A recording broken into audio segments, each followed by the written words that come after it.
But go ahead, Jerry, continue. Yeah, no, I'm good. I'm good. Hi, Jerry. Hey, character, how you doing? Good, good. How are you? But I can't get my video to go. What's the hell going on? Who's that? Is that Denise? No, that's character on my other. That's the other thing. That's the freeholder meeting. Oh, okay. Let me see. All right. Who? Patty. Anything else, Patty, from the exec's office? No, we're all good here, freeholder. Thank you. Okay. Anybody else? Jerry. Any other freeholders on there? Jerry. No, I'm good. I'm good. Thanks. Mr. Chairman, it's Abe. Yes, sir, Abe. For the next meeting, Mark Miller needs to focus. I believe I'm sorry, 10 bundles target for the firearms training. Okay. All right, Abe. Do me a favor, Abe. Make sure you get Mark so he can get in rhythm here and knows the public safety meeting and the regular. Did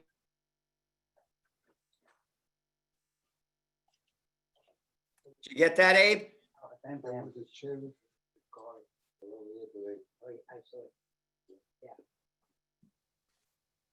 Okay.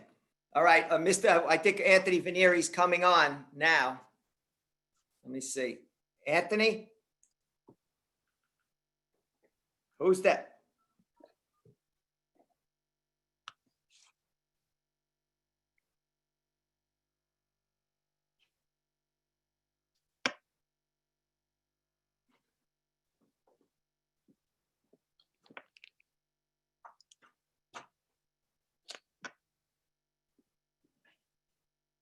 Wayne.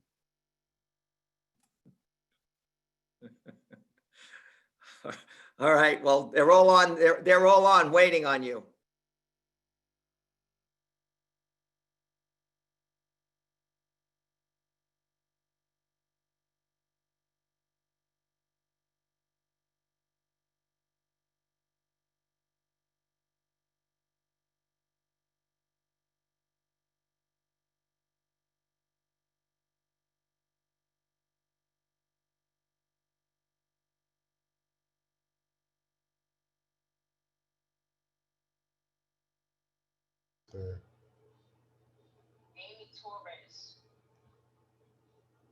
I can't hear anybody.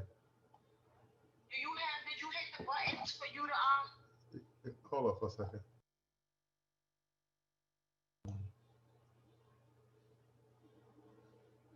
Could everybody hear me or no?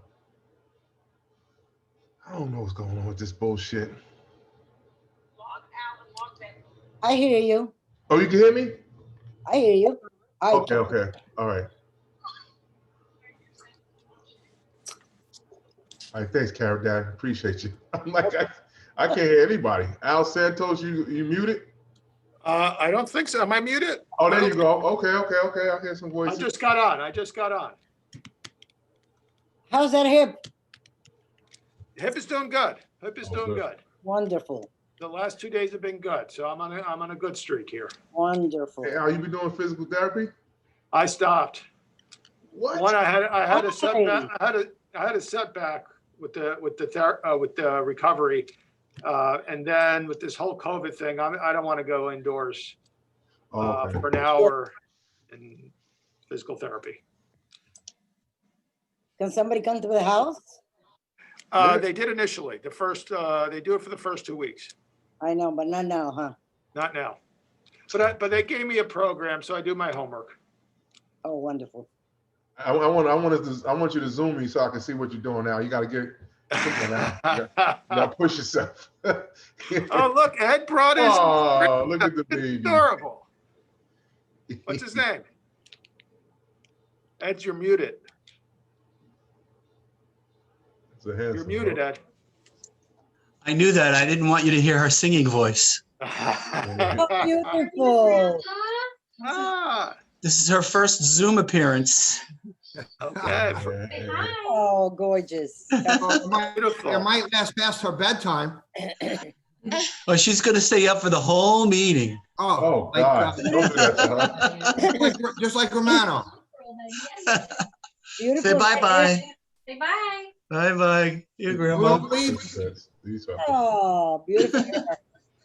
Come here, you. So we're gonna get my agenda out. That's what we're fighting for. Yeah, I know. Absolutely. I guess another part of the world doesn't believe it though. Richie, I don't see the chamber as an attendee. Do you have, is there a freeholder in the chamber? All right, Daddy's leaving work. Let's pack up the car. Richie?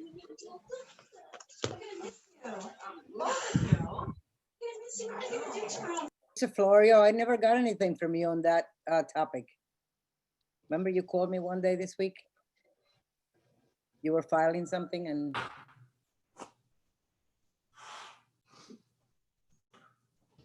Ed? Yeah, what's up? It's on mute again. I could hear you now, Carrie. No, I didn't get anything from you. Remember you were sending me something? I don't know why I didn't get it. I'll have to check on that. I'll check on that after the meeting. Okay. All right. We have 5, I can see. Mr. Clerk, Yes. we have 5. Want to call? Roll call, please. 2, 3. Yes, okay. Freeholder Sedano. Present via Zoom. Sefeli? Sefeli present? Not yet. Freeholder Lopez? Here. O'Day? Here in the chambers. Rodriguez? Here by Zoom. Romano? Here. Torres? Not present. Bless you. Thank God you. bless you. Freeholder Walker? Here, Bazoom. Chairman Veneri? Here. Please stand for the Pledge of Allegiance. Pledge allegiance to the flag of the United States of America and to the republic for which it stands, one nation, under God, indivisible, with liberty and justice for all. For all. Adequate notice of this meeting has been provided as follows: posting notice of resolution number 8-1-2020 on the Freeholders Bulletin Board, First Floor Administration Building Annex, Jersey City, New Jersey. Copies of the above mentioned resolution have been sent to the county clerk and the editors of the Jersey Journal and the Star Ledger. That notice is modified by publication of the virtual meeting details in accordance with the Open Public Meetings Act due to the state of emergency regarding COVID-19. The regular meeting of the Hudson County Board of Freeholders scheduled for Thursday, December 10th, 6 p.m. will be conducted in person with a maximum of 25 persons in the chamber and via the Zoom virtual meeting service at the scheduled date and time. The meeting identification number was advertised. Video functionality will only be turned on for freeholders and for county officials and staff as needed. If you are a member of the public and wish to participate in the public portions of the meeting, during those public portions, you will be asked to raise your hand and use the raise your hand icon during those portions. At this point, may I have a motion to approve the minutes of the following meetings? Caucus meeting November 10th, 2020, and regular meeting of November 12th, 2020. Motion. Second. Second. Who was the second? I am. Walker. Who was the first then? I was. Rodriguez. Carry that. Rodriguez Romano. Freeholder Sedano Yes. on the minutes. Freeholder Lopez. Yes. O'Day. Yes. Rodriguez. Yes. Romano. Yes. Torres is not on. Freeholder Walker. Yes. Chairman Veneri. Chairman. Yes. The next items are the laudatories, Mr. Chairman. The first is to honor posthumously Arthur E. Imperator Sr., founder and president of New York Waterway, for his extraordinary contributions to the county of Hudson. I don't know if his family members are on the call. Mr. Clerk, you can look for Mrs. Imperator. I talked to her today. She said she probably will be on and she'll say a statement if you can find her. Yes, So I the think razor that hit? the son did too. Armin Pohan said he'd be on too. That's good to hear. Okay, Raise their hand. I see Miss Imperator. Okay, she will be promoted to panelist because her service doesn't allow her to participate as an attendee. And Mr. Pohan, I'm trying to see if I find him. I don't see him, but if I could read this into the record and then I'll let Ms. Imperator speak. Okay, thank you. Whereas the members of the Hudson County Board of Freeholders are deeply saddened by the passing of Arthur E. Imperator Sr., who founded New York Waterway in 1986 in Weehawken, New Jersey, and built it into a mass transit system which has transported almost 300 million people to date and is the largest private ferry operator in the United States. He served as president of the company until his passing. His career spanned more than 7 decades and included various ventures from mining to real estate, from sports teams to transportation. And whereas New York Waterway ferries have become a vital component to the region's mass transit network and a life-saving backup system when other transit modes are disrupted. Ferry crews evacuated 150,000 people from Manhattan on 9/11 and have rescued hundreds of people from area waters, including 143 people from Flight 1547, the Miracle on the Hudson, the most successful marine rescue in aviation history. And whereas despite skeptics who derided his vision as Arthur's folly, Arthur E. Imperator Sr. drew from his nearly 40 years of experience in the industry to pioneer a ferry bus network, leading to the company's resounding success. Starting with the company's Port Imperial terminus in Weehawken, he led the development of a thriving residential and commercial community. As his vessels transported passengers to and from New York City, his fleet of buses made the ferry service accessible to surrounding towns. In this way, the ferry to bus network became the infrastructure that supported waterfront development from Edgewater to Jersey City, boosting both local and state economies. To this day, the ferry bus network is an international model for effective, coordinated mass transportation systems. And whereas Arthur Imperator was born in 1925 in West New York, the son of Eugene Imperator, a fruit grocer, and Teresa Imperator, Arthur was the 9th of 10 children, living in a 2-bedroom apartment above his father's grocery. He began earning a wage at a young age, starting as a delivery boy for his father's grocery and working jobs as a Western Union messenger and a shoe shine boy. His strong work ethic and entrepreneurial drive propelled him forward. Whereas Arthur Imperator Sr. served in the United States Army Air Corps as a navigator on B-24 Liberators and B-29 Super Fortresses during World War II. After the war, he and his brother started APA Transport Corp. With 2 surplus army trucks, which grew to become the 4th largest and most profitable interstate freight trunking company in the United States. And whereas Arthur E. Imperator Sr. was widely regarded for his responsible corporate citizenship, family values, and love for his country, his support and engagement in charitable causes included medical research, social services, and education. He was honored by numerous business and civic organizations, including 3 honorary doctoral degrees, the prestigious Horatio Alger Award, the first U.S. Senate Productivity Award, and induction into the New Jersey Hall of Fame in 2017. Now, therefore, it be resolved by the Hudson County Board of Freeholders, the members of this board express their profound sorrow upon the death of Arthur E. Imperator Sr. and extend their heartfelt condolences to his family and many friends as they reflect on the life of this outstanding citizen of Hudson County. And whereas the board does hereby honor and pay tribute to Arthur E. Imperator Sr. for his extraordinary success in building the largest mass transit ferry operator in the country, for his boundless ability to dream and his many contributions to the County of Hudson. On L1, Freeholder Cedeno. Freeholder, you're muted. Yes. For the record, Freeholder Cifelli is now present via Zoom. Freeholder Cifelli on L1. Yes, I think that Mr. Imperator's life typifies the blue collar grit, striving of Hudson County residents, and his success story is one that we should all emulate, and he should be held up. Are we recorded on the minutes, Freeholder Cifelli? Aye on the minutes. On the minutes, on L1, Freeholder Kopass, Yes. Freeholder O'Day, Yes. Freeholder Rodriguez, Yes. Freeholder Romano. Yes, I had the pleasure of getting to know Mr. Imperator during 9/11 when we were assigned to be guarding on all the different ferries and how he was worried about the safety of his passengers. And also later on, always the cleanliness of his ferries. But people forget that before the ferries, and my uncle, I knew this from my uncle, he founded APA Trucking. And the thing that I remember most about that is how he took care of his workers and how they really loved him and appreciated all that he did for them. So I proudly vote yes, and my sincere condolences to the families. He was a great man. Freeholder Torres is now present. Freeholder Torres. Yes. And on the minutes, do you wish to be recorded? Yes. Freeholder Walker Yes.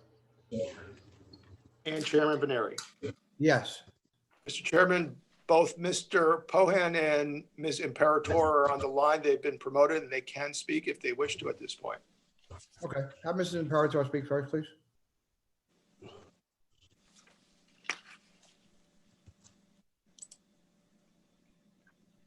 She's been promoted. I'm not sure why we can't hear her. Oh, boy. Not good. Mr. Pohan, can you hear us? Yes, I can. Can you hear me? Yes. Well, I defer to Mei Ling if she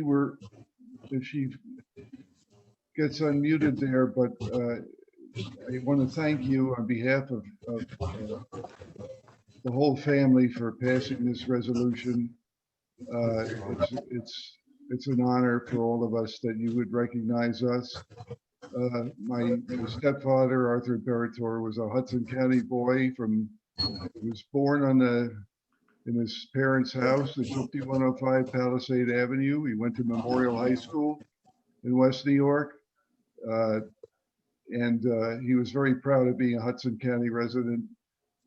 His whole business life was basically conducted in Hudson County, first at APA, which was originally in West New York, and then in North Bergen, and then with the ferry company, which he started in 1986. He supported many, many causes in Hudson County, St. Peter's, Stevens, hospitals, Palisades General Hospital, a legion of causes. He never forgot his roots. He never forgot any of the people that worked for him and made him the success that he was. And that gratitude that he felt for his county, I want to express to all of you as well here tonight. Thank you very much. And I think Mei Ling is on the line now too. Yes, thank you, sir. Go ahead, Mrs. Imperator. Go ahead, ma'am. I don't see her, Freeholder. She's there. Yeah, she's there. She's on. You could speak, Mrs. Imperator. Go ahead. I don't think Unmute she's hearing us, yourself. Anthony. She's holding her head to her ear. I don't know if she could hear or we. Could you hear, ma'am? I don't think she can hear us. No. No, she's doesn't. Somebody have a number? Let me see. You would have sign language? No, you could just sign, speak, that's all. Yeah, but she doesn't know she could She speak. doesn't know she's on. Look, she's holding up a no note, look. sound. She doesn't have See? sound. Okay. See, you left. And she wrote a note. Mr. Clerk, just It's not from our end, Mr. Chair. It's not from our end. It's a different version of Zoom, and Yeah. apparently it's not. It doesn't transmit over the current version. Okay, we'll get a statement for a read in the records next meeting then. Okay. We'll get through. Okay. Thank you very much. County Executive's Office, anything from Mr. Imperator? We'd like to thank him. We'd like to thank him for his friendship throughout the years. And in fact, Mr. Imperator donated a grand piano a number of years ago that's being utilized at the Gallows Center. And it just shows a little bit of the passion that the gentleman had over the years. So we're happy to be a partner and sad to see him go. Thank you, Mr. Chief of Staff. Okay, well, I can't get in touch with her, so I guess we have to move on. Yeah, have Harmon call her. Just tell her. I don't have a number. Okay. I'll do that. I'll do You that. could write a number down. Okay. Armin, can you get in touch with her? Can you hear me? We hear you. Yes. Yeah. I can get in touch with I don't remember. The last person I know on the planet who remembered everybody's phone number was Arthur Imperator Senior. Because he couldn't really work the cell phone. It was the technology eluded him, and so he was the old-fashioned way. He remembered everybody's number. Unbelievable. God bless him. But I'll give you her number, 201. No, don't do it on a record. Don't do it on a record. Al, give me your email, please. Armin, I have your cell. I'll text you. Okay. And I have the contact information for Mr. Pohan's assistant. Okay, thank you. Thank you. I just texted you, Armin. Okay, All right. I'll let Rich, if you can update the screen, and I'll proceed to the next item. The next item is L2, to honor and commend Randy A. Moore on her service as Chief of Hudson County's Division of Housing and Community Development, and to extend best wishes on her next endeavor with the Affordable Housing Alliance. Whereas Randy A. Moore recently resigned as the Chief of the County of Hudson's Division of Housing and Community Development in order to undertake a new employment endeavor with the Affordable Housing Alliance. Whereas Randy Moore was appointed Division Chief of Housing and Community Development in 2014. In that capacity, she directed the overall planning, operation, and administration of the division, including objectives, policies, programs, staffing, and budgeting. She collaborated with nonprofit organizations, government officials, and community members to develop and expand housing and homeless programs in Hudson County. She also led the planning and administration of HUD formula grant programs, including CDBG, Home Investment Partnerships, and the Emergency Solutions Grants Program, and oversaw the coordination of the Continuum of Care Hudson County Alliance to End Homelessness. Before her tenure as Division Chief, she served as the county's Program Director for Housing Assistance from 2011 to 2014. She also previously worked in the nonprofit sector at organizations focused on affordable housing and homeless issues. Whereas in her time with the county, Randy Moore spearheaded new initiatives and implemented innovative programs to expand housing opportunities and improve the way services are provided to homeless individuals and families. And whereas Randy Moore has been appointed the Chief Operating Officer of the Affordable Housing Alliance, which was founded to provide housing, programs, and other services supporting low to moderate income individuals and families. Since 1991, the Affordable Housing Alliance has successfully developed 550 homes in Monmouth, Ocean, and Middlesex counties, maintains a portfolio of affordable rental units in Monmouth and Ocean counties, and assists municipalities in developing low-impact rental options for their affordable housing plans. Whereas Randy Moore is an honors graduate of Drew University, she is an active and involved citizen serving as a board member of the Supportive Housing Association of New Jersey, the Hudson County Economic Development Corporation, and the Asbury Park Affordable Housing Commission. Whereas Randy Moore's empathy, professionalism, and commitment to the residents of Hudson County contributed tremendously to the success of Hudson County's Division of Housing and Community Development. Now therefore be it resolved by the Board of Chosen Freeholders that this board does hereby extend its highest commendations and appreciation to Randy A. Moore for her dedication and service as Hudson County Division Chief of Housing and Community Development. And this board does hereby extend its best wishes on Randy Moore's next professional endeavor with Affordable Housing Alliance. On L2, Freeholder Cedeno? Yeah. Cefali? Yes, I want to congratulate Randy and thank her for her years of service to the county. I know on a personal level, anytime I ever had an inquiry or needed assistance for either an explanation on a resolution or for a constituent or an organization in my district, Randy was always capable, professional, competent, and very efficient. And I wish her well in her new endeavor. Yes, I proudly vote aye. Freeholder Kopaz? Yes, Randy, thank you for your service and best of luck to you. Freeholder O'Day? I vote yes, and we should have found a way to keep her here. Freeholder Rodriguez? Yes, I want to thank her for her help, her assistance, her almost a passion to help out the people who needed housing, always coming through for us, for any of our needed families in the county. I thank her. God bless her, and congratulations on your new job, Randy. Freeholder Romano? Proudly, yes. Randy, thank you for your accessibility. Thank you for your endearment to the veterans, your care and concern for the homeless. You just were an all-around asset to this county. I wish you the best, as my colleagues have said, and we're always here if you ever need us, and please stay in touch. God bless and Godspeed and happy holidays. Freeholder Torres. Randy, thank you for your tremendous leadership, your constant drive and advocacy for those in need, especially our homeless communities here in the county. You are always a tremendous resource and always somebody who would be great to brainstorm on, not just the run-of-the-mill same thing, but also innovative strategies to support individuals and look for long-term housing and support. So thank you so much, and I vote yes. Freeholder Walker. Yeah, Randy, I just want to say congratulations. And, you know, we actually just met not too long ago to try to put together an initiative for the homeless population in District 3, which is a growing problem. And I appreciate your guidance with that. And I just want to say to you, Godspeed and good luck with your future job. And we really appreciate what you did for the Hudson County. We'll really be missed, and I vote yes. And Chairman Veneri.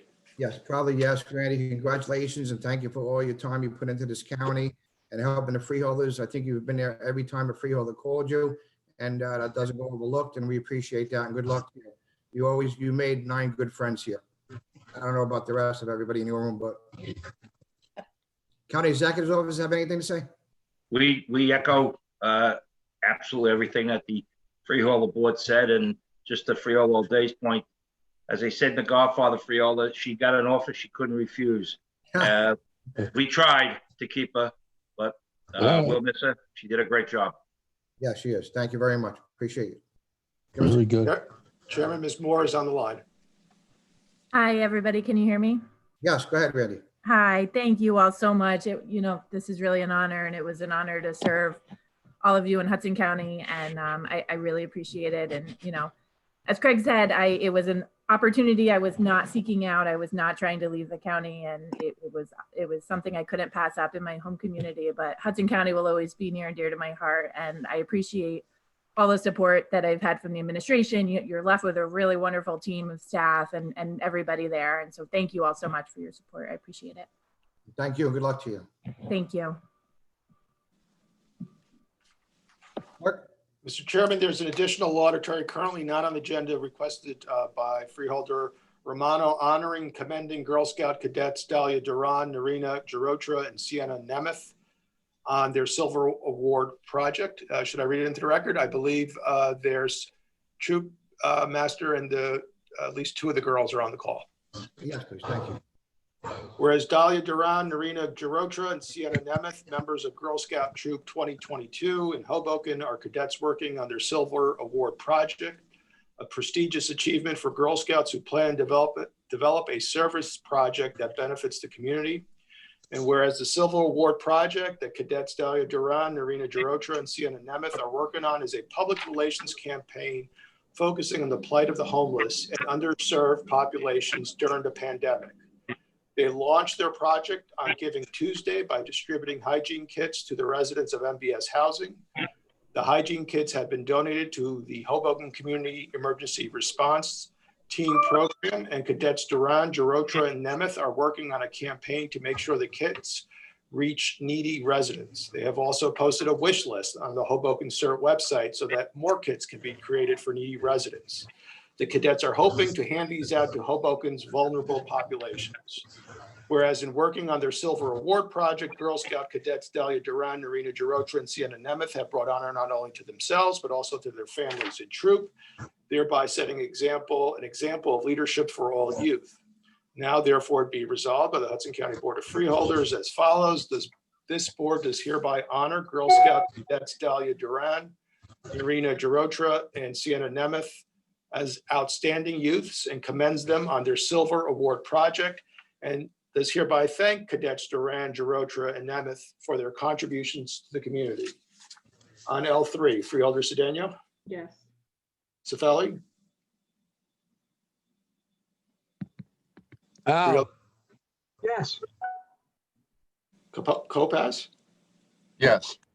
O'Day, Yes. Rodriguez, Yes. Romano, Yes, very proud of what these young girls have done. It was at a ceremony in front of the old YMCA where we have donated for homeless housing. And the girls keep up the good work. And you're not only done a good job for Hoboken, but you made this county proud. And anything we can do for you, we will be there. So thank you for your service. Freeholder Torres, Congratulations. Yes. Freeholder Walker, Congratulations, ladies, and yes. and Chairman Veneri. Yes, congratulations again. Thank you very much. Anybody want to say anything in there? They there, Al? Yes, give me one more second, and I want to make sure I have this troop master, and I have Miss Sessa as well. So I think they're all, they can all speak. Miss Sessa, do you want to go first? I certainly can. My name is Valerie Sessa. I am the troop leader for these three girls. Sienna is going to come first, and when she's going to talk a little bit, then Dahlia Duran is going to speak, and then Narina Girotra will speak. And I really don't need to say anything other. They'll take care of it themselves. Thank you very much. Okay, Sienna's self-muted right now. She has to unmute. There you go.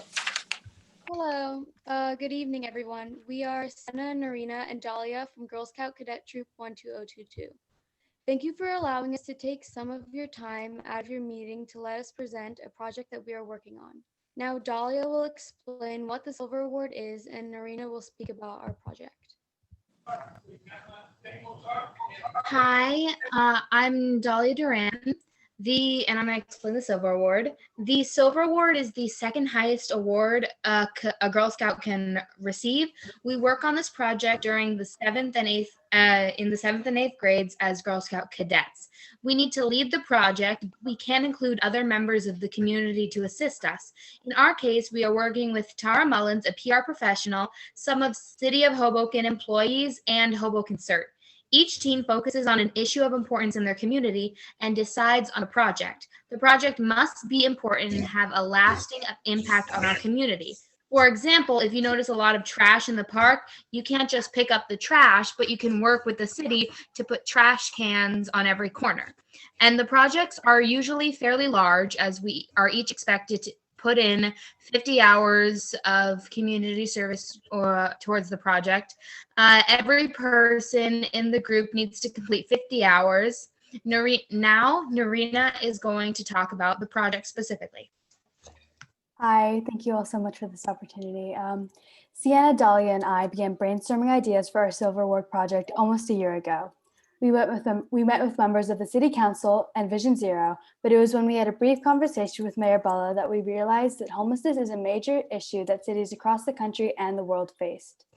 Once we decided that we wished to tackle this issue, we started by discussing ideas for our project with Mr. John Allen, the head of the Hoboken Homelessness Task Force. Sienna, Dahlia, and I, guided by our troop leader and CERT member Valerie and several others, started a public relations campaign to educate the residents of Hoboken on how we can help the homeless. But the COVID-19 quarantine was soon enforced, and we realized we could not carry out our project as we had hoped. The pandemic arose several other issues, including the increased vulnerability of Hoboken's underserved community. Masks, sanitizer, and even toilet paper were scarce. We realized that if we didn't do something, nobody would. So we reoriented our project to fit the current needs of individuals experiencing homelessness. In early April, we held a homemade mask drive and we published an instructional pamphlet on creating homemade masks. Partnering with Hoboken CERT, we collected and delivered around 200 masks to the Hoboken Homeless Shelter. Our work here did not go unnoticed. We were recognized by Girl Scout USA, and information about our project was passed on to MM LaFleur, a women's clothing brand with a popular online content hub focused on civic action, who subsequently asked to interview us about our project. In late August, we resumed our original project, but changed the public relations campaign to suit the current needs of Hoboken's underserved community. We have recently received around 100 hygiene care kits donated from Hoboken CERT that we donated to the residents of MBS housing. On Tuesday, December 1st, we held a Giving Tuesday event that served as a kickoff for a month-long campaign. We have created an Amazon wish list on Hopewell Concert website that has all the information about items we need to continue making these hygiene care kits, including masks, thermometers, hand sanitizer, and other COVID-19 necessities. Thank you all very much. Thank you very much, girls. Thank you very much. Mr. Romano, Freeholder, you good? Yes. Thank Keep you, it up the good work. Mr. Clerk? Thank you. The next item of business is additional discussion on today's agenda from the administrator. Yeah, Mr. Yes, Administrator. Mr. Chairman. Yes, Mr. sir. Chairman, I have no additional items for the agenda. We did provide the information that on the two resolutions. I believe it's resolution number 16. We sent out a revision to it that explains how the consultant was determined, and also the fact that this item was awarded last year, but due to circumstances beyond the control of the consultant, he was not able to complete the task. There is no additional monies being sought for this. And then we also provided information with respect to the Penzer movers.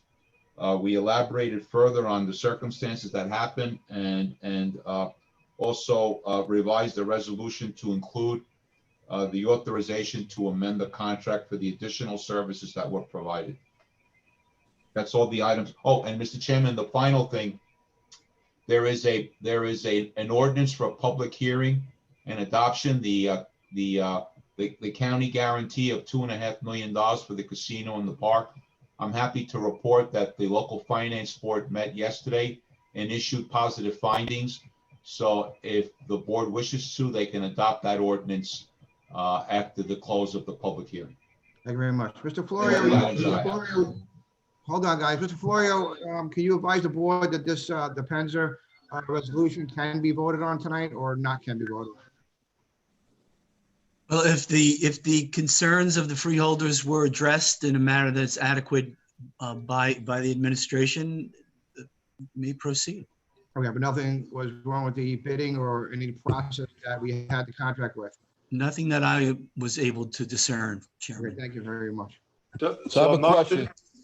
Whoa. I have a question. Go to the Mr. chair, Florio. please, everybody, hold on. Please go Mr. Chairman, okay. Yes, Freeholder Day, go ahead. Mr. Florio, the revised resolution, does it propose to amend the previously approved resolution?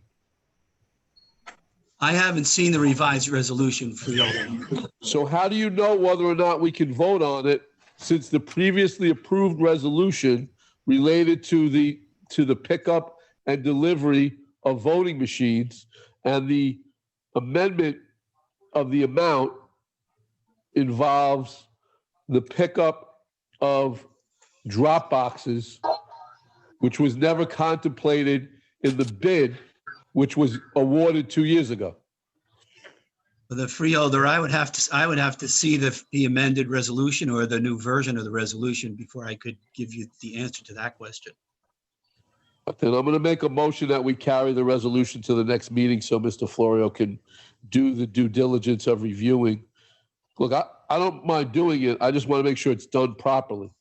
Because if we bid A and then for emergency reasons now have to do A plus B or less of A and some of B, we need to make sure that the resolution appropriately does that. And the other thing, quite frankly, we need to do, Mr. Florio, is to make sure that if we bid A, after the fact, we can pay money to do B as well as A.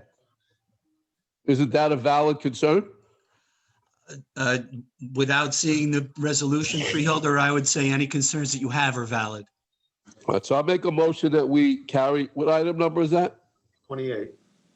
That we carry item number 28 to the next meeting, so we don't do anything that would be inappropriate or not legal. Mr. Florio, are you again advising the board that this is proper protocol to take? Should we give you adequate time to review again and come back to another meeting? Yeah, yes, Chairman. The concerns of the freeholder need to be addressed, and the only way I can do that with any certainty is to review the revised resolution. Okay, thank you very much. Have a second, anybody second? I'll second, but I have a question. We have a second by Freeholder Sefeli. Go ahead, sir. Question? The question is, just to reiterate my inquiry on Tuesday at the caucus. I think part of the problem is that the scope of the work that the contract seeks to be paid for, that scope, which is picking up the ballot drop boxes, was not contemplated by the original contract that was awarded. And Freeholder O'Day's question is, well, that seems to be outside the scope of the work that was awarded, the contract that was awarded. And I understand that. But my question is related, but not exactly to that point. And the question is, if the scope of the work to pick up the drop boxes, the boxes that were at each of the, in the 12 municipalities, because that was on account of the COVID crisis and the mail-in ballots, the additional cost, would that be something that could be paid out of the CARES Act money or COVID relief fund money? Because it seems to me to be specific Freeholder? to that. Can I speak to that? Seems to be specific to the COVID crisis. Mr. Harper is in the chambers. He wants to answer your question. Freeholder? Yes. Can you guys hear me? Michael Harper from the Board of Elections. Actually, the cost of the pickups has been fully reimbursed through a grant that you guys approved, and we accepted the money from Center for Home and Civic Tech. I did put in for $65,000. I believe that the number turned out to be $64,555 for the pickups for the general election. So we have fully recouped that, yes. That the expense of that part of the work, that scope of the work, picking up the boxes, that's something that was funded outside of the county budget by virtue of a grant? We did receive a grant for it, yes. Okay, thank you. I just wait, there's no improprieties. It doesn't matter to wait for 2 more weeks. Take a roll call, please, on carrying us over to the next meeting. Chair. Hold Real on. quick, Freeholder Torres, go ahead, sir. just a question. The motion on the table is to carry it to the December 22nd meeting. Correct. Yes. Okay. Roll call, please. Freeholder Sedano. Yes. Sefeli? I'm sorry, I didn't hear that. Yes. Freeholder Kopaz. Yes. O'Day? Yes. Rodriguez? Yes. Romano? Yes. Torres? He's muted. Yes. Okay. Freeholder Walker? Yes. Chairman Veneri? Yes, thank you very much. Administrator. 28. I'm sorry, Mr. Chairman. Mr. Chairman, I just want to, Mr. Florio, so in reviewing this, my suggestion is one of the things that may be the more appropriate way to handle this is, in light of the fact that it is related to a pandemic, that amount related to this particular work with drop boxes may need to have a separate resolution as part of a declared emergency and awarding a contract to that moving company as an emergency to do that work. Because my concern is if we bid out for somebody to do something, and then they may be more than qualified to do something else, that's not what we bid out for them to do. And that legally, the more appropriate way may be to do an emergency resolution, declare it, have the appropriate person do a declaration of emergency. I know we're going back in time, which is what I don't like to do, but it is what it is. And then do a contract and a declaration of emergency for that work, which in my opinion was outside the scope of a properly publicly bid and awarded bid from 2 years ago. That's just for your thought. Freeholder, when I receive the resolution and I have an opportunity to review it, I'll circle back with you and we can talk about the various concerns you put on the record tonight. But thank you. Sounds good. Thank you very much, everybody. Administrator, anything else? Mr. Chairman, Mr. Chairman, just a question on number 16, the replacement. The resolution itself didn't change, so there's no need for a replacement vote. Is that correct, Mr. Administrator? it's just the explanation. Okay. The I don't believe that's necessary, Mr. Clerk. To the chair. Hold on. You good, Abe? I just wanted to make one further statement, not relating to the agenda. You know, about maybe a week or so ago, I sent out a memo to all of you regarding the courthouse. As you know, the Improvement Authority awarded a contract to Terminal Construction for the construction of a new courthouse.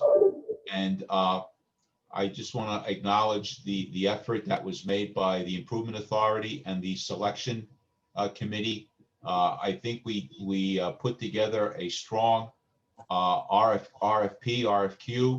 and we really got we're really going to have good local representation on the construction project because of the efforts of all the members of the committee and the Improvement Authority. Thank you, sir. Appreciate it. Freeholder Torres? All the members. Freeholder Torres?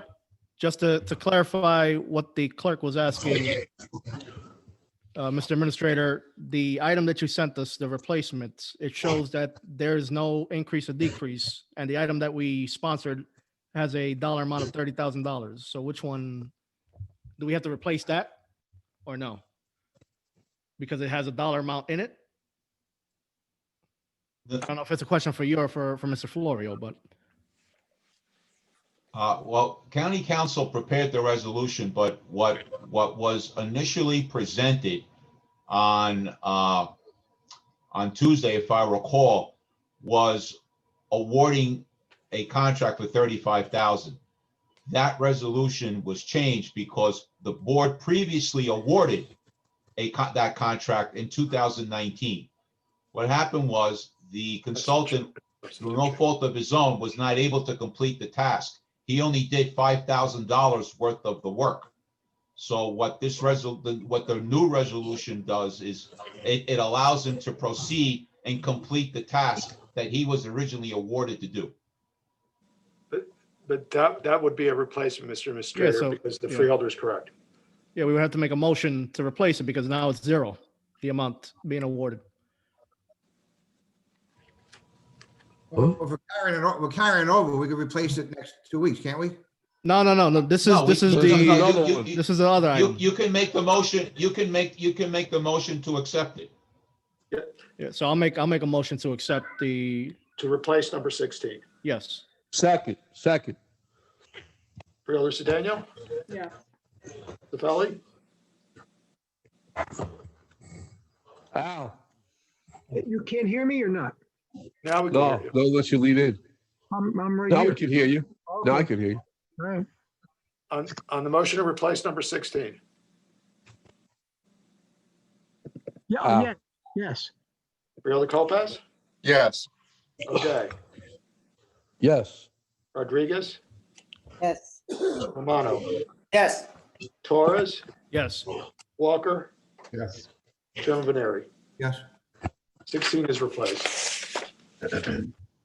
Mr. Chairman, before we vote, I think I want to just piggyback on what the administrator stated related to the courthouse. As the freeholder representative on that committee, I want to commend the administration for the language that we were able to incorporate that I championed because I knew it was something that members of this board felt was important. It's something that's unprecedented, not only here, but I think anywhere in Hudson County, where we required, generally projects require contractors, design build entities, general contractors to make good effort, best faith efforts to hire minority, women-owned small business enterprises. There are goals set, and generally, and never before did we define that a large percentage of that had to be local. But more than that, what was changed here at my request was if you don't require that design builder, that general contractor, to identify before they are awarded the contract, the list of the local minority and small business enterprises that they're going to subcontract work out to, purchase items from, get services from. You're going to get screwed. So what we were able to do here, which was never done before and should now become a precedent that we use in every major project going forward, every major capital project, is we went through a process, because at first, and Mr. Administrator, you could bear this out, the first time it was submitted, none of them met the requirement for local that we put in there. And we had to reinforce it, redefine it so there was no dispute about it, extend time, and let them go back out. And the Office of Minority Women Business Enterprise worked closely to help identify local. The Hudson County Building Trades, because this is a project labor agreement, helped identify local and local minority entities.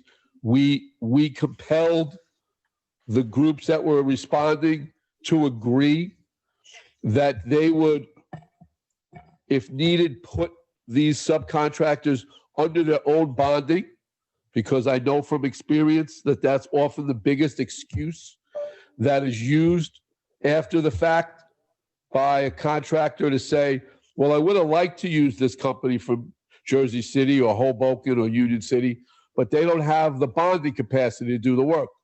So we said, well, we want to know who you're going to use now, and we want to know that you're going to allow them to go under your bond, so that's not an excuse to do the work.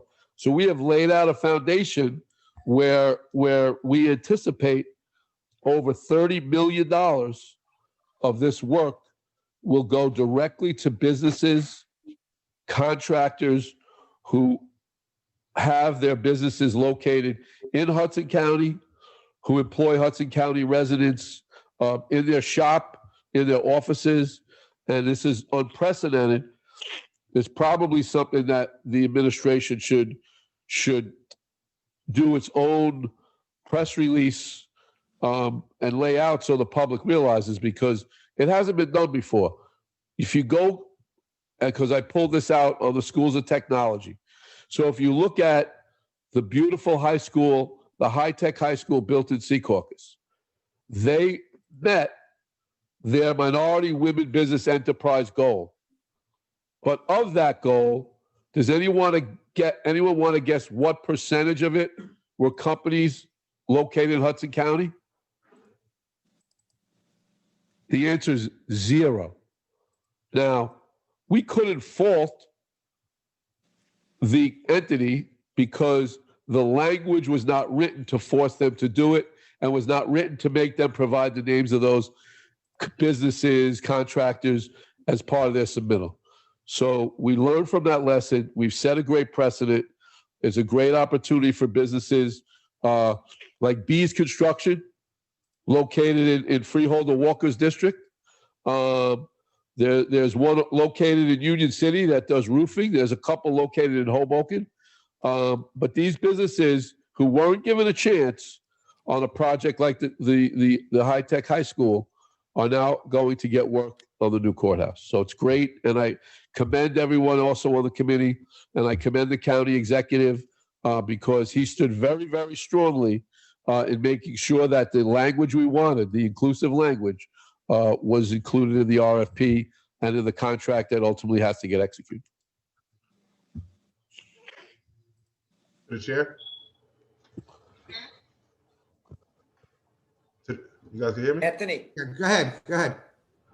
Just real quick, I want to echo what Freeholder Day said. I think the administration did a wonderful job in terms of in the contest committee, in terms of putting in language that some of the minorities could, be comfortable with. And one of them, like Freeholder Day just mentioned, in terms of the bonding, that's a huge situation in our community, and that's kind of like what X out the minority contractors. So I want to thank the administration for making sure that strong language in the contest committee, Bill with his knowledge, etc.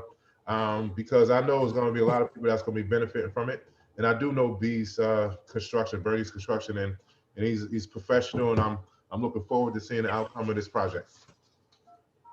Guys, I hate to just interrupt for 2 seconds. I have Mrs. Imperator on the line. I'm going to put her on speaker, see if you can hear us. Just want to say thank you. Hold on 1 second. Sure. Go ahead, Mrs. Imperator. Hello. Can everybody hear her?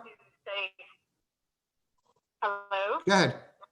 Yes. Just wanted to say thank you to all of you for honoring my late husband, who, as a lifelong Hudson County resident, did his utmost to better the lives of all of the residents and people in the New York and New Jersey metropolitan area. It was very, very thoughtful of you to honor him, and I very much appreciate it. We all thank you, right? Everybody? Yes. Thank you. Mr. Chair, I just sent that, I sent her email to Al Santos too. Well, one more thing too, Chair. I just want to also recognize SRL Enterprise that worked through the agreement with the contracts committee. I think they did a wonderful job. I just want to recognize them as well. And Mr. Chairman, they're going to have to make sure, Freeholder Walker now, that they don't let the design builder off the hook on any of those contractors or vendors that were listed in their proposal. So they've got their work cut out for them. And if they have any issues with it, they need to let this board know, and the board and the administration are going to need to intercede. Okay. Thank you. Proceed with public participation, Mr. Chair. Yes, Mr. Santos, please be clear that everybody knows that this is a portion on agenda items only. If you see anybody else commenting on something else, please shut them down. According to the policy set by the Board of Freeholders, members of the public are asked to limit their comments to 5 minutes when discussing agenda items. And there will be another portion to discuss matters of public interest later on during this meeting. At this time, the public may address the board on any item on the agenda only. Please keep your comments limited to 5 minutes. I'm now going to enable the raise your hand icon. Please raise your hand if you wish to speak on agenda items only.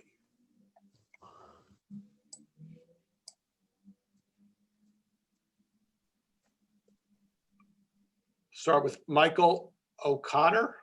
I don't know if Michael, if that's. They're from the HCIA. Yeah, Michael, is that you? It is, and I just wanted to add to the comments from the freeholders regarding the inclusion efforts on It's behalf not on of. the agenda. It's not an agenda item. We got to wait till the end. Right, Mr. Chairman? It's got to wait. Yes, please, let's keep it in order. Agenda items only. Agenda items only. Jonathan Kaminsky. Agenda items only. I am aware, Mr. Chairman. Thank you. I wanted to comment on several items, notably, let's see, most of 23A and L, which alone make up, well, it's marked as the second I, but it's an L, which alone make up almost, let's see here, 300,000. A, B, and L, right. That's where the number came from. So over $400,000 worth of purchases for the sheriff's office, the prosecutor's office, and the corrections department, none of which seems explicitly necessary, except maybe the mattresses. But the timing of it is especially noteworthy since these purchases are coming directly after the approval of the executive signing an unlimited ICE contract. So it gives a very strong impression that this is what that money is being used for. It's simply being used to fund more unnecessary purchases for local law enforcement, including the sheriff's office, which acted in an unconstitutional and unjustified manner against peaceful protesters not even 2 days ago. And so very much comes across that the county has not only acted against the wishes of the public, but is now explicitly funding the groups that will continue to suppress the public's ability to comment on the actions of the county government, which basically makes it clear exactly what the board's opinion of the public is. And as I can see, I count exactly one freeholder who seems to be paying attention at the moment. So I thank you all for your continued contempt, and I have ceded the rest of my time. Next speaker is Julianne Watson. Hello, yes. Actually, it's Michael Watson. I guess I got to switch my my Zoom around. But I also would like to speak on the same agenda items. I think that it's a disgrace what is going on here. I think that we should be allocating our funds differently. And I think it's cowardly to be trying to hide behind restraining orders because people are afraid of being consistent. And I will cede the rest of my time. Next speaker is Ryan Moser. Yes, hi, I'm here. You're on. Hi, my name is Ryan Moser. I'm a member of NGO 8 for Progress and the Hudson County Progressive Alliance. And like this entire board, I am a proud member of the Democratic Party. In fact, I'm an elected member of the Hudson County Democratic Committee from Jersey City Ward E District 19. I want to ask about the several agenda items that concern expenditures made by the county on its prosecutor's office, sheriff's office, and correction center, specifically items 16, 17, 21, 22, 23A, 23B, 23C, 23E, 23G, and 23L. So my first question regards the recent comments by the county executive, which claim that the county is in dire financial straits and that this horrible financial situation makes it impossible. And in fact, I'm sorry, there's a lot of background noise. Can the freeholders maybe sit still? Continue, sir, please. And that this horrible financial situation makes it impossible and in fact irresponsible for the county to cancel its contract to house ICE detainees at its jail. Since the financial situation is so dire, I wonder at seeing so many expenditures on the very departments that are directly involved with law enforcement and incarceration. Would it not be possible, freeholders, to have cut back on these expenditures so that the county would not be financially dependent on an organization that summarily deports people who bring sexual assault complaints against corrections officers, keeps kids locked in cages, and performs unwarranted and unapproved hysterectomies on unsuspecting women in its care? So for example, is it more important that the county hire a consultant for its unbuilt forensics lab than to contribute to justice for those people detained by ICE? Is it more important for the county to buy new computers and more programs for law enforcement than to contribute to justice for those people detained by ICE? Is it more important for the county to buy new mattresses for the jail than to contribute to justice for those people detained by ICE? After all, if you ended the contract, you would need far fewer beds at the jail. Is it more important to spend nearly $400,000 on new police cars than to contribute to justice for those people detained by ICE? The continuation of these expenditures without any real discussion of their merit, nor of their overall impact on the financial problems we are suddenly hearing so much about in the press, not to mention the unknown expenditures that the county is now spending on overtime for the sheriffs to provide personal security against peaceful protesters for the county executive and several freeholders, and the assorted legal fees for that absurd TRO, which is bound to collapse upon legal examination, is nothing more than another failure of this board, while they or anything else continues to be funded off the backs of the most vulnerable members of this community who you leave to rot in the detention center that you control. Shame on you, sirs. I yield the rest of my time. Good.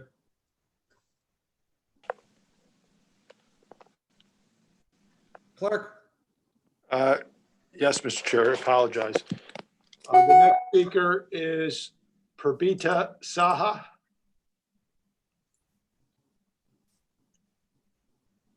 Hi there, thanks for the time tonight.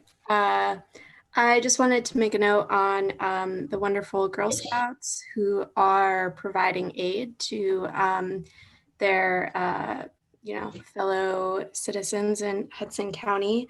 As a New Jersey resident and former Girl Scout myself, it just leads me to think about the inhumane conditions that ICE detainees and other incarcerated folks are potentially facing at the Hudson Detention Center right now. I would love to know how the county is securing proper PPE and other medical supplies for these detainees, how the COVID numbers are being reported to the state.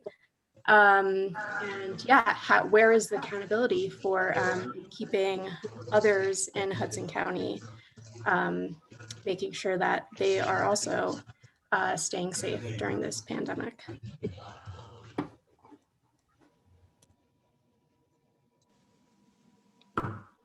Ms. Saha, are you finished? I guess she has. The next speaker is Danielle Harari. Hello. I'm here just to state my concerns with the way that the police officers have been handling. Has to be agenda item, Chairman. What item? Agenda only, ma'am. You have a portion to speak after the end of the meeting. This is on agenda items only. Please cut her off. Next. Next speaker is Jay Arena. He's the last speaker that we have. Good, thank you.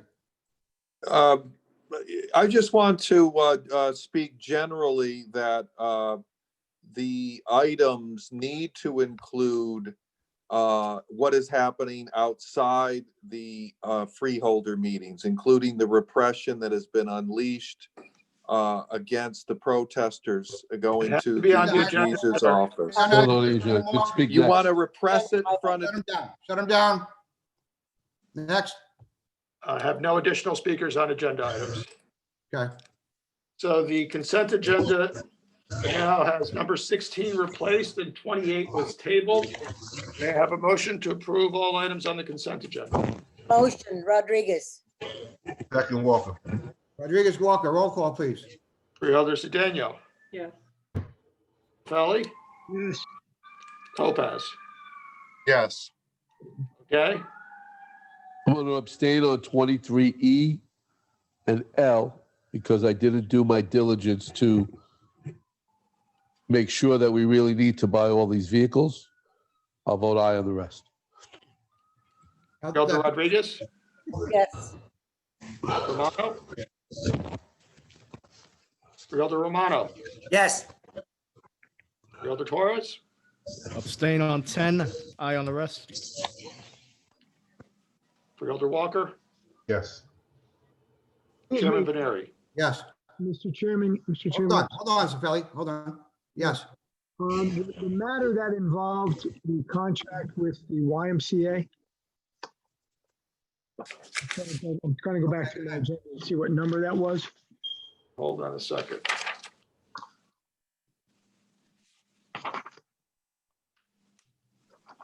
Number 19. 19. I wanted to abstain on that. The only reason I wanted to abstain is that I have my business partner has a trustee relationship with that entity, and I don't think it's appropriate for me to cast a vote. Thank you. Thank you, Freeholder. All items are approved, Mr. Chair. There are no ordinances for introduction. There are 3 ordinances for second reading. The first is entitled Ordinance Rescinding Ordinance Number 473-11-2009 and amending Chapter 200, Article 8.11 of the Administrative Code to eliminate a reserved handicap parking space at 2701 John F. Kennedy Boulevard in the city of Jersey City for Hosni W. Awad. This is the time fixed for public hearing on this ordinance, which is introduced at the meeting of November 24th, 2020, advertised as required by law, together with a notice of hearing for this time. It has been posted on the Freeholders Bulletin Board and made available to the general public. Are there any speakers on this ordinance? If you wish to speak on this ordinance only, please raise your hand. Motion to close the hearing. Second. Seconded by Torres. All in favor? Aye. Aye. Hearing is closed. On final adoption, Freeholder Sedano, Yes. Sefali, Aye. Lopez, Yes. O'Day, Yes. Rodriguez, Yes. Romano, Yes. Torres, Yes. Walker, Yes. Chairman Veneri. Yes. The second ordinance for second reading is entitled an ordinance of the County of Hudson, State of New Jersey, authorizing the guarantee of the payment of the principal of and interest on not exceeding $2,500,000 aggregate principal amount of subordinated county guaranteed lease revenue completion bonds, Casino in the Park project, issued by the Hudson County Improvement Authority for the purpose of providing additional security therefore, consenting to the undertaking of such project by the authority and determining certain other matters in connection therewith. This is time for public hearing on this ordinance, which is introduced at the meeting of November 12th, 2020, advertised as required by law, together with a notice of hearing for this time. It's been posted on the Freeholders Bulletin Board and made available to the general public. Are there any speakers on this ordinance? Please raise your hand on this ordinance only. I don't see any raised hands. Motion to close. Motion to close. Second. Torres and O'Day, all in favor? Aye. Aye. Aye. Hearing is closed. On final adoption, Freeholder Sedano, Yes. Sefali, Yes. Lopez, Yes. O'Day, Yes. Rodriguez, Yes. Romano, Yes. Torres, Yes. Walker, Yes. Chairman Veneri. Yes. Freeholder Day, since you're the only one in the chambers, please let us know if somebody's in the chambers. Thank you. Okay. There is no one in the chambers except Don Batista and the stenographer Or any and one public, sheriff officer. any public wants to be heard, Mr. Freeholder Day, please let me know. Okay.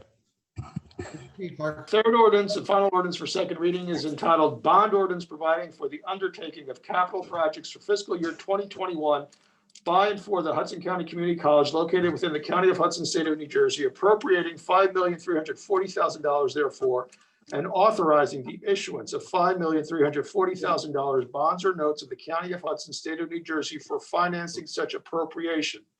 The principal of and interest on the aggregate principal amount of which will be entitled to state aid pursuant to Chapter 12 of the laws of New Jersey of 1971. This is the time fixed for public hearing on this ordinance, which is introduced at the meeting of November 12th, 2020, advertised as required by law, together with a notice of hearing for this time. It has been posted on the Freeholders Bulletin Board and made available to the general public. Are there any speakers on this ordinance only? Please raise your hand. Motion to close public hearing. Second. Torres and Walker, all in favor? Aye. Aye. Hearing is closed on final adoption. Freeholder Sedano, Yes. Sefali, Lopez, Yes. O'Day, Yes. Rodriguez, Yes. Romano, Yes. Torres, Yes. Walker, Yes. Chairman Veneri. Yes. Mr. Chairman, that concludes the items of business on today's agenda. Are there any comments from the freeholders on the business of the board? Freeholders. Seeing none. Are there any comments from the chief of staff or the deputy chief of staff to the county executive? Yes, Mr. Clerk, thank you. I'd like to take this opportunity to sadly acknowledge the 1-year anniversary of the murder of Detective Seals from Jersey City, and also acknowledge the heroic efforts of all our law enforcement agencies that took part in that operation that day, that without doubt saved countless lives. As we know, there was a synagogue of children upstairs, and without the efforts of all law enforcement agencies, not only in Hudson County and throughout the state, we could have faced a monstrous tragedy that was averted. So I'd just like to proudly acknowledge all law enforcement, Detective Seals' anniversary. I'd also like to cede any time, my future time, to both Director Ron Edwards at this point and Director Frank Mazza who would like to address the board briefly on a few matters. So Yes. Director Mazza. And very well said, Mr. Guy, about Mr. Seals. Rest in peace, him and his family, and our prayers all the time. We'll never forget. Mr. Chairman, just so you know, Director Edwards is in the chambers when you get to him. He just All right, walked in the chambers. Very good. He's on. So you got Mr. Mazza first, Director Mr. Mazza first. on the Zoom call. I'm here. Can you hear me? Go ahead, Yes. Frank. Hey, I'm Frank Mazza, the Director of the Department of Housing and Community Reintegration. And the department oversees the majority of housing in the county. We oversee the healthcare network, pieces of Medicaid, and employment and training. I'm sorry. So I wanted to talk about the operational budget of the department. So and focus on the fact that the majority of public assistance in Hudson County is delivered through state and federal grants, which preclude folks who are undocumented based on the criteria of the money that provides assistance.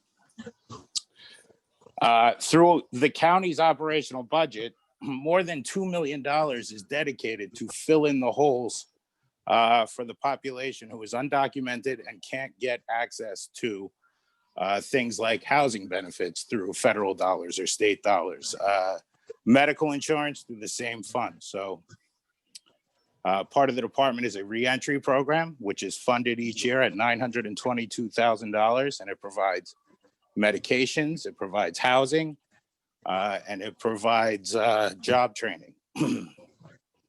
This money does not discriminate based on anything. It is open to anybody that walks out of the Hudson County Department of Corrections and Rehabilitation and back into the community. We pay another $912,000 to reserve 45 beds in a transitional housing program. And a transitional housing program is a higher level of board than what a traditional shelter is. It is a private room. And we pay for the beds. We don't pay for the individuals. So that means we can dedicate those beds to anybody, undocumented, documented. And it is not uncommon for this department to get referrals from community advocates, nonprofits such as First Friends, for people who need housing. And this is not brief housing. This is housing people stay in for months before they can get their life together and back on their feet. The county operates a COVID shelter, and we are the only county in the state that's operating a shelter dedicated to individuals who have COVID, don't have any place to go when they leave the hospital. The hospital can't legally release them as a result of that, so they hold on to them in most other counties. But we have a COVID shelter that is operated by a federally qualified healthcare center. Through the first pandemic, we served several undocumented folks, and when they were past the virus, we placed all of these individuals into either transitional housing or we put them in motels. Again, that was on the county's operational budget. Currently, anybody who is homeless that is over the age of 60 or has underlying health issues, we have moved out of the normal shelter network because shelters are dorm-like environments. They're used at capacity. And they could become an incubator for this virus. And the population that I just cited has significant outcomes with this virus. So we have moved that population from the shelter network into private hotel rooms where they have private sleeping areas and private bathrooms, and they can be protected from the virus. That is done through county operational money. And it is also, nobody is precluded from that. We currently have 300 people in those motels. Several are undocumented, and at the height of the first wave, we had more than 400 people in those motels. And finally, it's not uncommon for us to get a referral from the county college from a DACA recipient who is falling behind on their rent or their family has fallen behind on their rent. And through county operational dollars, we've paid back rent or we've paid security and rent to get them into a new stable living environment. So just the entire point of me here tonight is to explain that the county does invest quite a bit of money to fill in the gaps for public assistance and supports where persons who are undocumented cannot access those through normal ways. And I think that's something this county should be proud of. It is, I'm allowed to do that with the blessing of the county executive and through freeholder approval on each one of these resolutions that gives this department the legal authority to spend the money in this way. And that's it. Thank you, Mr. Mauser. Appreciate it. Thank you. Thank you. Mr. Edwards? Mr. Edwards walking to the podium. Good evening. One, I want to echo Chief of Staff's sympathy and prayers to Detective Seal's family. And on behalf of the Department of Corrections, where Joey started his career in law enforcement, our thoughts and positive thoughts and prayers go out to his family, his friends, and the Jersey City PD. I'd like to talk about the conditions of confinement at the Hudson County Department of Corrections and Rehabilitation Center, and to clear up any misconceptions. One, the jail is one of the cleanest jails in the country. We are ACA accredited and NCCHC accredited, and we are inspected no less than 6 times a year. We don't go to the minimum standards, we exceed it.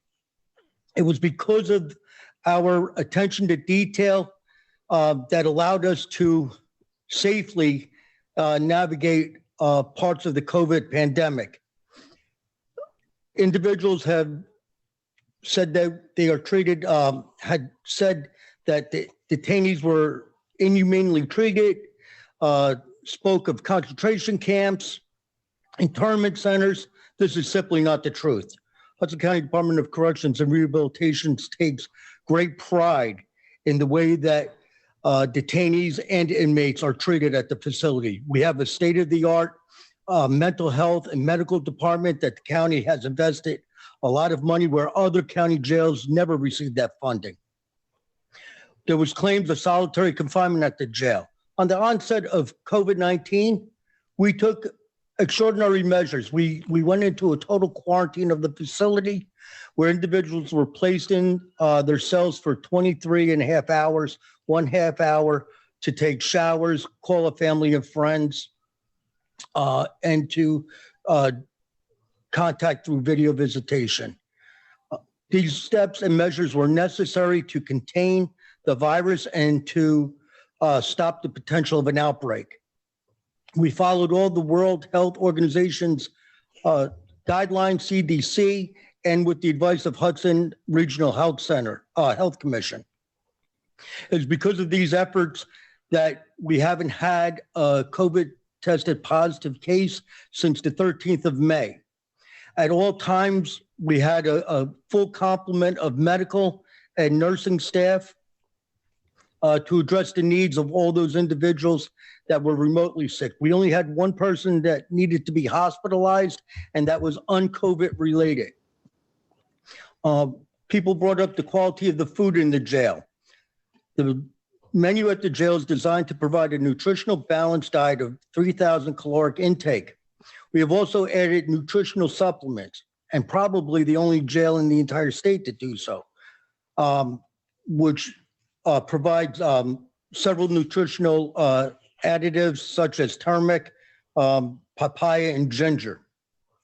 This is not saying that seasoning and the flavor will appeal to everyone, but this is the exact complaint leveled against all institutional food like hospitals, schools, and airlines. We do maintain a sanitary conditions in the cafeteria, and we do provide quality meal. One of the things that was brought up was the abuse and treatment of the correctional staff. I'm telling you firsthand that the women and men that work at the Hudson County Correctional Facility, from our nursing, our support staff, communication operators, and most important part of the detention process is the law enforcement staff. They take their job extremely serious. They have the values of respect, obligation, leadership, and excellence to not only the county, but those individuals that are committed to the facility. One of the things that we practice is detention with dignity. On November 30th, I was written by a former detainee.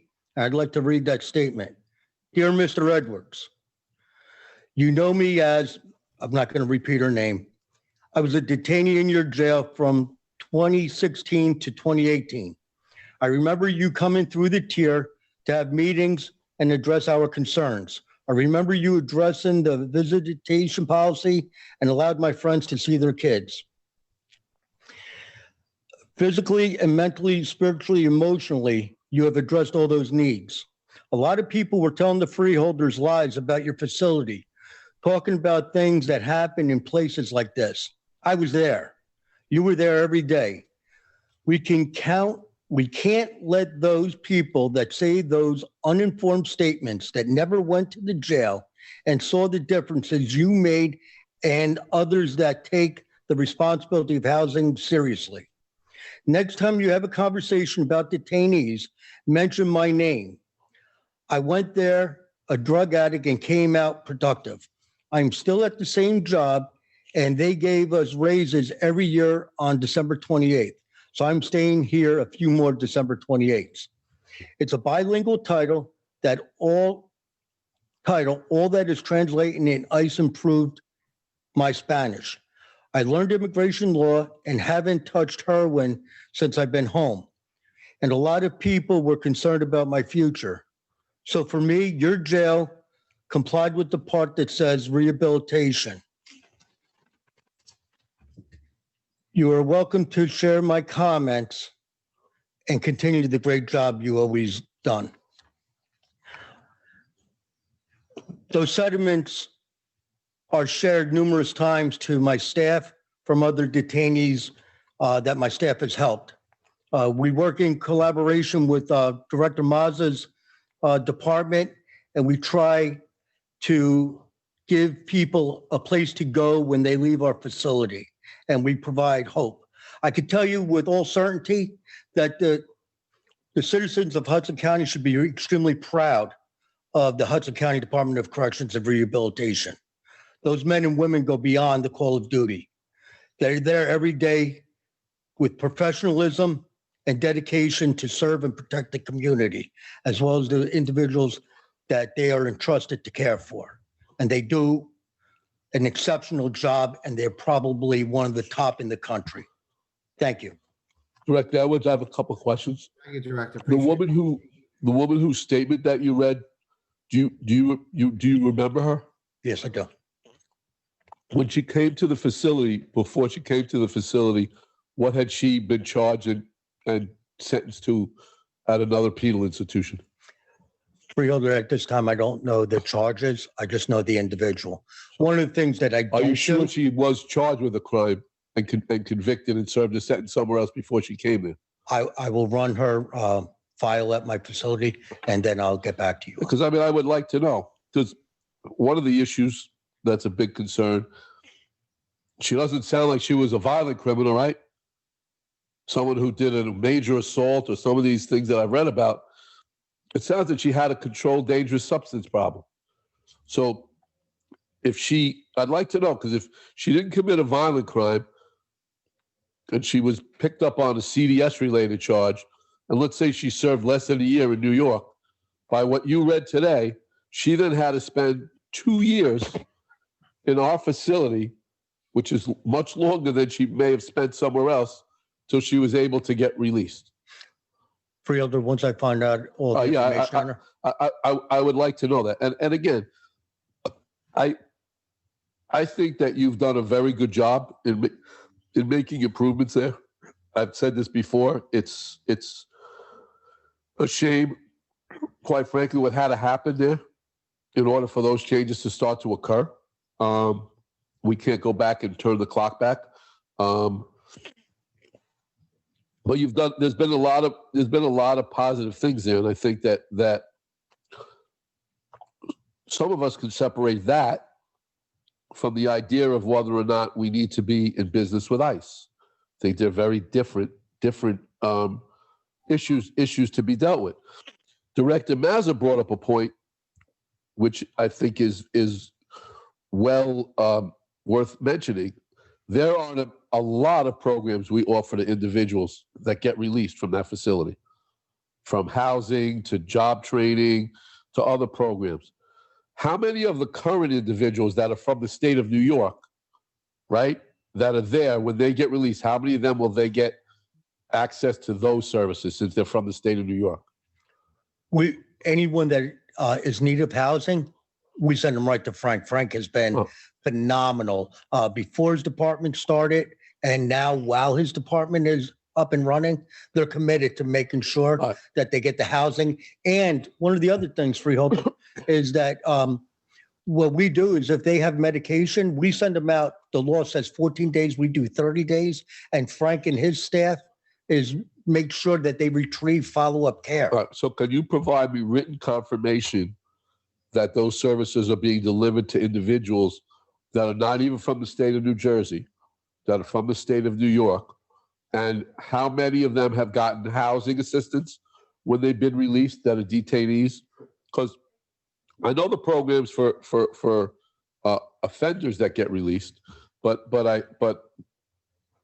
I don't know whether or not all those services are offered to those detainees that are not even from the state of New Jersey. So I'd be curious to understand what exactly is offered and get some numbers on how many of them have gotten housing, and in fact, do they continue to still stay in some of the housing locations that we have here in Jersey City that Frank spoke about. So I'd like to get all of that information for the next caucus meeting. Absolutely. All right. My last comment to try to put things in perspective is at the end of the day, it's kind of interesting because I had conversations with two individuals that I think are outstanding employees of Hudson County. And this all predated you, but they actually spent time in county jail. They're the quintessential proof of success of a second chance program. Okay? And they're not necessarily low-level individuals. I'm not going to mention their names. But what was interesting is they brought up a point, which is just reality. And that point is a lot of inmates actually prefer a state penal institution over a county penal institution because by its nature and the fact that as general individuals serve longer terms there are programs offered to them that we are not able to offer because we don't have, whether it's the financial wherewithal or the lack that they're not going to be there that long, doesn't afford it. So an individual sentenced to a state penal institution could get a college degree, hypothetically, right, Director Edwards? Correct. We don't offer that because we really don't have individuals generally that stay there for long periods of time, correct?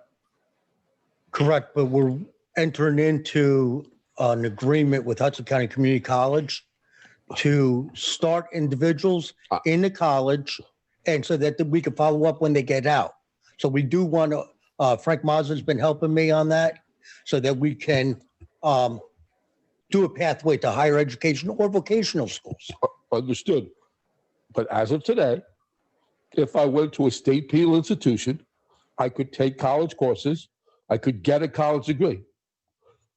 As of today, I couldn't do that at the Hudson County Correctional Facility. It's not a knock on it. It's just the reality of a county correctional facility, whether it's here, whether it's New York, whether it's in some other state. It's the nature of how those institutions are versus state penal institutions. Correct. And that's the point I'm making. I think that some individuals that while they bring up points that don't necessarily properly portray things at the facility, part of the point that there is a legitimacy to is that there are individuals, especially here, being held 2 years, 3 years at a facility that by its nature is not meant to hold people for 2 to 3 years. Wouldn't you agree? I would. So that's part of the problem. So part of the problem is you've got individuals, because it's ICE, because ICE is a program where people could spend a longer period of time in detention, civil detention, than they spent in criminal detention. Forget about those individuals who didn't commit any offenses. I understand that we currently don't have any of them. That's better, not right, but better. And there's no guarantee that some future revenue need might change that. Let's pray that we get out of it, and until we get out of it, that never happens. But the reality is there are individuals there that have spent a longer period in our correctional facility under a civil detention than they spent in a New York county jail. That's a legitimate concern. Our facility is not meant to be a facility for long-term detention. So I just want to say, I think we need to understand that. I think a lot of the things that are characterized about the facility aren't fair. A lot of them go back. To things from before.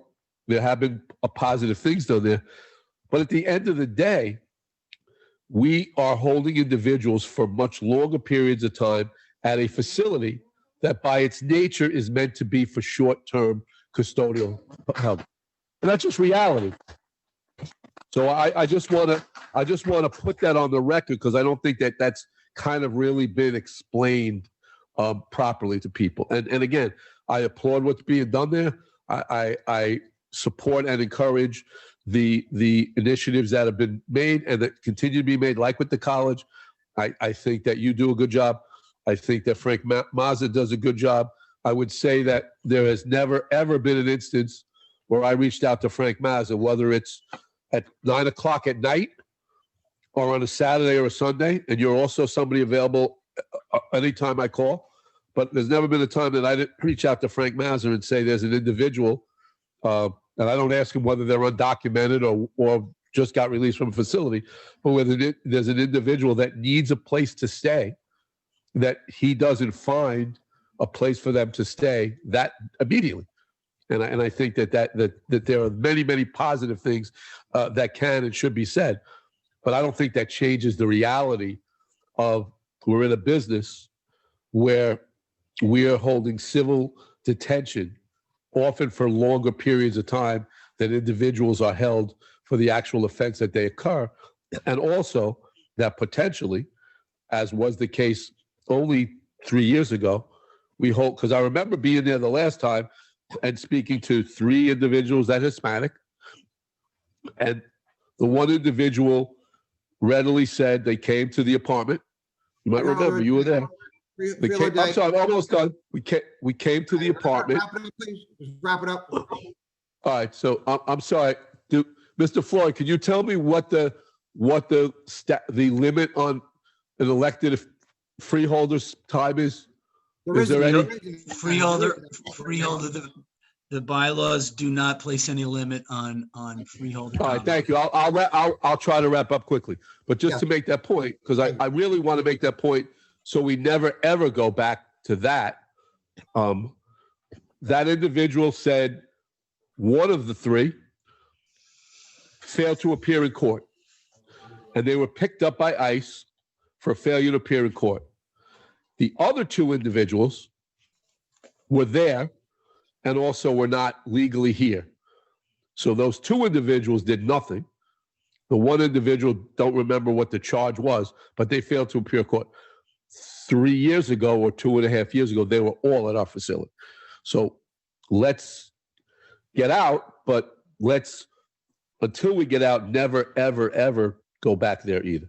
Thank you. Thank you very much. Chairman Venieri, just 2 quick things for the benefit of my colleagues. During the public safety meeting, we were informed by Director Edwards that there, at this time, day and date, there are no COVID cases in the Hudson County Correctional Facility. And also, I've been informed that the vehicles listed on the agenda for 23L for the Department of Weights and Measures due to the expansion for inspection of diesel vehicles. The funds are coming out of their trust fund account, not operating and expenses. No taxpayer dollars are being used. Thank you. Thank you for the other amount. It's one vehicle. Yeah. Mr. Chair, Seeing none. Mr. Clerk? the next portion of our meeting is for public participation on matters of public interest. I have not enabled hand raising yet. There Hold are. on, Mr. Chairman. I don't know. There are people now in the chambers. I understand. So should on. we ask them first if Just they one want to speak? second, 1 second, I'm gonna set some rules. And Okay. Council will say yes or no if I'm allowed to. First off, we're going into the public portion. I want to hear from the public on any other item than the ICE. There's a lot going on in the county. We're in the middle of a pandemic. We're going into the cold winter months. If anybody has a concern and wants to address the freeholder board on anything other than the ICE, I want them to go first, because the ICE people, I call them ICE people, cannot take the whole meeting up and not give the public, other public members an opportunity to speak. My decision, and if Mr. Florio says I'm wrong, please say yes or no. You have the discretion to make that adjustment, Chairman. Thank you. Very well said, Mr. Santos. I'm opening up to the public portion on Do you want- any other items than ICE. If the word ICE comes out of their mouth, you have to shut them down. Do you want to start in the chamber or on the? As we always do, we will start in the chamber. Freeholder or day. Is anybody in the audience there who'd like to be heard on anything other than ICE? All right, hold on. I just need a point of clarification, Mr. Chairman. Yes, sir. So we're going to allow individuals that want to speak on non-ICE related matters Yes, to if speak. they have an And opportunity then, to hear. and then after that, individuals that want to speak on ICE can speak. Yes, Is that it? Okay. that's correct. So is there anyone in the chambers who want to speak on any matter that is not ICE related? I do. I have one individual. Hold on, man. Clarification, though. Do I get to speak twice? Once something's not related? and So, if I hold on, let me public clarify. opinion. So there's a speaker here that says they have two issues to speak about. One that has nothing to do with ICE, and then one that has to do with ICE. How should they be handled? The first one should be heard by nothing to do with ICE. All right, then she gets a second chance, but in total, she gets 5 minutes? No, I get 5 and 5. No, they can't get 5 and 5, man. I'll be honest, with you, that's You unfair. can't limit what I speak about, though. Well, you're allowed 5 minutes. If you use 2 minutes now, you get 3 minutes later. Otherwise, It is a public portion, and a person is able to have 5 minutes only. Or just speak only about ICE, if you want to do that, for 5 minutes. Why don't you keep her last on the first part? That way she. all right, there you go. Look, I'm not, the chairman runs the meeting. I don't run the meeting. A lot of hours. She can be the first one to be heard when it comes to the ICE, so she can. Is there anyone else that Okay. want to speak about ICE? Let's clarify that point. Real of clarification. No, we're dealing with non right now. So All right, any so speakers are the non-ICE. chairman is, hold on, ma'am, the chairman, please. The chairman determined that they were going to, which the lawyer said is within his discretion, that they're going to first ask that individuals that have non-ICE related issues be able to speak. And then after that, anyone with an ICE related issue would be able to speak. You would be the first individual once they get to the ICE, because you're kind of a hybrid of the two. Okay, that sounds Okay. good. She'll have 5 minutes. Anybody else in the chambers, freeholder or day? Is there anyone else in the chambers that only wants to speak about issues that are not ICE? I do not. I see a handful of people, but none of them have raised their hand for that, Mr. Chairman. Okay, it's up to the clerk now. Okay, I'll enable raise your hand. If you wish to speak on non-ICE items, raise your hand. We'll begin with Haley Benson. Ms. Benson? Hi, my name is Haley Benson, and I've been in contact with Tom Stampy of the North Bergen Recycling Center, and we've been looking to reach out to Anthony Vinieri, who just stepped out of the meeting, about compost in Hudson County and in North Bergen specifically, starting there. I'm wondering if that is something that can be brought up at some point in time, having our community accept compost. I've already spoke with the Community Compost Co., which is a organization with Hoboken and Jersey City. And they have already offered to have it in North Bergen, but we need to do the funding for it. So I was wondering if Anthony Veneri could help with that at any point in time. Of course I could. Can you just leave the, just email the clerk your information. I'll get back to you tomorrow morning. Okay, great. Thank you so much. And obviously, Tom Stampy as myself. He can contact me anytime he wants, and he usually great. does. Thank you so much. Yeah, we've been, we know that there's so much going on right now. So I know that it's maybe not a top priority, but I think it's definitely something that should be a long-term adjustment for obviously the world at large. And I would love to start it here. And of course, obviously, I'm not supposed to talk about it, but I don't agree with the ICE contract. Okay, thanks so much for your time. Next speaker is Eiko Laboria.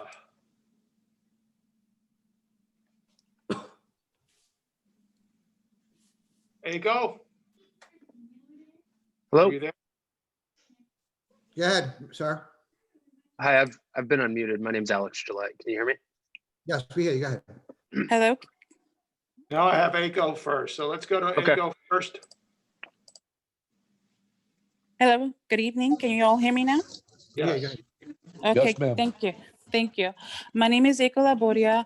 I am the founder of the Flow Initiative, which is a nonprofit organization designed to fight period poverty and establish menstrual equity. I am also a United States of Women Ambassador for Gender Equality based at Jersey City. I've been a resident of Jersey City since 1985. Today, I'd like to speak to you about what the pandemic has done for women across this country, but particularly in Hudson County. It has really decimated a lot of women and their ways and their means to an end. One of the ways that this has affected many women is a period poverty, which is their inability to afford period products. The pandemic has really reached a peak, and there's a lot of women in our county that are in need of our help. Period poverty is a silent crisis which many women are embarrassed to speak about, and I have taken up this cause just because of that. It is a silent crisis that is full of shame, stigma, humiliation, and taboo, simply because of a natural process that occurs within women.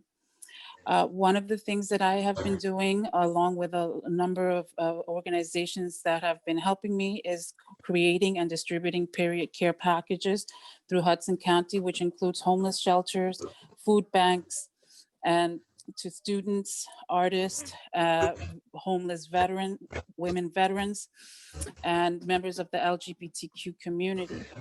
The reason I speak with you today is because, number one, I'd like to let you know what an outstanding job Hoboken and Jersey City did recently in a period product drive, in where they donated hundreds and hundreds of packages, period products, to help me make these packages and distribute them. It's nothing short of outstanding what they did for girls, women, and all menstruating people in Hudson County. And the second thing is that I would appreciate your help as Hudson County Freeholders in identifying places where I could distribute these packages to.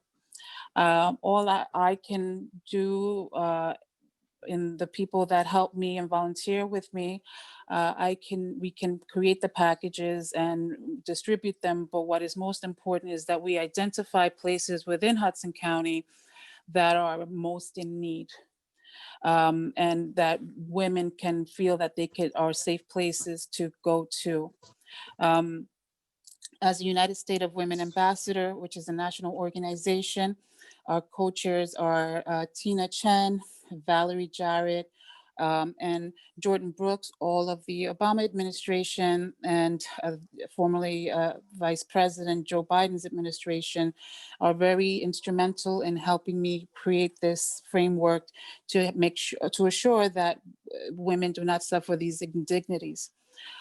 So I would be writing to you. I want to just introduce myself and write to you to ask for your help in identifying places throughout Hudson County where these packages can be distributed.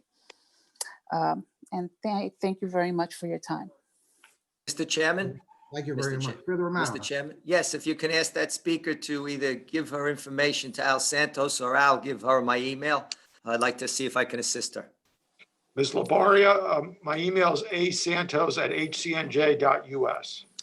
Al, Mr. Chair? Yes, thank you. Thank you, ma'am. Appreciate it. Fairly welcome. Yeah, I'll also give her my information. There's a lot of, and particularly in my district, District 3, is a lot of food insecurity. So I would love to work with you on that. So Al, please give her mine too. Thank you. Thank you very much. Thank you, ma'am. Appreciate it. You're Mayor, welcome. I think through the administrator, if he can also put the individual in contact with Director Toon. Director Toon, possibly through Health and Human Services and also through the county kayak, can assist with various nonprofits and organizations that can also spread the network out. Thank you. Thank you. Next speaker is Alex Gillette. Mr. Gillette.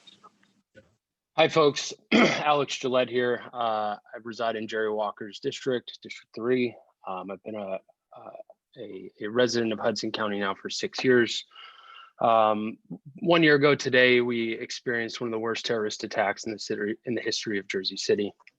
Innocent individuals were targeted at a Jewish supermarket here in town. When this entire city was afraid, Jersey City Police Department and city leadership came together and stepped up to the task. I'd just like to commend them for that. Detective Joseph Seals, while acting heroically to deter further death at the hands of the terrorists, tragically lost his life.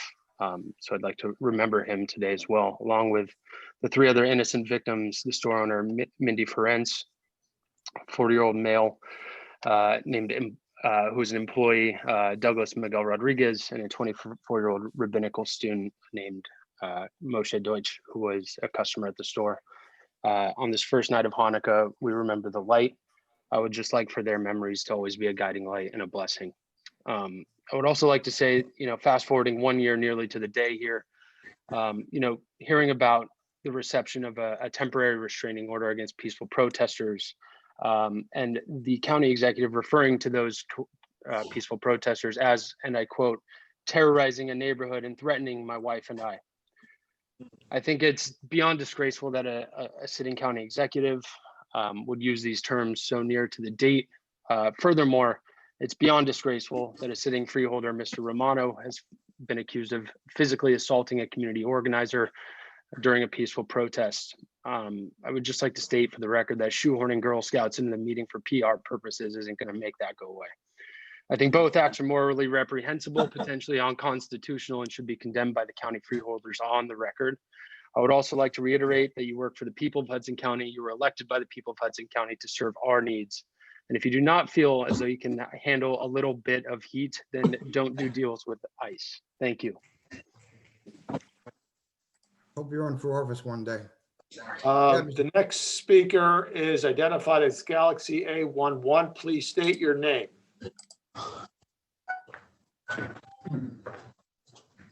Are you there?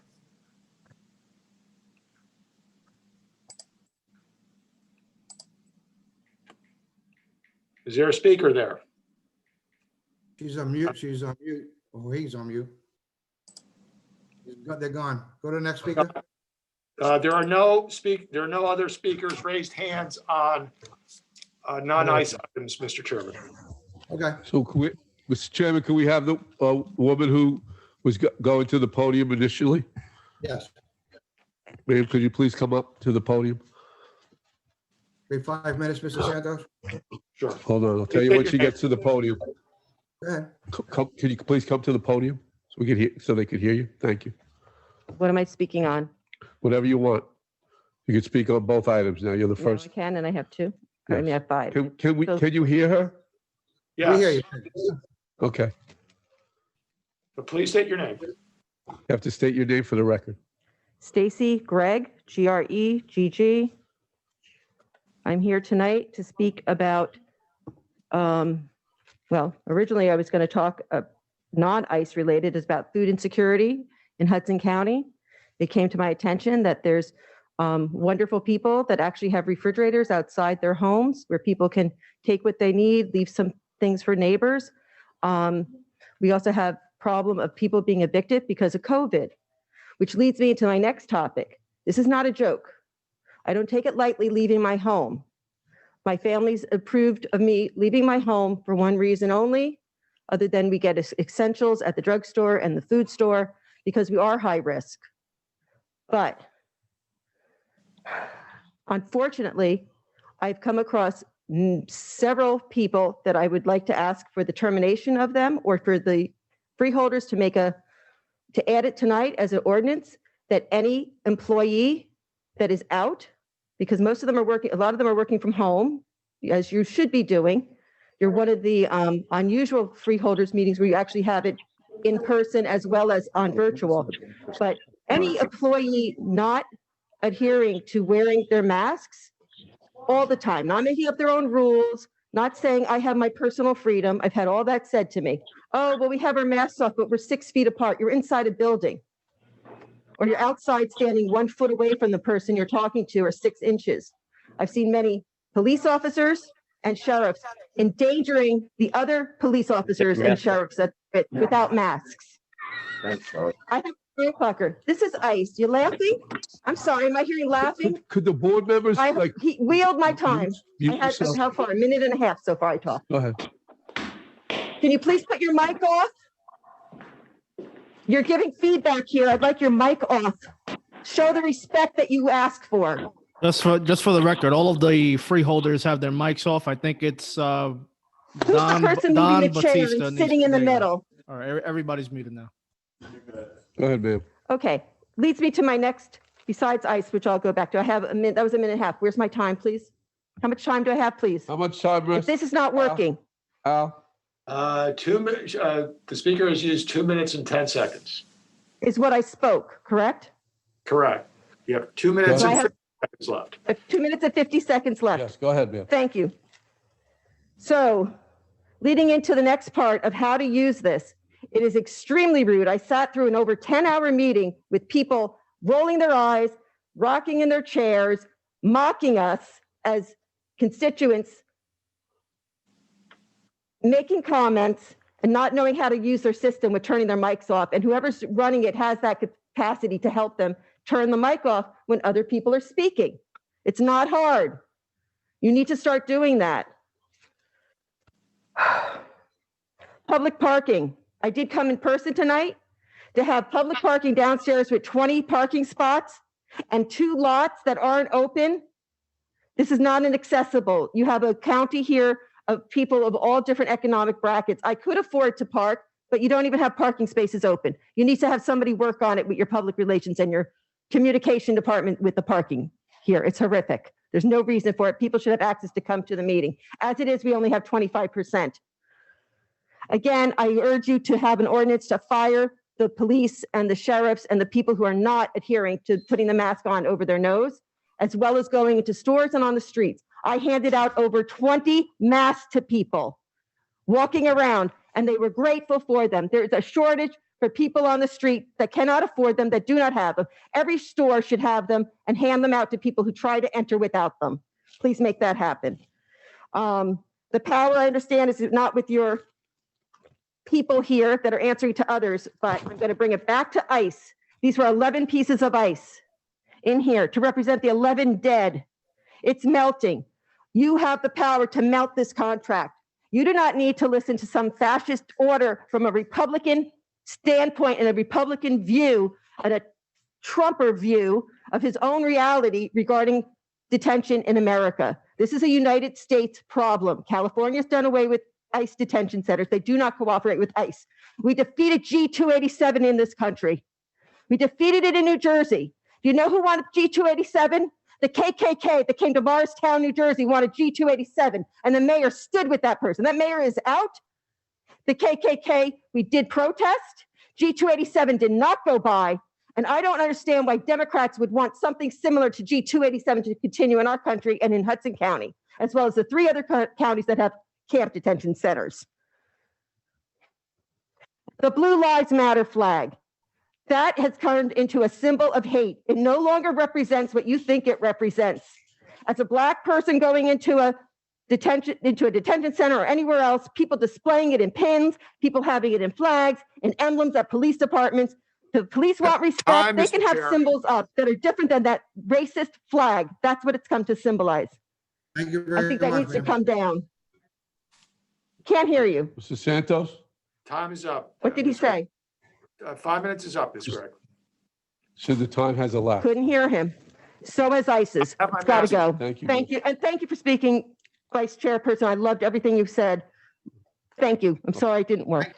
Thank you. O'Day, please monitor the Mr. Chairman, we chambers. have at least, how many more people in the chambers would like to speak?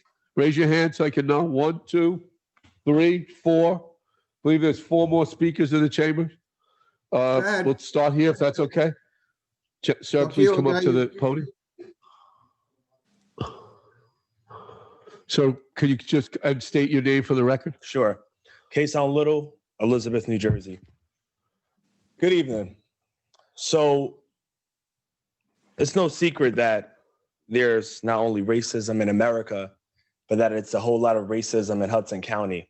And in fact, many of those sit on this board. You know, if you know me, you know I don't sugarcoat or water down anything. I'm going to speak my truth. I'm going to speak it with intellect and from the heart. The fact that the current administration here had the audacity and wanted to sign on to the restraining orders to restrain me and other innocent protesters from doing our due diligence and from not only acting with grace, leading with a heart, but to hold you accountable. Let me say this. If you cannot take the heat, stop sitting in those damn seats. You should resign in shame. Shame on you that you believe that that is legal, that is humane, that is such a great service to your constituents who fight against you, who fight against your disservice to them, who fight against your lack of morals, your ethics, and your values for who you lack to become or who you lack to lead or serve. You're not leaders in your community. As in fact, you act like a bunch of disgraces. You're not representing anyone's best interest at heart and believing that ICE is saviors in this community. They have never been. It has never been designed to be like that. Immigrants are the fabric of this country. Hell, I'm an immigrant. You're an immigrant, whether if you decide to believe you're immigrants or not. No one is illegal on stolen land. Mr. Chairman, Mr. Romano, those who voted in favor for the contract, no one is illegal on stolen land. We're in 2020. This is how you welcome immigrants to Hudson County? Is by continuously voting to renew this ICE contract and say, oh, thank you for welcoming to Hudson County. Okay, we're gonna put you in hands of ICE and we're gonna put you in cages. Inhumane. And as concentration keepers like yourself, there's special places for you that I hope you do not go, but it looks like you will go one day. It's not a threat, that's a promise. It's how you act. It's how you lead. It's how you guide.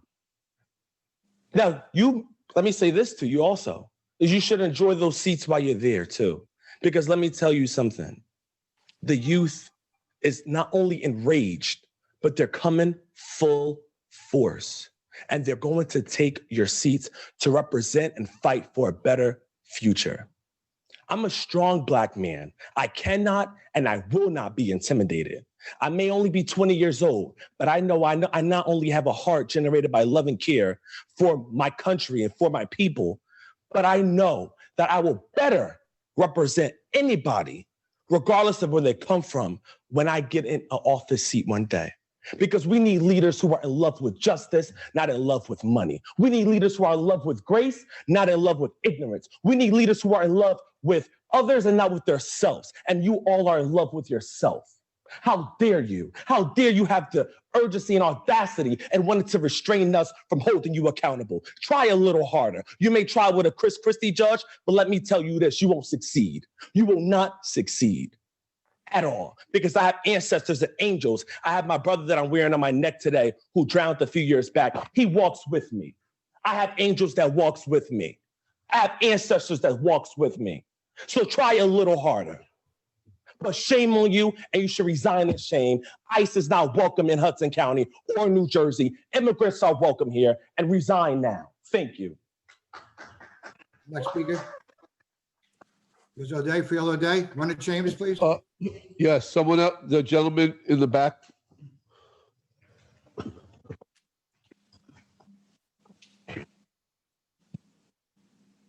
Can you hear me? Yes, go ahead, sir. Please put your name on the record. Okay, my name is Andrew Jong. I live in District 3. I want to echo everything that my friend Kason said just now. I just want to say, based on the comments that I heard tonight, it would sound like this ICE facility is a 5-star hotel, the way y'all are talking about it, right? Sounds amazing. Sounds like I would love to be there. But we know that's not true. It sounds like you really care about the individuals that are in detention right now, but we know that's not true. You know how we know? Because you promised in 2018 that you would end this contract. But here we are in 2020, and under the guise of a Biden presidency, you vote to renew it. So I ask you this, what have you done in the past 2 years? Prove it right now. Say it. What have you done in the past 2 years to end that contract? Nothing. Not a damn thing. Not one damn thing. So if you're going to sit here and lie to your constituents and pretend like you care about these people, I have no words. But I'm going to use the rest of my time right here. I'll open it up to you. Tell the people in this room and the people that are tuning in from home right now, what you have done in the past 2 years to actually do the right thing for these people. We can sit here in silence, though. It's cool. Let's just use that time because you have nothing to say.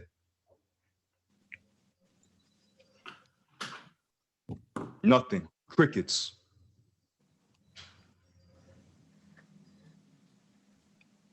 Wow. Nothing to say. Nothing to say. Bunch of cowards. Try, say something. Because everyone doesn't know it's gonna bullshit. Everyone's gonna know.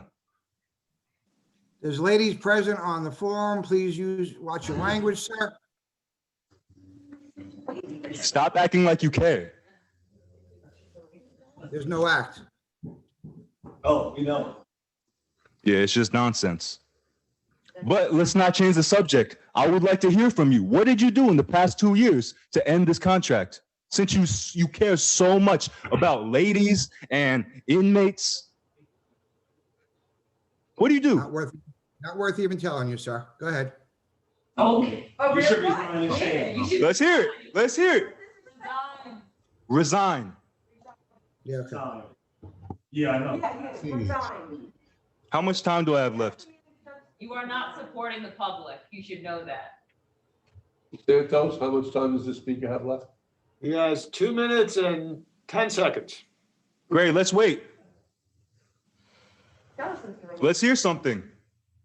What did you do? So obviously 3 members voted against that contract, so I think. Oh yeah, and I appreciate that, sir. Thank you. And you are here. Just so that's all. Thank you. We appreciate that, sir. You were a man of the people. The last meeting too. That's. Greatly. Greatly. Thank you. Okay? That's And everybody else. You're out of order. Okay, sorry. Nothing. Nothing. You have nothing to say. They've done nothing. Say nothing, do nothing. Nothing. How many donations did you get in those years? I want. How many thousands of dollars did you get? I really feel right now. Mr. Chairman, Freeholder Walker wants to speak. He doesn't care about Americans only. He only cares about Americans, Mr. Walker.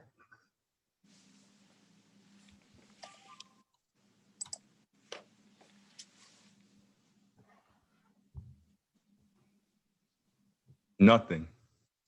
John Lewis would be ashamed. I'd like to hear from my freeholder. What'd you do? District 3.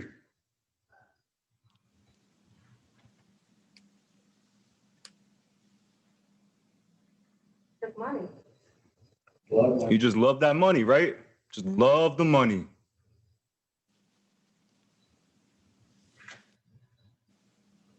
They don't accept money where you're going, though. I said something on a record in reference to what we've been doing already. I didn't want to prolong it. I would love to have another conversation with you. No, let's say here. I mean, it's not enough time, brother. Not enough time. There's a lot of things going on. So it's not. We're giving you some time. You have time right now, and you had time to vote yes to renew the contract, didn't you? Yeah, whatever. 5 minutes, Mr. Chair, the 5 minutes is up. The 5 minutes is up. Thank you. 5 minutes left. Next young lady in the back, please state your name for the record. She's just getting. Oh, no problem. Please state your name first for the record. My name is Amy Torres.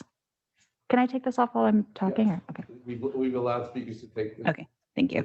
I will try not to breathe too forcefully. My name is Amy Torres. I'm a resident of Jersey City. It's fitting that commentary for the ICE contract comes last because this county continues to put immigrant communities last. It lauds diversity and inclusion from the outside, but a simple scratch below the surface reveals that the tokenism is a thin, flimsy cover for the county's profit off of our detention and suffering.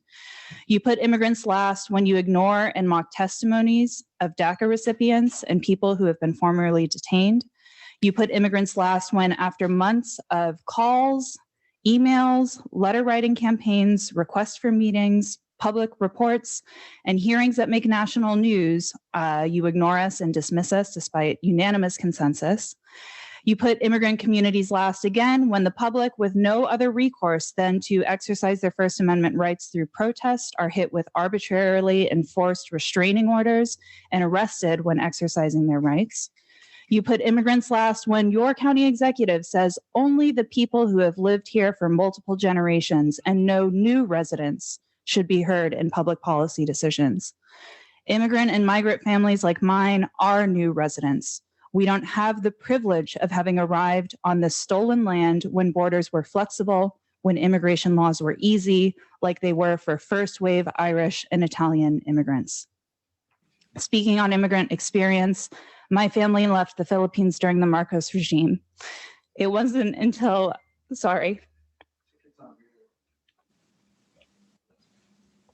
It wasn't until I was older that I realized I had another Tito who had died under mysterious circumstances that many whispered were politically motivated in the Philippines. My family came here and they chose New Jersey. Thank you. They chose your state as home and came all the way across the world to a place that's cold, that's so different from the place that they knew, but they called this home.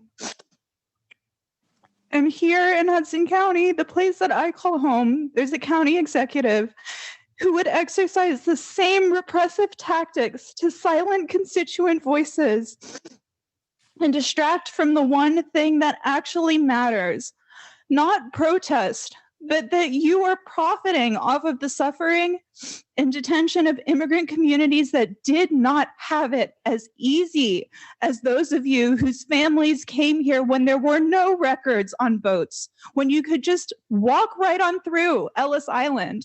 That doesn't happen anymore. When you say your family came here right, you're ignoring the public policy decisions like the ones that you just voted on last week. You ignore that. You are the ones that are making it difficult. You are the ones that are upholding Trump policies, that are upholding these racist policies that make it harder for people to stay here. You put immigrant communities last. And when you put immigrant communities last, it concedes that there's another community that comes first, another community that you hold supreme. And you are holding white communities supreme. We call it white supremacy, not because we're making threatening remarks, not because we're terrorists, it's because it's the truth. And if you find the details of the truth to be terrifying, then maybe the speakers of that truth are terrorists. It is terrifying to be an immigrant in America. It is terrifying to be Black and brown in America. That is our reality, and you are the enforcers of it.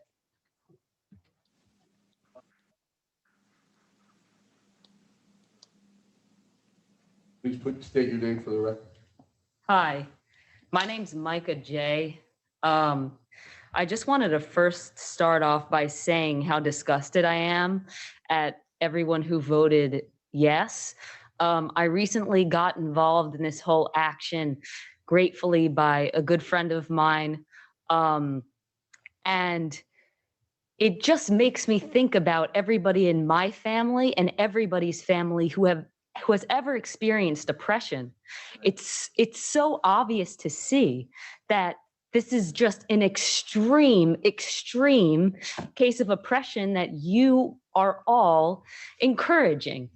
And not only we have acknowledged this and seen this and witnessed this, but DeGee's own neighbors around his home all feel the same way. This is the community at large that feels this way. It's not just a small group of advocates and people who care about people. This is the community at large. And you could deny that that's the fact, but we know it's the fact because we're out speaking to them. We're out speaking to the neighbors. We're out speaking to the community. We're out giving out leaflets and flyers in efforts to show our care. And you can't even have a conversation with us about this.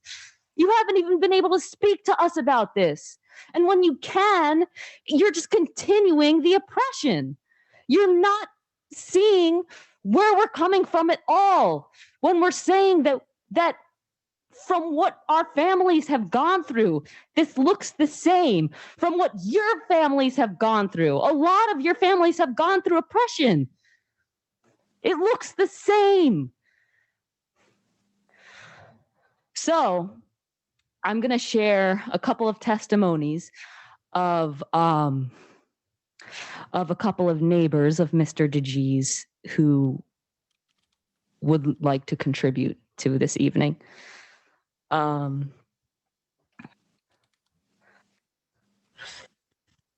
Learning about it with all these demonstrations going on outside house, and just only because I live on this block, which Hold on, I'm going to start that over again. I apologize. oh yeah, I mean, I'm just sort of, to be honest, learning about it with all these demonstrations going on outside his house, and just only because I live on this block, which I feel a little ashamed to say out loud, but you know, as I learned about it, it seems to me that he made a promise or a statement that he was going to, you know, let this contract run out, not renew it.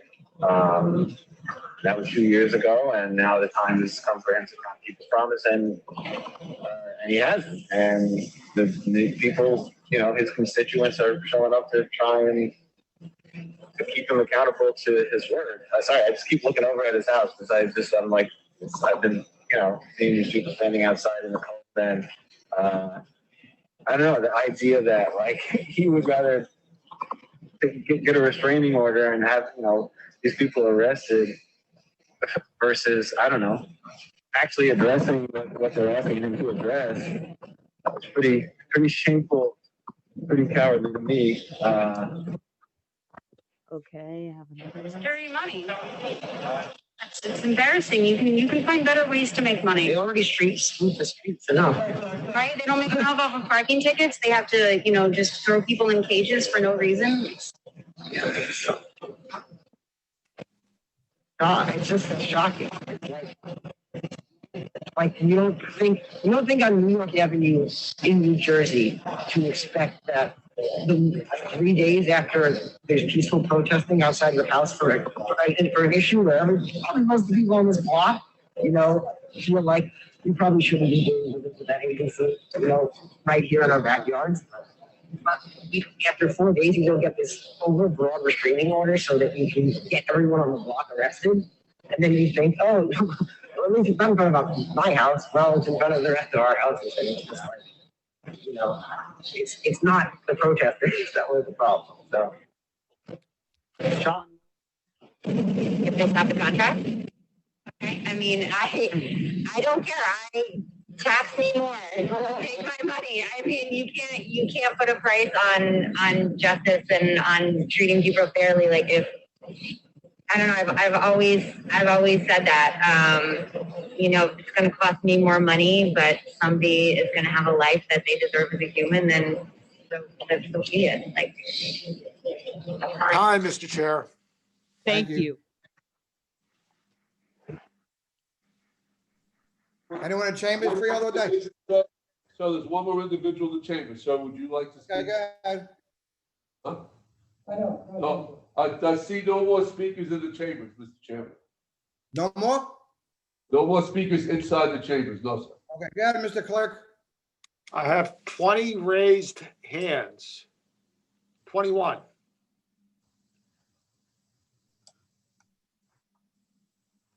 Just went up to 28. Stop, well. 30. Keep going. The first. We'll start calling somebody. Elizabeth and Doye. Mr. Chairman, it's 8:15, and maybe the stenographer needs a 5-minute break. You need a break? Yeah, I can use the ladies' room. Excuse me? Ladies' room, it's good. Huh? I can use the ladies' room, yeah. Okay, yes, Mr. Chairman, the stenographer has asked for a 5-minute break. All right, freeholder day, bring us back when you're ready. Hold on, make a motion for a 5-minute recess. Go ahead, second. All in favor, aye. Second, aye. Aye. Aye. Go ahead. Thank you. An inhumane renewal of the ICE contract in Hudson County. After sitting for 10 hours, listening to other Hudson County residents echo my plea to end the contract, I listened in shock, shame, and sadness to the board proceed to vote in favor of this contract. I find myself here again to plead with you, to call on your better nature, to in fact beg you to rethink this decision and back out before it is too late. One attendee last month called acceptance of this contract taking blood money. I repeat her claim and passionately underline it. You have done wrong. It is time to admit your mistake and rescind the agreement. It is time for you each to do the right thing. Do the humane thing, do the just thing, stop the incarceration of men, women, and children who have done nothing wrong, but who are coming here to establish a better, a healthier, a safer life for themselves and their family members. Think of the people who care for you, the nurses, the doctors, the home health care workers, the restaurateurs and staff, the folks who deliver your mail, package your Amazon purchases, clean your homes, care for your elderly family members, teach your children. Where would we be without the cultural wealth and industry of the immigrants who make the United States of America the country it is today? I invite you to think of your life without the immigrants in your communities. They would be dull, poor shadows of the life you live now. Look deep into your heart and soul. I ask that each of you revisit your conscience and stop the horrible incarceration, detention, and mistreatment of immigrants in our county. Do the right thing. Stand up for justice, rescind this contract with ICE now. And I'd like to end with a quote from a comment in the New York Times. It's an editorial calling to abolish ICE. And it states, rather than attempt to return the enforcement apparatus to make it more humane, sorry, let me repeat that. Rather than attempt to reform the enforcement apparatus to make it more humane, we should break the cycle of abuse, violence, and lack of accountability that is embedded in immigration enforcement and incarceration. I thank you, and I yield the rest of my time. Please. The next speaker is R.D. Rohan.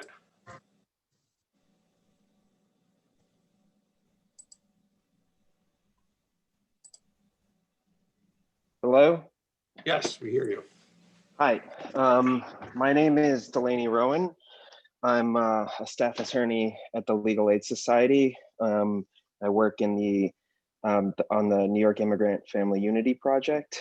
I'm here to read a statement that we drafted earlier this week and last week on behalf of the Association of Legal Aid Attorneys in the Immigration Practice at the Bronx Defenders, the Association of Legal Aid Attorneys in the NYFA Practice at the Legal Aid Society, and members of Service Employees International Union 1199, member staff in the NYFA Practice at the Legal Aid Society.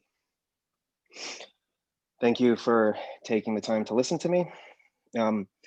As ALAA and SEIU member attorneys, social workers, paralegals, and legal advocates who provide pro bono services to people detained at Hudson County Correctional Facilities, we fear that the freeholders renewed the contract with ICE without fully understanding the conditions faced by people incarcerated by ICE.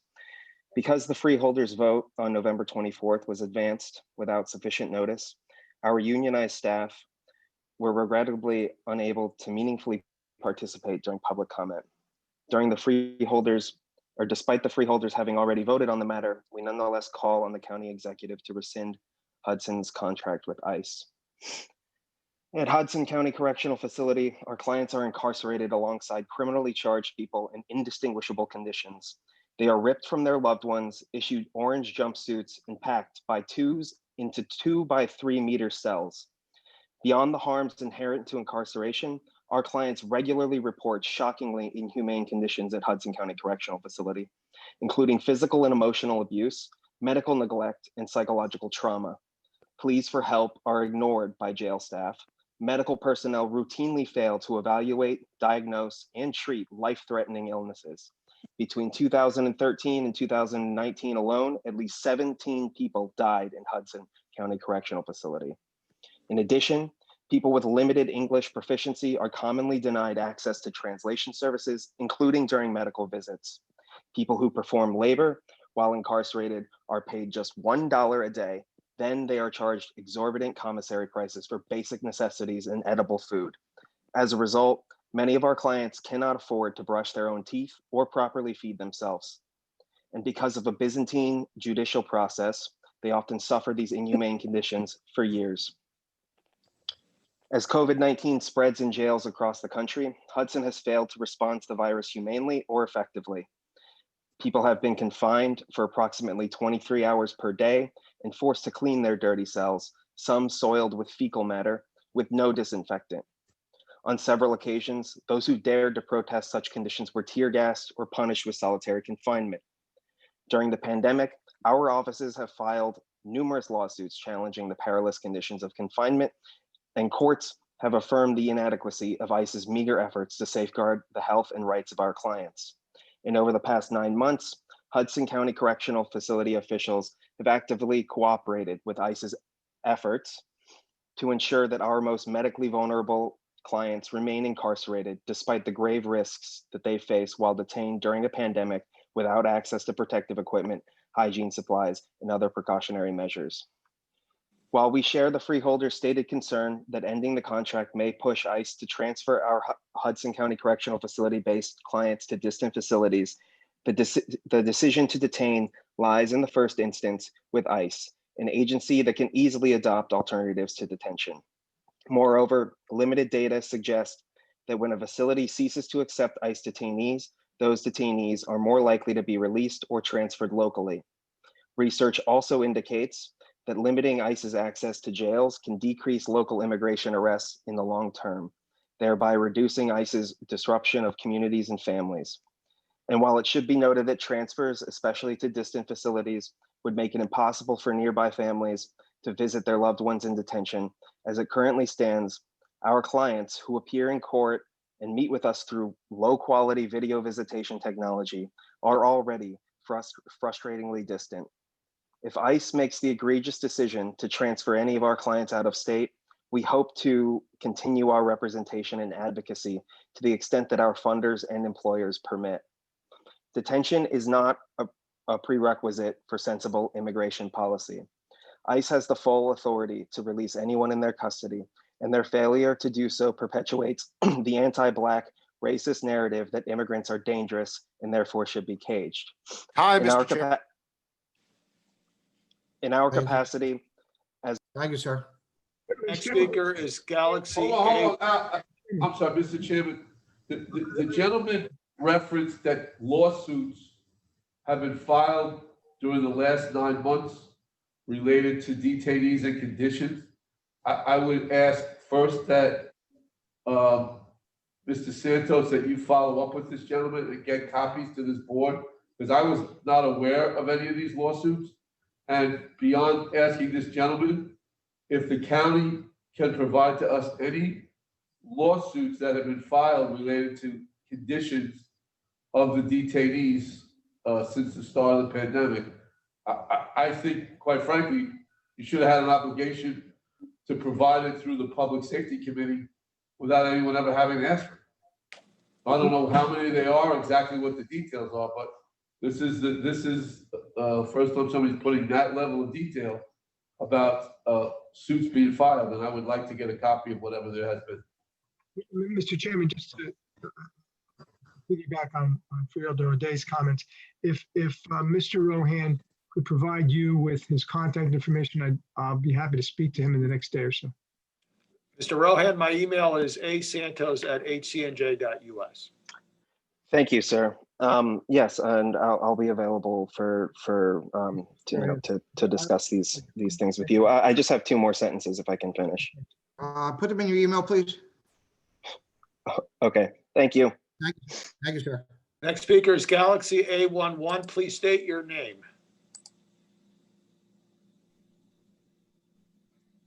Are you there? She's muted. Not for me. No, she's got to unmute herself. Galaxy, are you there? Okay, go to the next speaker. Yes, please. Next speaker is Carrie M. Hold on. Carrie M. Are you there? She's also muting.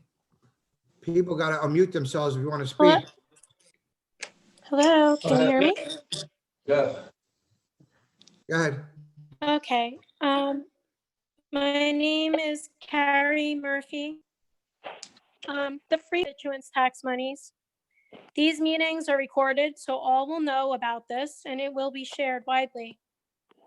You are apparently investing in undocumented peoples outside of your jail. That's not helping those who are dying in your jail, those who are endlessly suffering in your jail, all against the wishes of your constituents and the public at large. Your jail is not okay. A lawyer previously was just talking about this. There was 10 hours of testimony last meeting talking about this. Nobody is getting services in this jail. People are dying in your jail. They're not getting their medicine. They're being harassed. They're being abused. It's wrong. I just don't buy it. I want you guys to eat the food for 1 full week in that jail. I just don't buy it.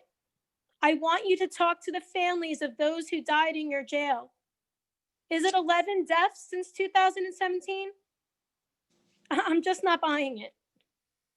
The point is that all of you keep the bodies in that jail as long as possible so that tax dollars keep coming in per body for inmates and detainees. None of my questions are ever answered that I asked of you, but nevertheless, since 2017, how much commission monies has Hudson County received from the jail vendors? And where have these monies gone? Why do you choose to continue to renew the ICE contract for another 10 years? Why don't you just offer services to those in need in your own county and not keep putting people in cages? I need my questions answered. Again, the freeholders won't answer, obviously, but I remember what Walker told us that he did. Someone asked, what have you freeholders been doing? I remember what Walker said. He decided to continue to oppress one group of people in that jail because another group of people in that jail were still being treated poorly. So oppress one minority group to uplift another group. It's not how it works. Shame on you. Shame on all of you that chose to renew this ICE contract, and shame on all of you that repeatedly continue to harm both inmates and detainees in that jail facility. Those that voted to renew this ICE contract for the additional 10 years will be voted out. There's new youth that will be voting. And the voters that you lied to last time in 2018, when you told them you were going to end this contract, they're not going to be this gullible this time around. Shame on you. I yield my time. Thank you. Next speaker, clerk. Next speaker is Yossi Badi. Hi, y'all. My name is Yossi Badi, and I'm a law student at NYU and part of NYU's Immigrant Rights Clinic. First of all, as a woman, I don't appreciate being used as a means to suppress the voice of speakers voicing their opinions on important issues by not allowing them to swear because of the presence of ladies on the call.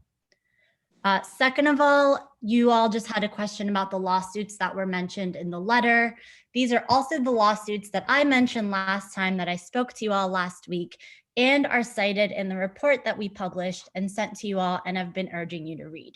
So maybe if you all had done some of your research, you would have known about those lawsuits because we've been asking you to take a look at them. Third of all, last time we spoke, you all expressed so much concern for the people detained by ICE at the Hudson County Jail, but nonetheless voted to renew the contract with ICE, inviting ICE to continue terrorizing our communities and subjecting them to the horrific conditions at your jail. I'm wondering, what have you done since then to ensure the release and health of the people currently detained? For example, have you met with their attorneys? Have you met with any of the organizations who are working towards their release? Comments were made earlier on this call alleging great conditions at Hudson and that the people who testified last week had never been inside Hudson. This is a blatant lie because there were plenty of folks who spoke directly from their experience being detained at Hudson County Jail. If the conditions are so great, then why did Edwin, who was detained at Hudson in 2018, testify that he was tortured physically, verbally, sexually, and mentally by the officers? Despite the turmeric that was mentioned, Edwin says that there was no proper food at Hudson. He worked in the kitchen to distract his mind from the torture, and it was horrible. After 8 months of crying, begging officers to deport him because he couldn't take it anymore, they instead put him in solitary confinement. If the conditions are so great, why did someone else who was detained at Hudson until December 2019 testify that the medicine that they gave him at Hudson was so terrible, it was so bad, and one time he had an operation while he was there and had to wait 6 to 8 hours for medicine? If the conditions are so great, why did someone else who was detained at Hudson until September of 2020 testify that the 2 years she spent at Hudson County Jail were terrible for me? When COVID-19 began spreading in Hudson County Jail and jail staff, including nurses, began to die, she became very scared. One of her conditions was high blood pressure. She didn't have it before she went to the jail, but being in the jail was hard on her. The high blood pressure got really bad. Apparently the jail wasn't treating it and her foot began to swell. She had to go on hunger strike in the Hudson County Jail just to get someone from ICE to talk to her. She supports cutting the ICE contract at Hudson County Jail. And she acknowledges that there's a lot of fear about being transferred if there's no contract, but emphasizes that keeping the jail open does not stop transfers. She was almost transferred to Louisiana over the summer, and the only reason it didn't happen is because Hudson County messed up and forgot to test her for COVID. So they couldn't move her and were able to stop the transfer. I urge you all to do whatever is in your power to put pressure on County Executive DeGise to cut this contract. Thank you. I yield the rest of my time. Next speaker is Danielle Harari. Hello, I wanted to start off by stating that I just don't understand why it is that you guys have time for public comments if you guys are going to disregard what it is that everyone's saying. These things are usually to listen to the people and to hear what they want to occur and what they want improved. But as Anthony stated, we are just the ICE people. No, we are the people who care about immigrant lives. The people who will be working to fight for all immigrant lives and who want them freed. We are the people who would have been fighting for all of your ancestors. I know that some of you here have ancestors that are from other places. And would you like to have seen them locked up like that? Would you like that? Would you like to be locked up there yourself? No, the answer is no. And due to that, that should be the reason you want this contract to end. You would not last for 2 seconds there. We are not buying you guys saying that the conditions there are humane. We listen to people. We listen to people's perspectives. We go into their shoes. And we listen. Unlike you guys, you have heard testimony after testimony of people speaking how they feel. All it takes is for you guys to listen. Listen up and hear what the people want. This is what the people want. There are people who are taking time out of their day to speak to you when you guys could be educating yourselves. You guys should be educating yourselves. We shouldn't be here having to speak to you and having to tell you that these conditions are inhumane. Look at it yourself. Listen to the people. Listen to the detainees. And when someone's speaking to you, you shouldn't be speaking to other people. Listen up. You guys are walking away when people are speaking. Listen up. You should be ashamed of yourselves. And with that, I'm going to conclude by stating, shame, shame, shame, shame, shame, shame, shame, shame. Next speaker is Jonathan Kaminsky. Can you hear me? Yes.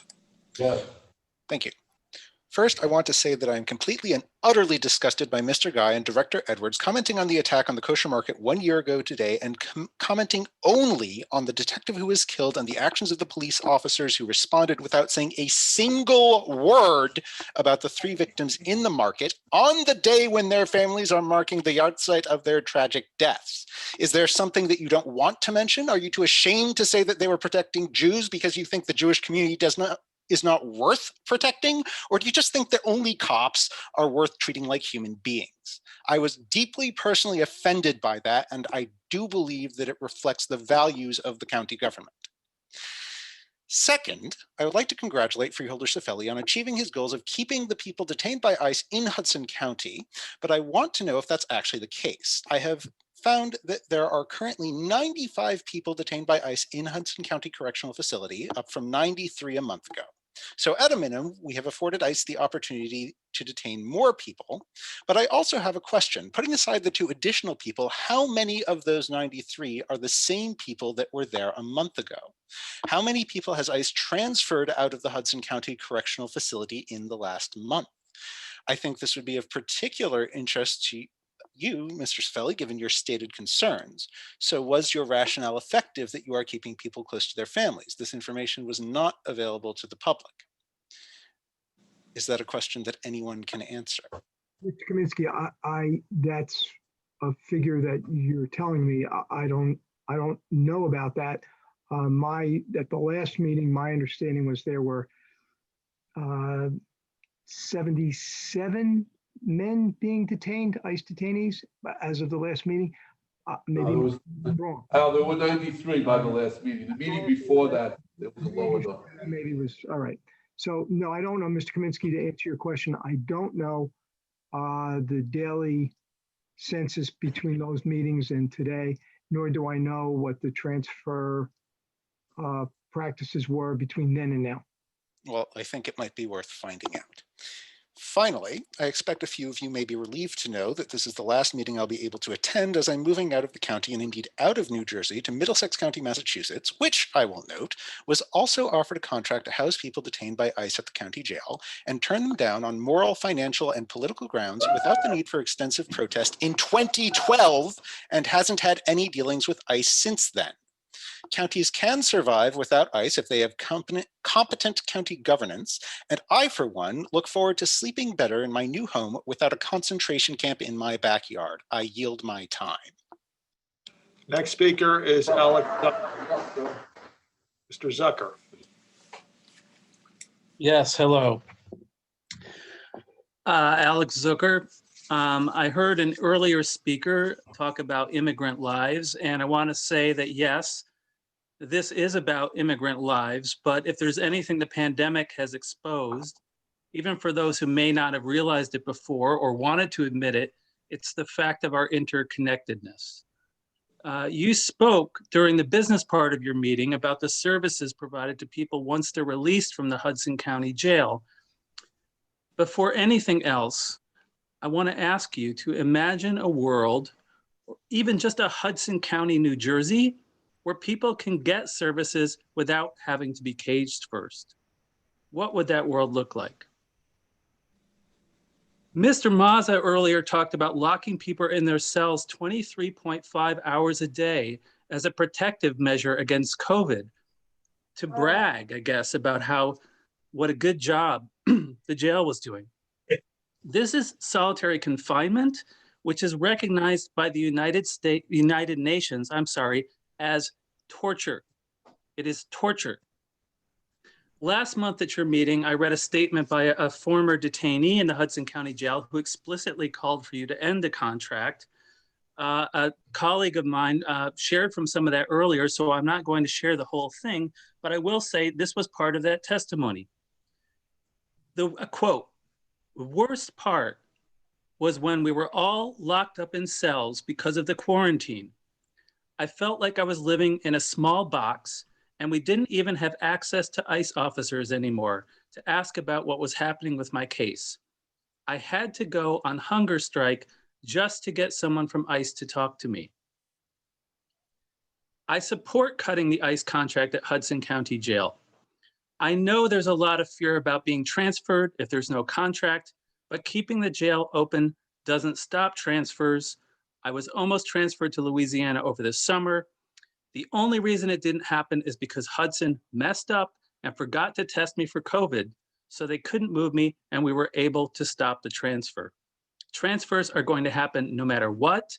ICE does whatever it wants to do. That doesn't mean that Hudson County should go along with it. End of quote.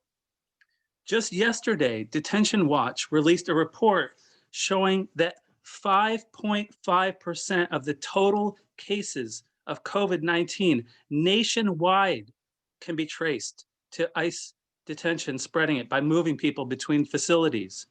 So you consistently speak about the Hudson County Jail as if it existed independent of the system, but ICE is a federal agency nationwide. So admit it or not, you are not independent or free of responsibility for what happens in the system as a whole. I want to know, I have questions, just like one of the people who spoke earlier. Several of you flaunted the fact that you met with people incarcerated by ICE in Hudson County Jail and that they supposedly were opposed to ending the contract. Have you met with people in the jail since you voted to extend the contract for another 10 years and asked them what they thought about that? Have you met with the attorneys for those detained? Have you met with First Friends regarding their position on the contract? Have you discussed with First Friends the issues that people in detention are currently having? These are actual questions, not rhetorical ones. And if anybody can answer them right now, I would love to hear it. Mr. Freeholder, I have ongoing dialogue with First Friends. I have not gone back to the facility, but I do intend to, because there are a couple of unresolved issues that I had when I was there.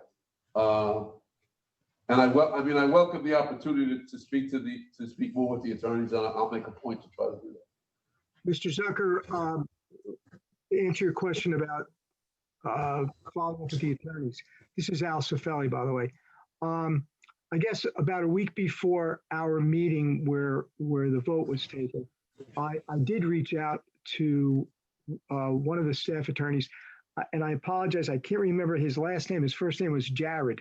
And during the course of that conversation, because this individual appeared before us at previous meetings and advocated for us not to cancel the contract.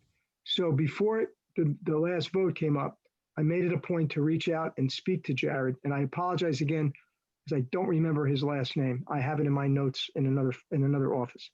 But I did speak to him, and it was at that time, for the first time, that I learned that the consortium of attorneys in the Bronx, Manhattan, maybe Brooklyn, I think, were coming together, and they're releasing a one-page position paper, which he was kind enough to email me that evening. In that paper, it seemed that the attorneys had now backed off or walked back their previous advocacy against canceling the contract and had taken a neutral position. That was their stated position. They were not taking position, they were neutral on it. Tonight, this is why I asked, when Mr. Rohan spoke, I asked to get his contact information, because I will speak to Mr. Rohan, and I'm sure Freeholder O'Day will speak to him as well. And I want to get more of a dialogue with him about it. But I hope that answers your question. Yes, I did speak to the attorney or one of the attorneys before the vote. I did get the position paper that they were neutral. They were not taking a position. And now I hear from Mr. Rohan that maybe they are taking position. So I want to— There's a new position out that came out today. That's exactly my point. And I'll talk to Mr. Rohan at some length about that in the next 2 days. I will wield the rest of my time. Thank you. Thank you, Mr. Zucker. Thank you, sir. The next speaker is Naja.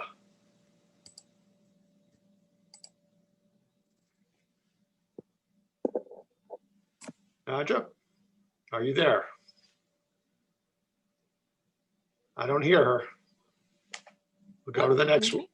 Are you there? Hello? Yes. Okay. Hi, Nadia Rakowski, Hoboken resident for the past 13 years and homeowner for the past 14 months now in Hoboken. I have to say, I want to shout out to a previous speaker who was in the chambers tonight, Kay-san, who was 20 years old. As a 43-year-old, I was mightily impressed with him. And sir, whenever you run, you will have my vote. To the rest of the freeholders who voted for the contract to be renewed, your actions have been heard. Democratic freeholders in a Democratic county in a reliably blue state of New Jersey extending their contract with ICE for 10 years. I mean, your misguided action in violation of the will of the people certainly has been noticed by the media and our own senators' attention. You have mentioned law and order during the last meeting multiple times. So you want law and order. Well, give these immigrants just that. Most of them already served their time, as Mr. O'Day has mentioned. Is that not your law and order right there? You're worried about the future immigrants being picked up by ICE being criminals? Well, give them their due diligence in law and order, which they not only deserve, but is their lawful right. Let our police force handle that and arrest them. And then give our judges their due diligence to do justice. While I'm worried about the 95 humans currently incarcerated and a number you should all know by heart as an elected official, I am worried about the human beings in the future, the next 10 years. I am ashamed of my quote unquote politicians to put this vote on an agenda illegally within 48 hours, the Tuesday before Thanksgiving. You know, there's ample evidence that there is abuse going on. Please do not deny it. And if you think that these detainees talking to politicians give you a real answer while incarcerated and wanting to get out, I'm sorry, but you are mistaken. The things that they have fled in their own country, including politicians, will not make them answer to you in a way that you know that they want to give. They will answer to what you want to hear. You know, very, very shameful, like so many have said, and happy to meet with all of you individually and talk to you about this and what we can do about this. But I beg of you, 10 years? Seriously, lady and gentlemen, ladies, sorry, two, we have two now. Ladies and gentlemen, do the right thing. Talk to us, talk to the right people about it, talk to the lawyers, to first friends. If you're put off by certain people, okay, but still listen to them because we've got something to say and we are your constituents. I thank you very much. Have a good night. Happy holidays. Be safe, just like the immigrants incarcerated right now. I yield my time. Next speaker, Mr. Chair, is Christopher Barry. Hi, guys. Can you hear me? Yes. Cool. Hi, my name is Chris Barry, and I'm from Union City. Here in Hudson County, I'd like to talk about the rampant extremism that is sweeping through Hudson County regarding the ICE contract. The following applies to approximately 6 of the 9 commissioners up there tonight. Here in Hudson County, our commissioners hide their emails and their phone numbers so the public cannot contact them. Our commissioners ignore 10 hours of public comment. Our commissioners think forced hysterectomies are not torture. Our commissioners assault protesters. Our commissioners threaten to fight public speakers. Our commissioners yell and storm out of the chambers from time to time. Our commissioners pretend there's a silent majority that secretly supports ICE, but no one can find them. No one's sure where they are and they don't talk up and they don't come to meetings, but we should still respect them and listen to them. Our commissioners rush through last-minute contracts hoping the public won't notice. Our commissioners also ignore experts and the victims of these concentration camps. Now I'd like to talk a little bit about our county executive. He thinks young people shouldn't have a voice in their local government. He thinks you need to live in Hudson County for decades to be involved in your local government. He files bogus, mobbed up lawsuits to stop First Amendment protected activities. Our county executive thinks any opposition from the public is harassment. Our county executive is a coward if he thinks that. He needs to resign immediately. I'm not going to bend over to the extremism that the Democratic machine brings to Hudson County. The blood money is not worth it. Also, what is up with you guys in Turmeric? No one cares about Turmeric. These people are in jail. What do you think Turmeric is doing for them? That's not doing them anything. Stop bringing that up. That's not getting you any bonus points in hell. You're still going there with or without the turmeric. Also, Commissioner Romano, why is a Jersey City police plaque covering the cross on your wall? Are the police more important than the Lord and Savior Jesus Christ? If so, that's pretty freaking weird considering 1 year ago today, so many people were slaughtered unjustly in Jersey City, and the people on this board only brought up the police officers and not the victims. What is that about? That's pretty disgusting. I yield the rest of my time. I just have to say you guys are disgusting. You're some of the worst politicians that are out there. Thank you. Chairman, just for the, Yes, Freeholder Romano, go ahead. Tell me how many days a week you're in church. my cross is still on the walls, just not facing that direction. Nobody knows what he said. It wasn't meant to be here. Yeah, no, it wasn't. Oh, did you? Okay, next speaker, we have 25 speakers left, Mr. Chair. The next speaker is Caitlin Sherman. Hello. So these comments are directed at the 6 freeholders who voted for the contract. And I'd like to thank freeholders O'Day, Torres, and Cedeno for making the just and moral choice 2 weeks ago. For the rest of you, some of you said we need the money that we make on this contract. We're getting $120 a day, but a quick Google of the average New Jersey jail expenses says it costs about $50,000 per year per person imprisoned. Divided by 365, that's $136 a day. So are we spending more than we're making? We have no way to know because there's no financial analysis. Some of you said that losing this contract could lead to layoffs, but a report last year said the jail was severely understaffed with over 100 positions unfilled and remaining staff stretched thin and relying on overtime. It sounds like having fewer people in the jail would help the people who work there rather than hurt them. Some of you said if we get rid of this contract, the people in ICE custody will be shipped far away, but when Passaic County ended their contract, nearly everyone was either released or moved to a facility nearby. Also, 2 people who were hunger striking in Bergen County next door were just transferred to the Buffalo area yesterday, so leaving these facilities open does not prevent transfers. Freeholder O'Day provided a plan to phase out the contract by not allowing any new detainees, but that fell on deaf ears. Some of you don't seem to even understand why these people are in our prison. They're being held in the prison because of paperwork and bureaucracy. Yes, some of them have committed crimes, even some of them serious crimes, but according to Freeholder O'Day at the last meeting, all but 2 of them had already served their prison sentences for those crimes. They are only being held because they're waiting for a deportation hearing, which is a civil matter, not criminal. I have family members who have also committed serious crimes in their past, and they were given the opportunity to leave prison and get back on their feet purely through the accident of being white and being born here.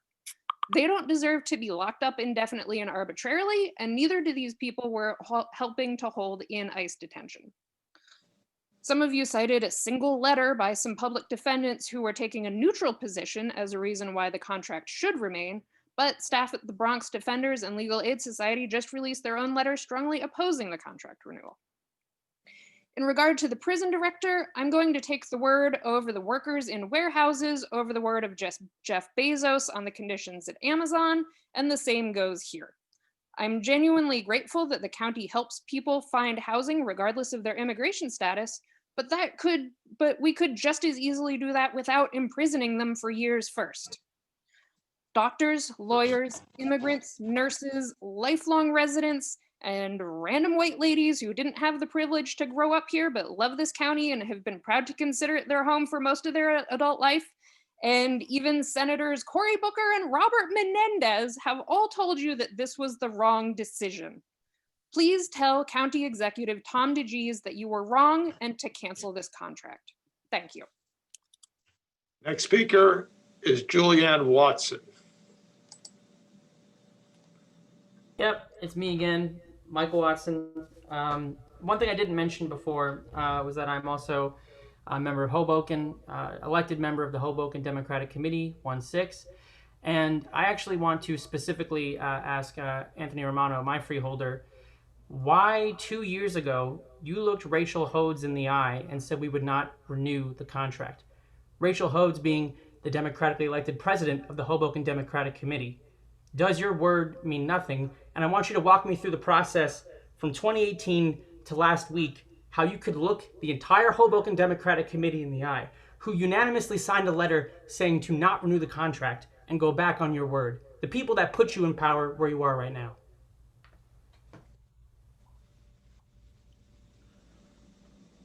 Mr. Chair, Mr. Watson would like to talk to me offline. I'll give him my email, please, and I can always meet with him. I will happily hold on to my time and wait for a response. If there's no to talk about, I'll sit in silence and I will connect after this this 5-minute spiel, but clock's ticking and I got nowhere to be. And also, some of your information that you stated is definitely incorrect. Yes, but set us straight. Yeah, set me straight. It's your version. Set us straight. Give us your Trump version. I'd love to hear.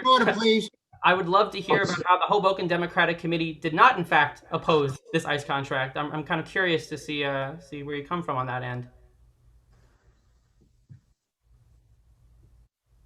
I told you, give your information to the clerk and I'll meet you offline.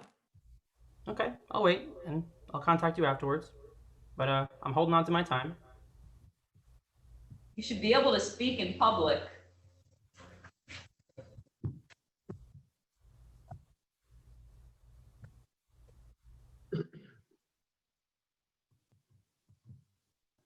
This is really sad.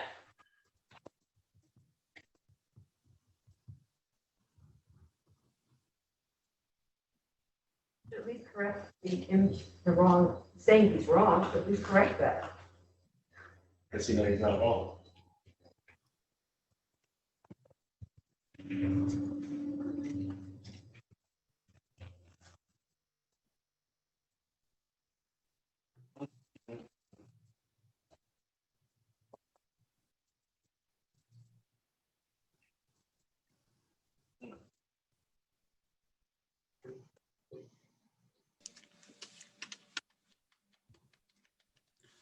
Mr. Florio, are you there?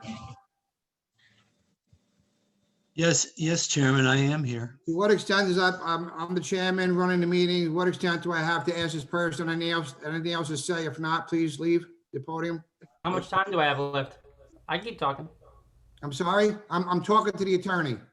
Is this not my 5 minutes? No, you don't want to say anything. I'm talking. Mr. Florio. Oh, but I'm talking now. Well, I'm interrupting you. Ah, Okay? democracy in action, folks. This is beautiful. No, I mean, you're arresting people for protesting with their First Amendment. No, I'm trying to mean so other people waiting have ample time to come. You just wasted people's time, which isn't. I would be willing to bet $50 that the people who are waiting would be happy to let me keep doing this. Okay, yeah, right, yeah. Mr. Florio. Yes, Chairman. Go ahead. Y'all make me sick, you know? What else is there to say? But I guess I could count the ways you make me sick. There's the way that you made us sit through a 10-hour public hearing and then ignored everyone. We were polite last week. I don't see a point in being polite going forward. I'm sure this is very unpleasant for all of you, but I've got a really easy solution to make sure you don't have to keep doing this every single freeholder meeting. And it's doing the right thing. Thank you. Anytime. Every time, I don't care. Every time, damn right. No problem. Yeah, no, I'll ask you for sure. I mean, you're looking kind of old. Mr. Sanders, how much time? 20 seconds. Okay, I think we can wait. And when we speak, Mr. Watson, I want Rachel there. All right, sure. Who's Rachel? He loves Andrew. Also, happy Hanukkah. Okay, next speaker is Susanna Zhivatovsky. I apologize for mispronouncing that.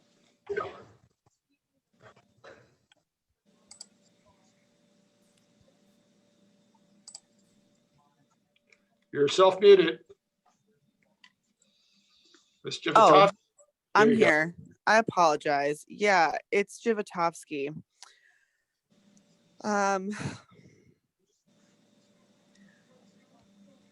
I'd like to read out the names of 5 staff and correctional officers who died at the jail. Bernard Waddell Sr., 32 years on the job, was working in close proximity to inmates infected with COVID-19. He had no PPE. Daisy Doranilla, a nurse. Edwin Montanano, a nurse. Sergio Rossini, Zeb Craig. I think it's ridiculous that before the public comment period started, you had this commercial, this advertisement for the fantastic conditions at Hudson County Jail, and highlighted how safe it is for detainees and inmates. Ridiculous. The fact that in order to have some semblance of safety from this disease, people are put into their cells for 23 and a half hours in the day. That is equivalent to the psychological torture of solitary confinement. Meanwhile, your Twitter accounts and feeds are full of advisories for residents to mask up, to stay safe, to fight the virus. And who is spreading this virus more than ICE? Transfers through ICE around the country have been linked to massive outbreaks. Detainees and staff have suffered not only death, but severe complication and the unknown about what are going to be the long-term effects from people contracting this virus. And the Jersey Journal in August 21st reported 2 new COVID cases at the Hudson County Correctional Facility. And the person who spoke at the beginning, who spoke for more than 5 minutes, by the way, I guess that the rules don't apply when someone has been planted there by you all to give false information about how great the jail is. The other name that I want to uplift tonight is Carlos Bonilla, who died at the Hudson County Jail in 2017 from a treatable condition. If it's not COVID that is harming people inside, it is the routine and systemic medical neglect and abuse that is forced upon people who are locked inside by ICE. Carlos owned and operated a construction company on Long Island, employing several people, and was picked up by ICE only to die in their custody, leaving behind 4 children and many other family members. The fact that Hudson County is involved in this is just unnecessary. It's not necessary that people lose their lives because you guys are addicted to ICE. It's not serving anyone.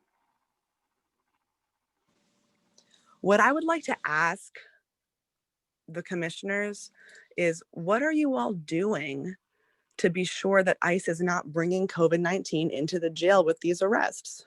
Like, how are you gonna stop that from happening? Can anyone answer my question?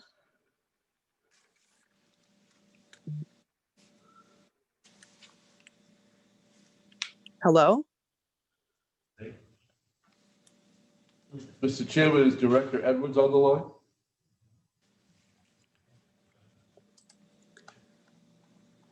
Have you consulted with lawyers about the legal liability that you will face if a person in custody or another Garter staff member dies from COVID or sues for wrongful death? If this is really about money and about good union jobs for you all, why are you allowing people to Time, die Mr. at Chair. their jobs? Time's up. Thank you, ma'am. Next speaker is Dana Patton. Ms. Patton? Yes, hi. My name is Dana Patton, and I'm a resident of Jersey City. Freeholder Walker is my freeholder and also my neighbor. I'm calling to thank you, those of you who voted to end the ICE contract, and I'm calling to ask the rest of you to strongly consider going to County Executive Giudice and asking him to please cancel this contract. Many of you probably, like myself, have ancestors who came here and were very lucky to come here in a time where it was not exorbitantly expensive and there were not so many loopholes so many hoops to jump through to try to get here and to be a citizen here. I know for sure that people who came here were the Italian and German and would never have been able to come here if they had to do the things that you have to do now to come here in what people would say is the right way. I think just the idea of there being a right way to come here in a place where we basically murdered people to get this land, and we enslaved people to work it and to build this country is ridiculous.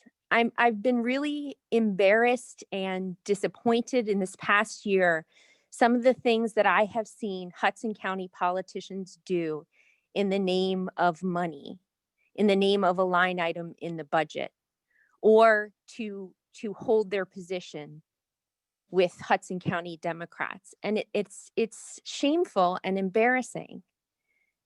And I don't know how people can walk around and look at their neighbors and look at when so many people in Hudson County are immigrants. Our county runs on immigrants. Our county is full of hardworking people who just weren't lucky enough to be born here. I would not be able to walk around in my neighborhood and look at my neighbors if I did not call and say that I was embarrassed and ashamed and disgusted by this. And history is not going to look kindly on this. And the arguments for it do not hold up. I don't think would during Japanese internment, would we say, oh, well, it's better off we open an internment camp here so that people are closer to their family than to say, no, we don't believe in this and we're not going to profit from it? It's just incredibly disappointing. And I would ask you to please reconsider and think about what our values are here. What do we really care about here? I care about my neighbors. I care about the people in this community, all of them. And I will stand up every time and say, when something is not just, when there is inequity, I will stand up and say it. And I am saying it now. We should not be involved with ICE. And I do not want to be part of, as a Hudson County resident, I do not want to be part of taking blood money. I do not want to be part of encouraging ICE and housing people for them. I do not want any part of it. And that's what many Hudson County residents are calling you to say. We do not want to be a part of it. So please consider that. I would ask you to please reconsider your position. Thank you. Next speaker is Theodore Langlois. Nope, he jumped around too quickly. Hold on. Here we go. Mr. Langlois, Theodore? Yes, sir. I'm a student at the Hackensack Meridian School of Medicine. And I'm here to speak out against renewing the ICE contract. As other people have more eloquently said than I, this contract will lead to increased exposure to COVID-19.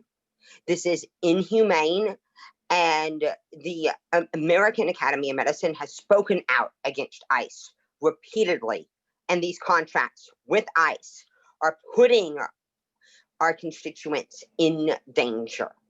And additionally, the American, this has been declared to be torture by the Geneva Convention and does undue psychological harm on those who are held in ICE detention centers. Conditions that will be arising, such as depression, anxiety, PTSD, and the like, are some of the leading causes of disability in the United States and are some of the most deadly conditions that we are forcing these patients to undergo for the rest of their lives due to being detained in ICE detention centers. And these detention centers have conditions that are akin to those of Japanese internment camps and the like, as many other people have said far more eloquently than I. This is something that is unjust, inhumane, and is completely in your power to stop today. It is okay to have a position and realize that that was not the correct position moving forward. If this is about money, residents such as myself are more than happy to pay more taxes to make sure that we have enough to make up for this budget shortfall during COVID. If this is about making sure that people aren't shipped to other places, this is a point where you can use your power as freeholders to write op-eds and the like and reach out to ICE and say, we want to halt arrest, because these are civil proceedings. People do not need to be held in jails. We can let these people go free on their own reconnaissance. Additionally, I'm an advocate for survivors of sexual assault, and these conditions are ripe for sexual abuse. When we're only giving people 30 minutes a day to reach out to their loved ones, when we're only providing very limited access to lawyers, to translation services, and the like, people are going to be unable to report these heinous crimes and are going to be undergoing huge amounts of psychological trauma. It is essential that we protect the most vulnerable in our society. Immigrants have been and always will be the backbone of this nation. There is no right or wrong way to flee huge amounts of trauma that people are facing in their home countries. There is no right or wrong way to make sure that you are providing for your family's essential survival. Moreover, the United States immigration policies are incredibly restrictive and do not account for the economic harm that our nation has perpetrated on the nations from which people are immigrating from. It is essential that we stand up for those who are most vulnerable, and this is within your power. We are not here as carpetbaggers, as outsiders here to create chaos. We are here to instill Martin Luther King's version of peace, which is not the absence of tension, which seems to be what you want. It is the pursuance of justice. Additionally, restraining orders in New Jersey are incredibly hard to get and are incredibly restricted for survivors of sexual assault, for survivors of stalking, for survivors of domestic violence. But we seem to be giving them quite freely when our county executives do not want to face the logical repercussions of depriving citizens of any other recourse to uphold their basic rights. It is our First Amendment right to protest, and it is our First Amendment right to speak freely at these meetings without restricting people for moments of silence that are necessary for us to reflect, without restricting people from the strong language that is necessary to get our point across, and without Time, Mr. Chair. That's so rude. Isn't there etiquette for this? Thank you. 30-minute Next warning. speaker is Sophia Elena. Why did we stop the How is that 30-second warning? allowed? My name is Sophia Gorley. I'm an immigration attorney and ALAA union member. As an immigration attorney, I've represented people incarcerated at the Hudson County Correctional Facility and their deportation proceedings for over 3 years. What that means is that I have represented people in their efforts to get out of the Hudson County Correctional Facility and to fight their deportation case. I'm here to read the remainder of the statement from the ALAA member staff and SEIU 1199 member staff of the immigration practice at the Bronx Offenders and the NIFA practice at the Legal Aid Society. To clarify for Freeholder Cifelli, the ALAA and SEIU 1199 are unions. That means we are unionized staff from the Legal Aid Society and the Bronx Offenders. I encourage you to think carefully about why unions exist and why we speak for ourselves as unionized staff members. I repeat, we are unionized staff. The statement I will finish reading into the record was emailed to each of you earlier today at approximately 6 p.m. I hope you get the chance to read it and to respond. It is as follows. Detention is not a requisite for sensible immigration policy. ICE has the full authority to release anyone in their custody, and their failure to do so perpetuates the anti-Black, racist narrative that immigrants are dangerous and therefore should be caged.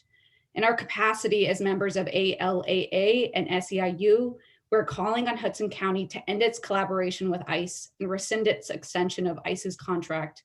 We stand in solidarity, not just with the community and immigrant rights organizations who continue to mobilize against Hudson County's contract with ICE, but also with the movements in support of decarceration and abolition that swept the nation this past summer. Given our clients' horrific experiences of abuse, the medical neglect endemic to Hudson County Correctional Facility, and the health risks associated with COVID-19, now is the time to protect our community members and end this contract. Separately, I want to note for the record that I left Freeholder Cifelli 2 voice messages prior to the vote to discuss this contract. He did not return my calls. In my voice messages, I made clear I was a union member and an attorney, which for some reason it is important to say every single time that I am an attorney who has represented people at the Hudson County Correctional Facility. I testified at the last hearing on November 24th and was met with a very different attitude than my male colleague today, and apparently Jared, who I personally know, and I know who you're talking about, and I can say that he is not an attorney. So I'm not sure why you assumed he was. I have some theories, but he's not an attorney. I also want to thank the 3 freeholders who voted against the contract on November 24th.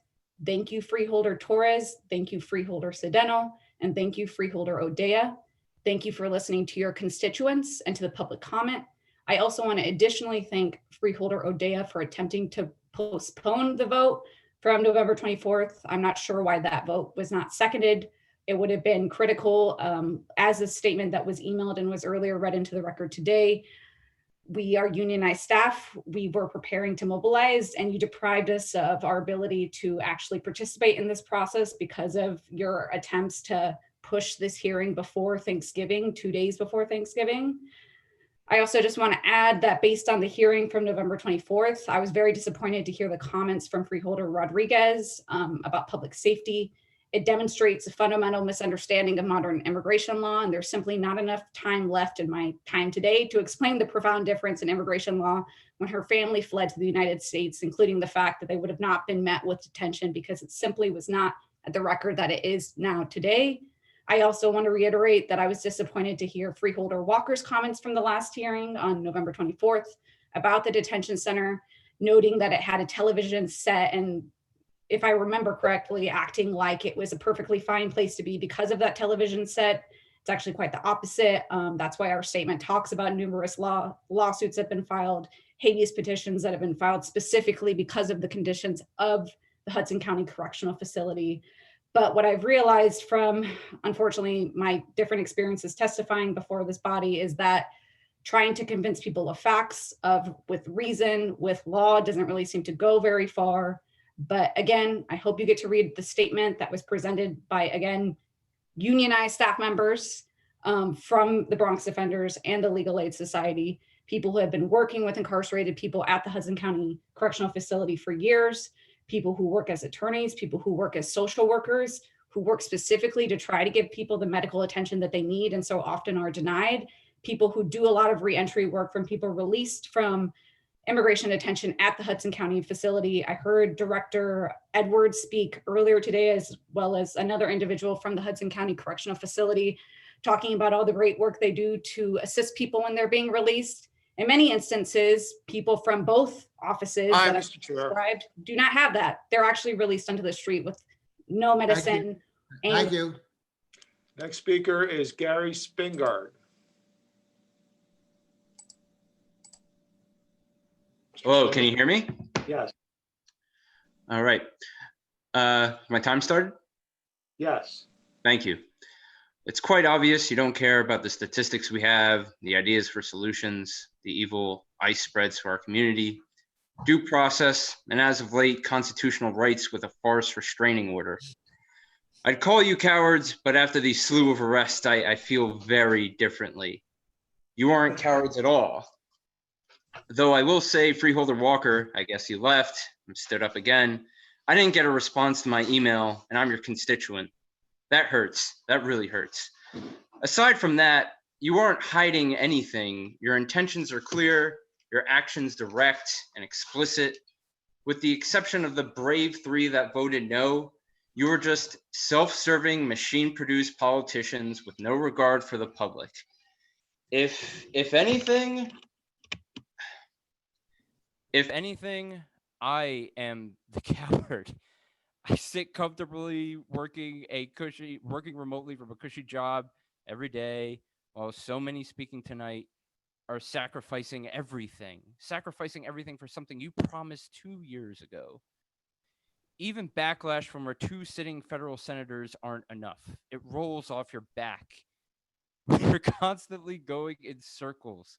This board constantly presents strongman arguments and platitudes, gaslighting statements to justify taking blood money from an institution that is in one business and one business only: crimes against humanity.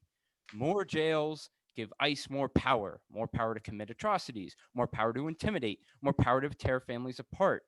We have leaders from your own party denouncing your actions. Oh, they aren't Hudson County? Okay.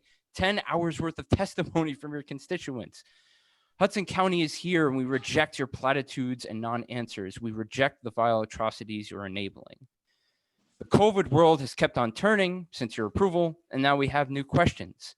I want to echo the concerns of COVID-related deaths. If we're in a situation where we need this money so badly, I can't imagine the financial implications of wrongful death. COVID is far worse now than when people were sanitizing their groceries. Alex Zucker did a wonderful job of explaining of how ICE throws gas on the fire. We should be committed to less detainees, not just for the safety of the people inside, but the safety of our whole society. But instead, we blew the door wide open. You have done that, and you can be found liable. We have no consensus on the financial implications here. If the county needs this money so bad, what exactly do we need it for? Where's it going? A slush fund for a rainy day? If we're so desperate for cash, why are we providing the police department with all these shiny new toys? This is fiscal responsibility? I hear left-wing extremism in the papers, but this is offensive to small government conservatives. A farce restraining order spitting in the face of the Bill of Rights. How many people, principles, and political philosophies can you alienate in one swing? In a sick, twisted sort of way, it's almost impressive. As Andrew proved it before our very eyes, there is nothing to justify these actions. I can't find anything. Unless you honestly think these people are dangerous criminals and buy into Trump's narrative, then you're just being an abhorrent racist. You offer no legitimate reason, no transparency in where this money is going, no respect for your constituents. I still haven't gotten an email, the Democratic Party, or common human decency. I honestly don't know what your principles are. Whatever principles you do have, they obviously have zero issue with blood money. Your job is to carry out the will of the people. If you will not do that, we will find people who will. That's the end of my time. Thank you. Next speaker is Richard Weinstein.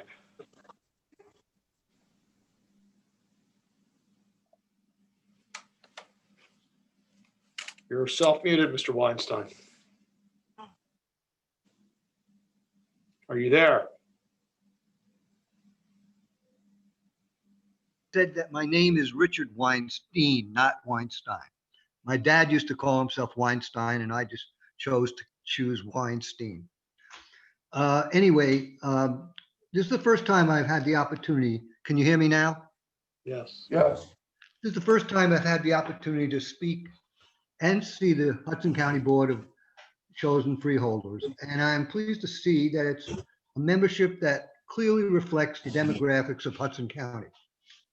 And as I said, that was pleasurable for me to see that.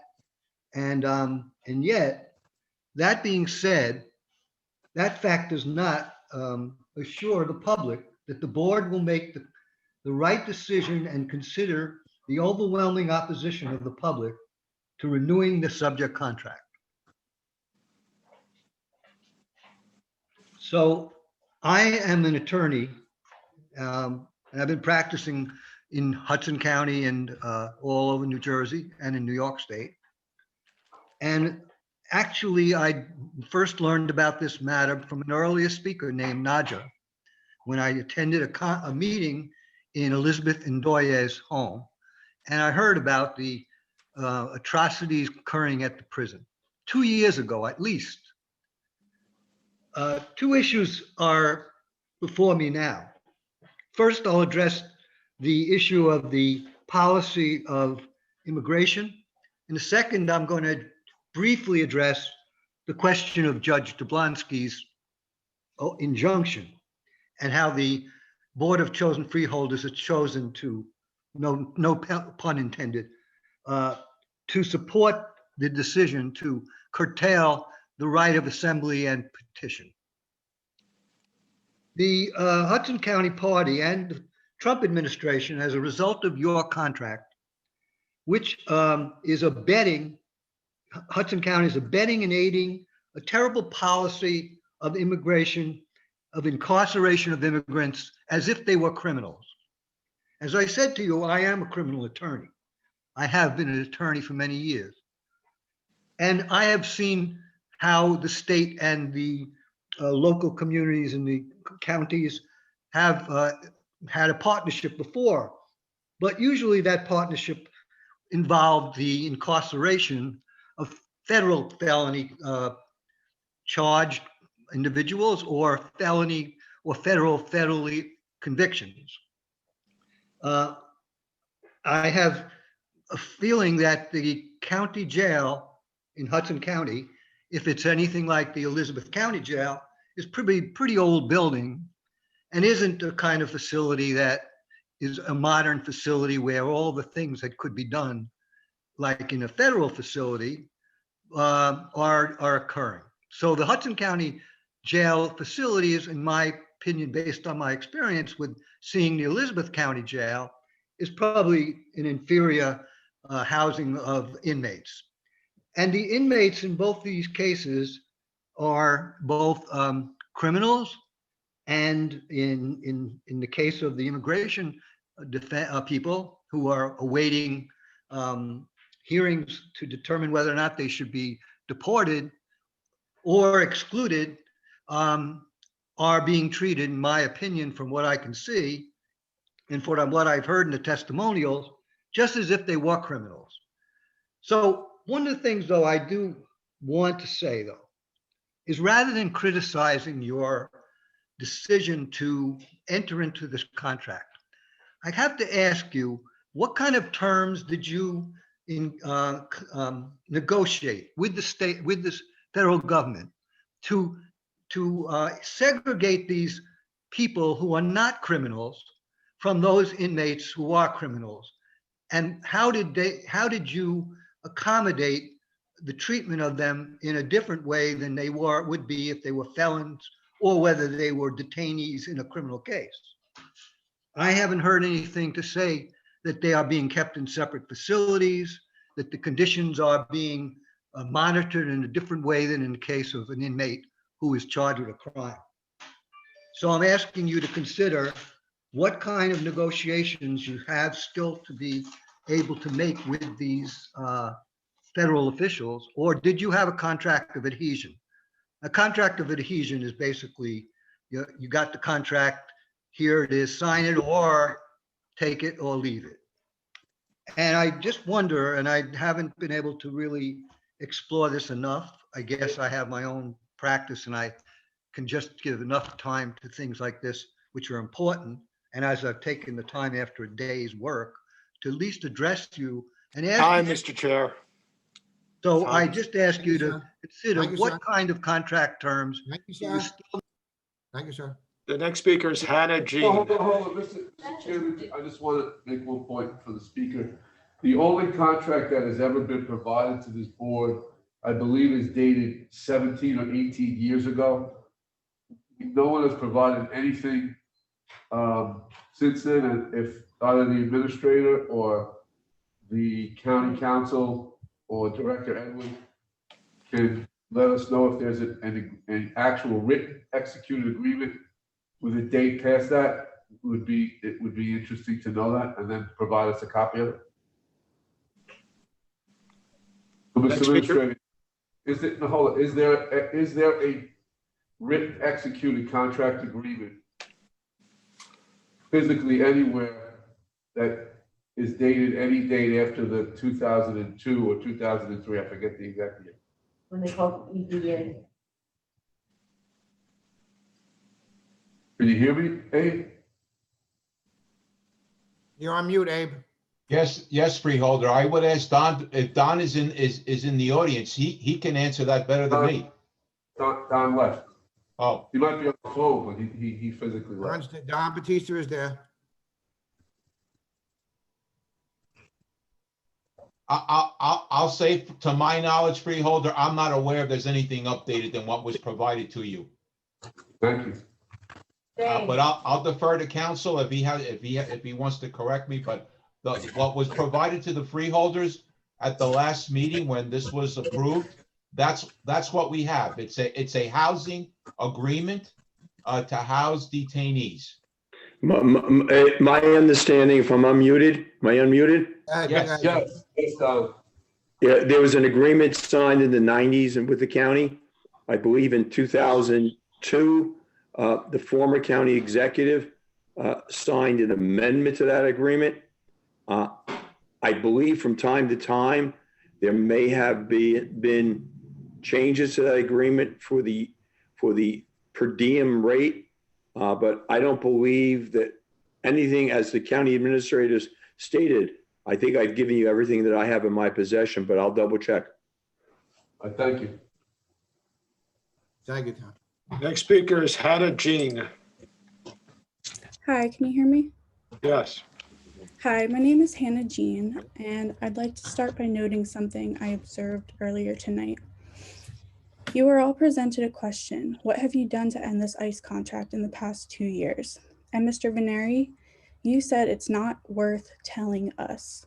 We are here at this meeting to make comments and pose questions, and you are here to listen to us and engage with us. I'd like to echo the fact that you are public officials and should be able to speak in public. If you're not going to do your job, which you very clearly illustrated to us tonight, please, for the love of God, resign. 6 of you made the decision to extend the ICE contract despite overwhelming opposition from your constituents.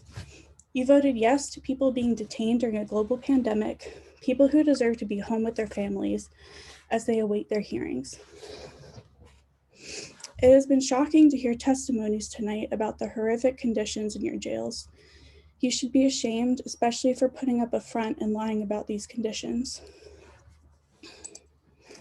Folks who are against the ICE contract aren't extremists. They are your constituents, your neighbors, your acquaintances, who are speaking out against a deeply inhumane and cruel operation. Even your state senators are against ICE contracts in New Jersey. Please make an effort to talk with your community, talk with advocates and organizations who are fighting for justice, because as it stands, you have blood on your hands, and I honestly don't know how you sleep. I'm looking at you, Anthony Veneri, Keith Kopaz, Caridad Rodriguez, Albert Cifelli, Jerry Walker, and Anthony Romano, who voted in favor of this contract. Shame on you.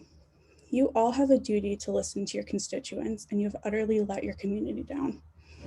You are profiting off of misery and agony and separating parents from their children. I urge you to consider this. If you were in fact doing a good and noble thing, you simply would not be getting this response from your community.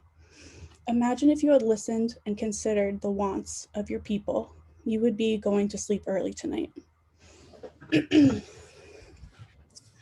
I would also like to echo concerns that the restraining order filed against Jane and John Doe protesters by your county executive is horrifying and a violation of constitutional rights.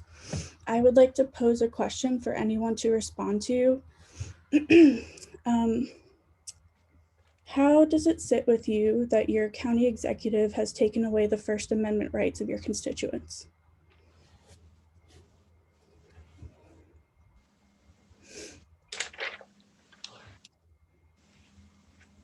Would anyone like to answer that?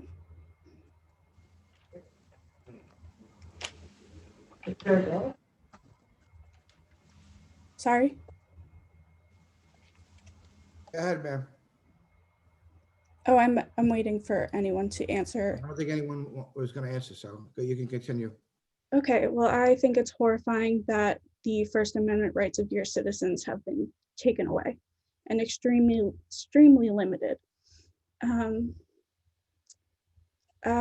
will close by sincerely asking you all to do the humane thing. Please step up and call on the county executive to end this contract. I yield the rest of my time. Thank you. Mr. Clerk, how many more speakers? 18. 18. Did the board so desire to continue with the repetitious of the all the public speakers? I don't think we're getting anything new out of this. I think we got an obligation to sit here and. What is wrong with you? You They should pay our resign. salaries and whether they're repetitious. Hold on. It's not up to you, Mr. O'Day. It's up to the freeholder board. I'm giving you my opinion. Mr. All right, Chair, well- if you asked us a question, I gave you my answer. That's all. Good. My answer is, I'll sit here till 2 in the morning. I know you- I'm not You're here. watching something else. I'm in the chambers where we Okay. should all be. Good. Yeah, okay. Freeholders of Valley? People to see it. Chairman, the issue that you raise has substance to it. However, I would suggest. Mr. Cifelli, please talk closer. I'm sorry, I'm trying to get as close to my computer as I can. Can you hear me? Go ahead. I understand your question. I think it's a legal question that perhaps we have to defer to board counsel on a matter of, under Robert's rules, what are the parameters of what I would refer to as cloture, which is limiting public speaking, limiting debate. Freeholder O'Day's point that the public has a right to speak. But I think there comes a time in any proceeding where public comment gets to be cumulative. But that's a matter of, maybe we can't decide that tonight.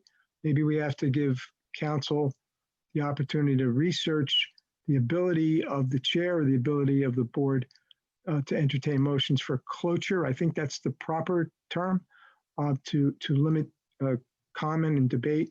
But as far as tonight is concerned, we have 18 speakers. We're here. Let's do it. Anyone else, any comments? All right, let's continue. Go ahead, clerk. Kathy O'Leary.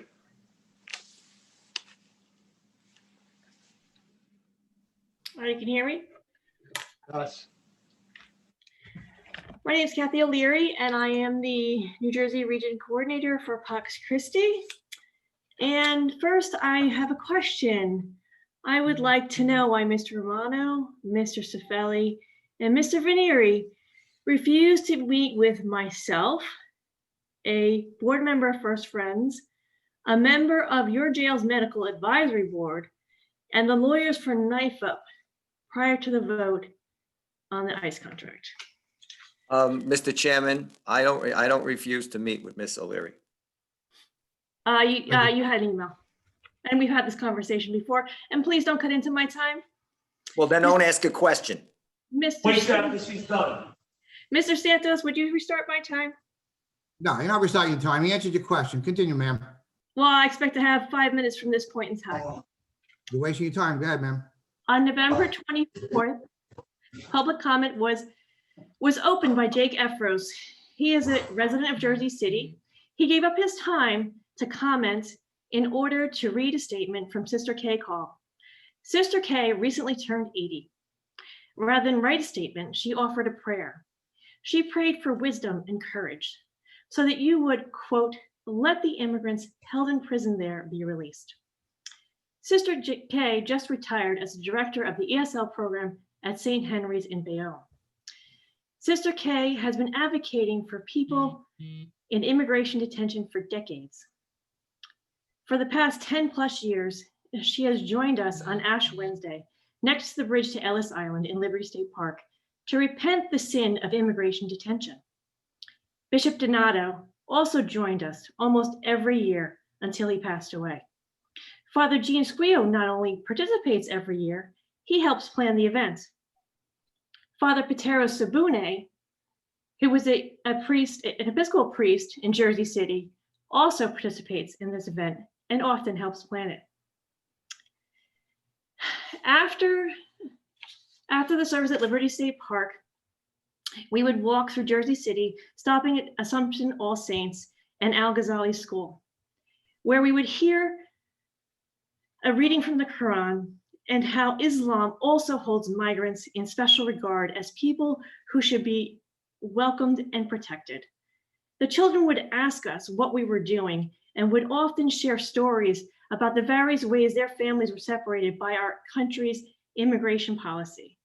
We would also stop at Temple Bethel and hear about the great importance their faith places on the just treatment of immigrants as well. I take great exception to your characterization of the people who disagree with you and your decision to renew this contract as outsiders and extremists. As someone who you are afraid of, as someone who you need to protect yourselves from.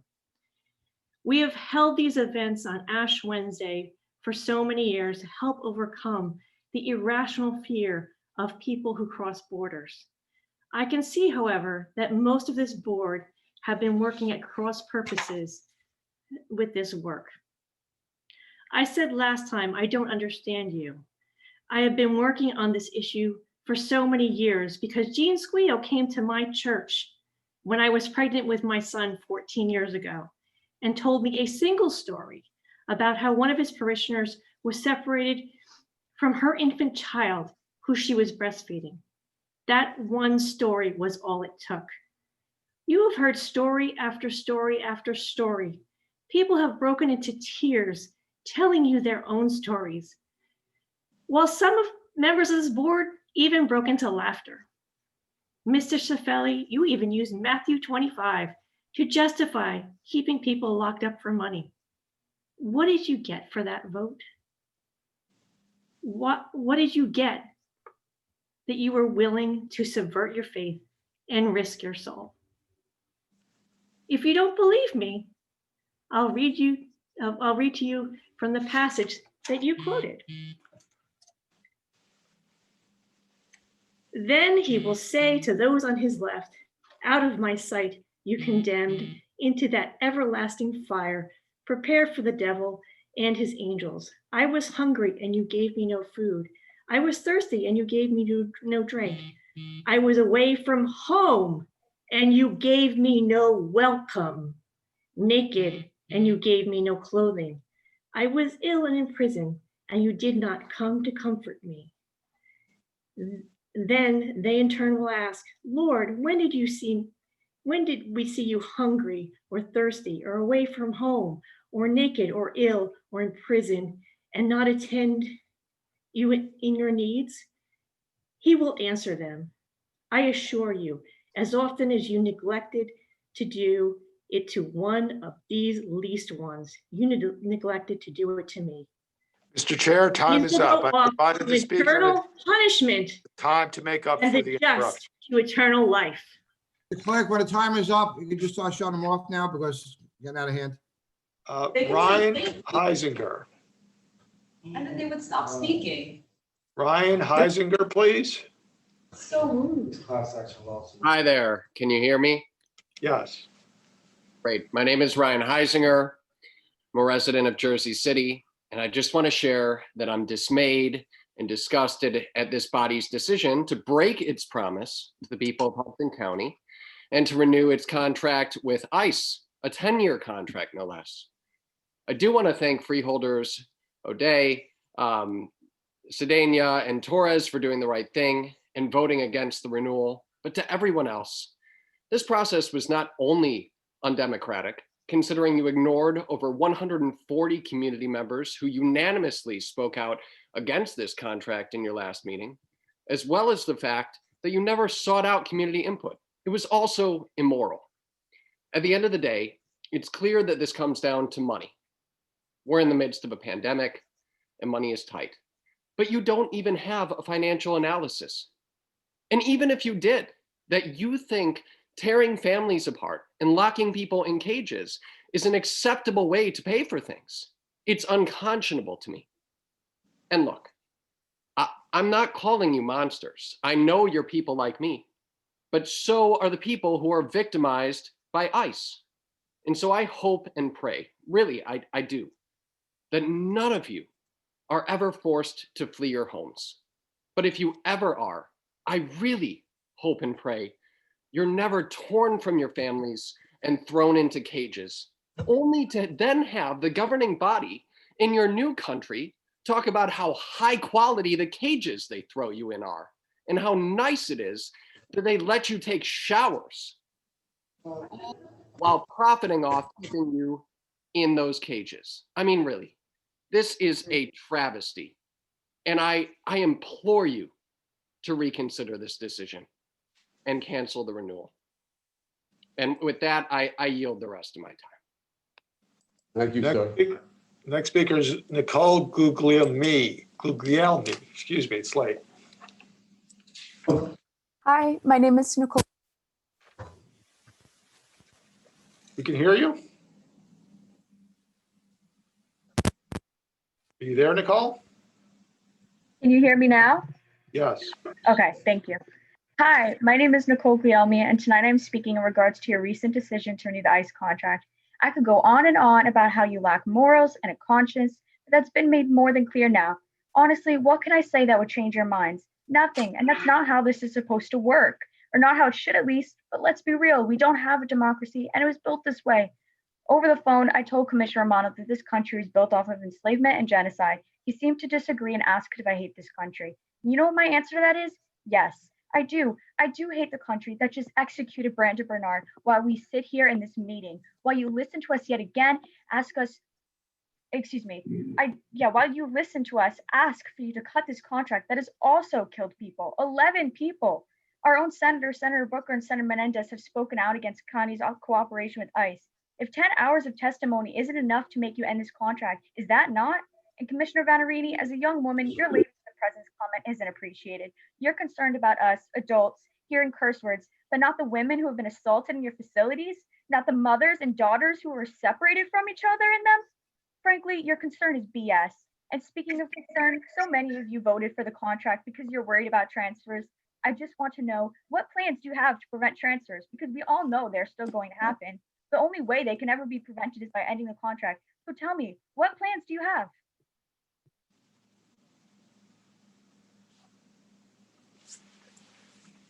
Feel free to answer me. But I know, yeah, you're gonna you have complete lack interest, you don't care. And we all know that because you refuse to answer our questions and you refuse to do anything about this. Do the one thing that we have asked you to do. No matter how many reforms you make, no matter how many attempts to suppress us at your colleagues' homes, at these meetings, we're still going to be here like we always are, and we are going to make sure that ICE gets out of New Jersey. Thank you. Mr. Clerk? Next speaker? Yes, please. Next speaker is Tanya Matos.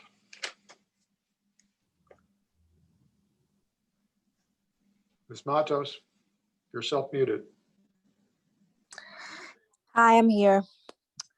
Hi, good evening. My name is Tanya Matos.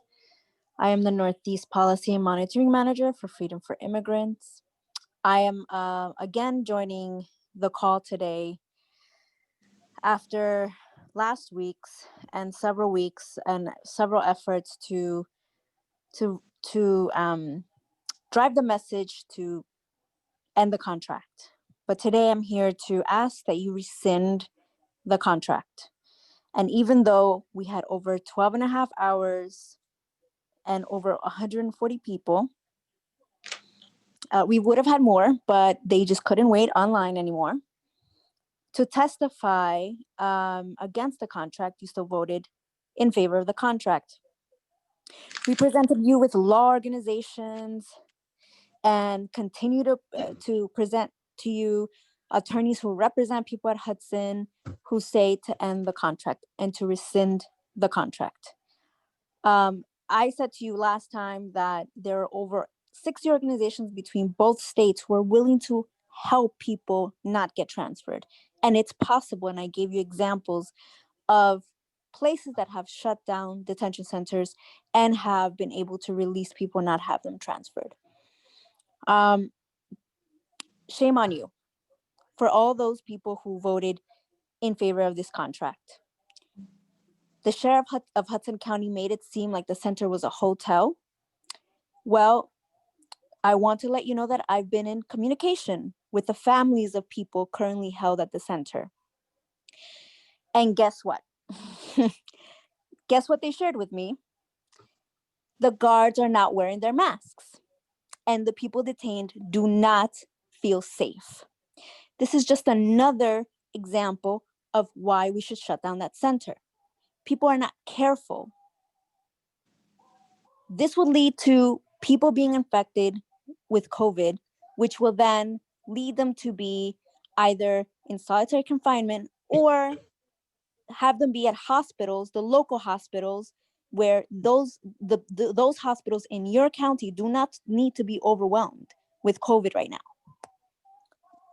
Where is the financial analysis to all this? I'd like to know. Apparently, I'm not from New Jersey. I'm from Queens, New York. And I just learned that there are many people in that center who are my neighbors. So I'd like to know where the financial analysis is. So do my elected officials want to know the financial analysis and how much money Hudson County and you are making off of my neighbors' bodies and their constituents' bodies. Even your own US Senator Booker and Menendez have made a very, very public statement saying that this is blood money. Blood money means deaths on your hands. And I promised that I would bring every single case of neglect, of death, of COVID to your doors and make sure that you all know about it. Do you know that how the whole country sees you? But please just admit that you made a big mistake and tell your party boss, the G's, to rescind the contract. And this is not the end. And you thought that with a vote that we were going to go away. We are not going to go away. Get used to this because we're not going to stop until the contract is rescinded. I yield my time. Ariel Delgado.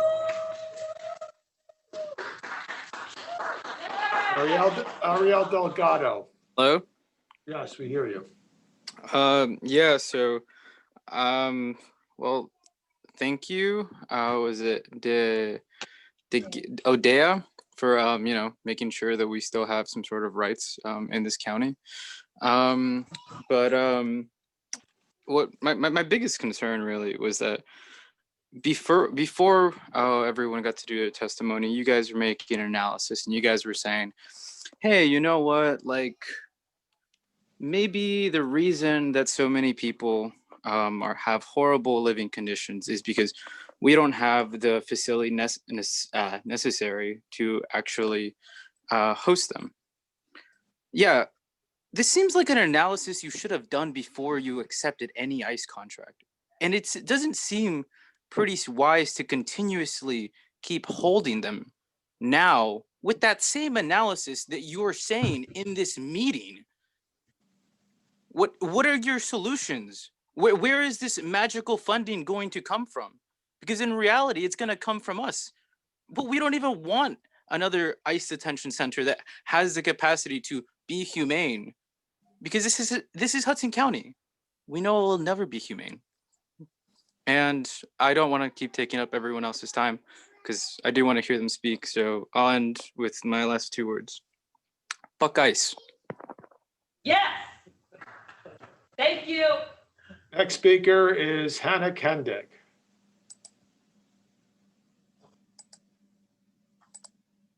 Hi, are you able to hear me? Yes. Hi, so I am actually going to direct my comments specifically to my county commissioner, Carrie Dodd Rodriguez.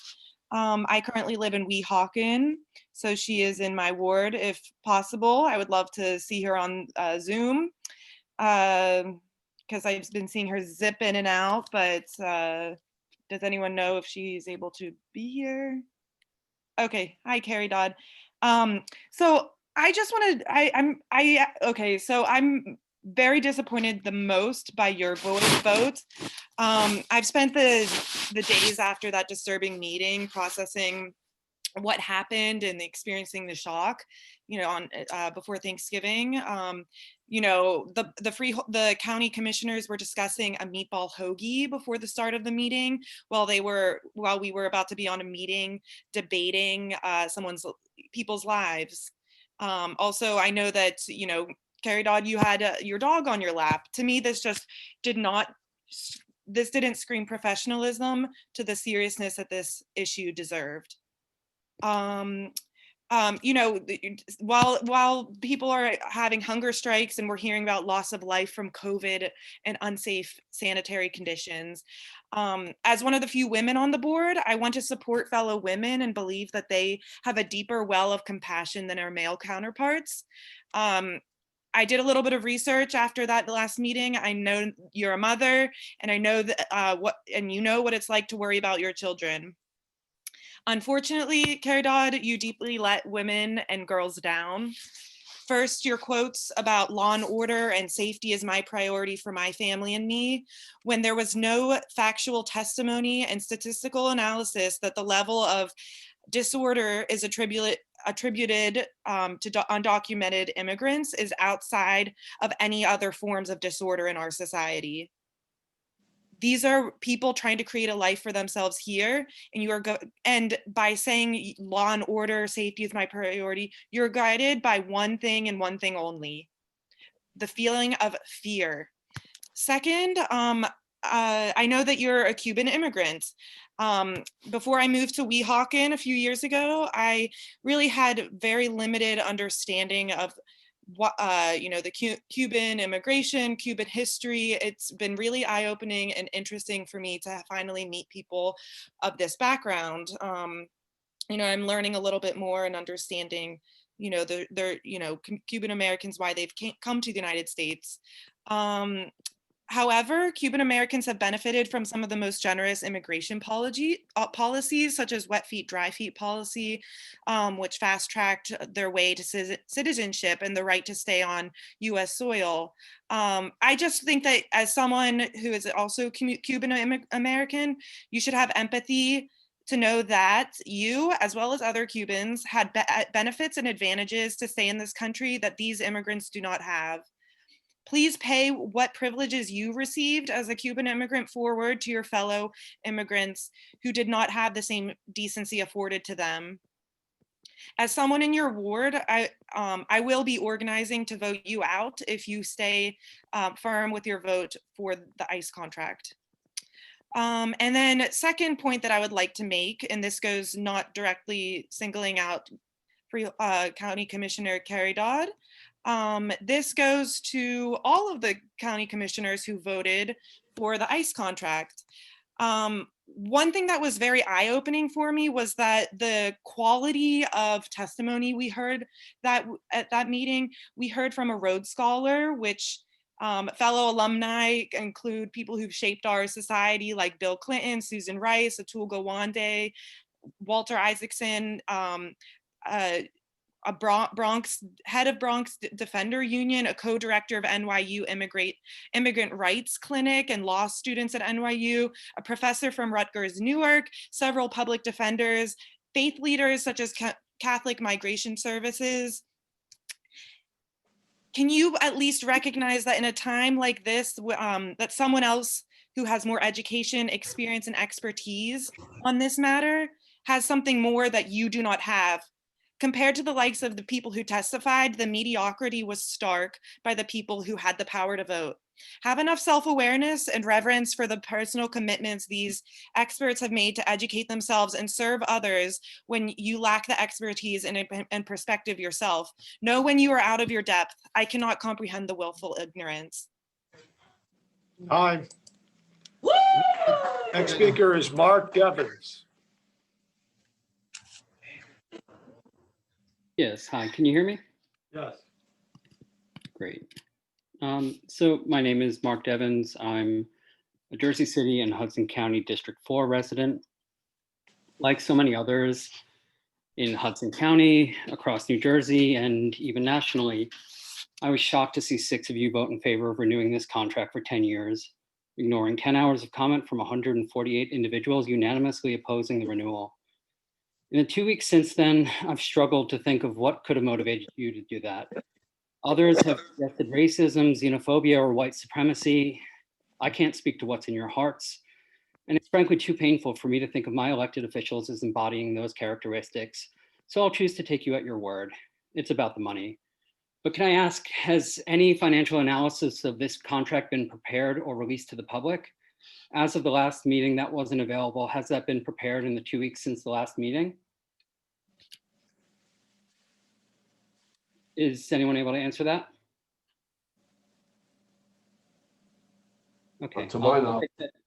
I'll take that as a no. So, without that financial analysis, I'm really confused as how you can use financial justifications for your vote. But then I got to thinking, maybe there are some other financial justifications that you do understand more clearly.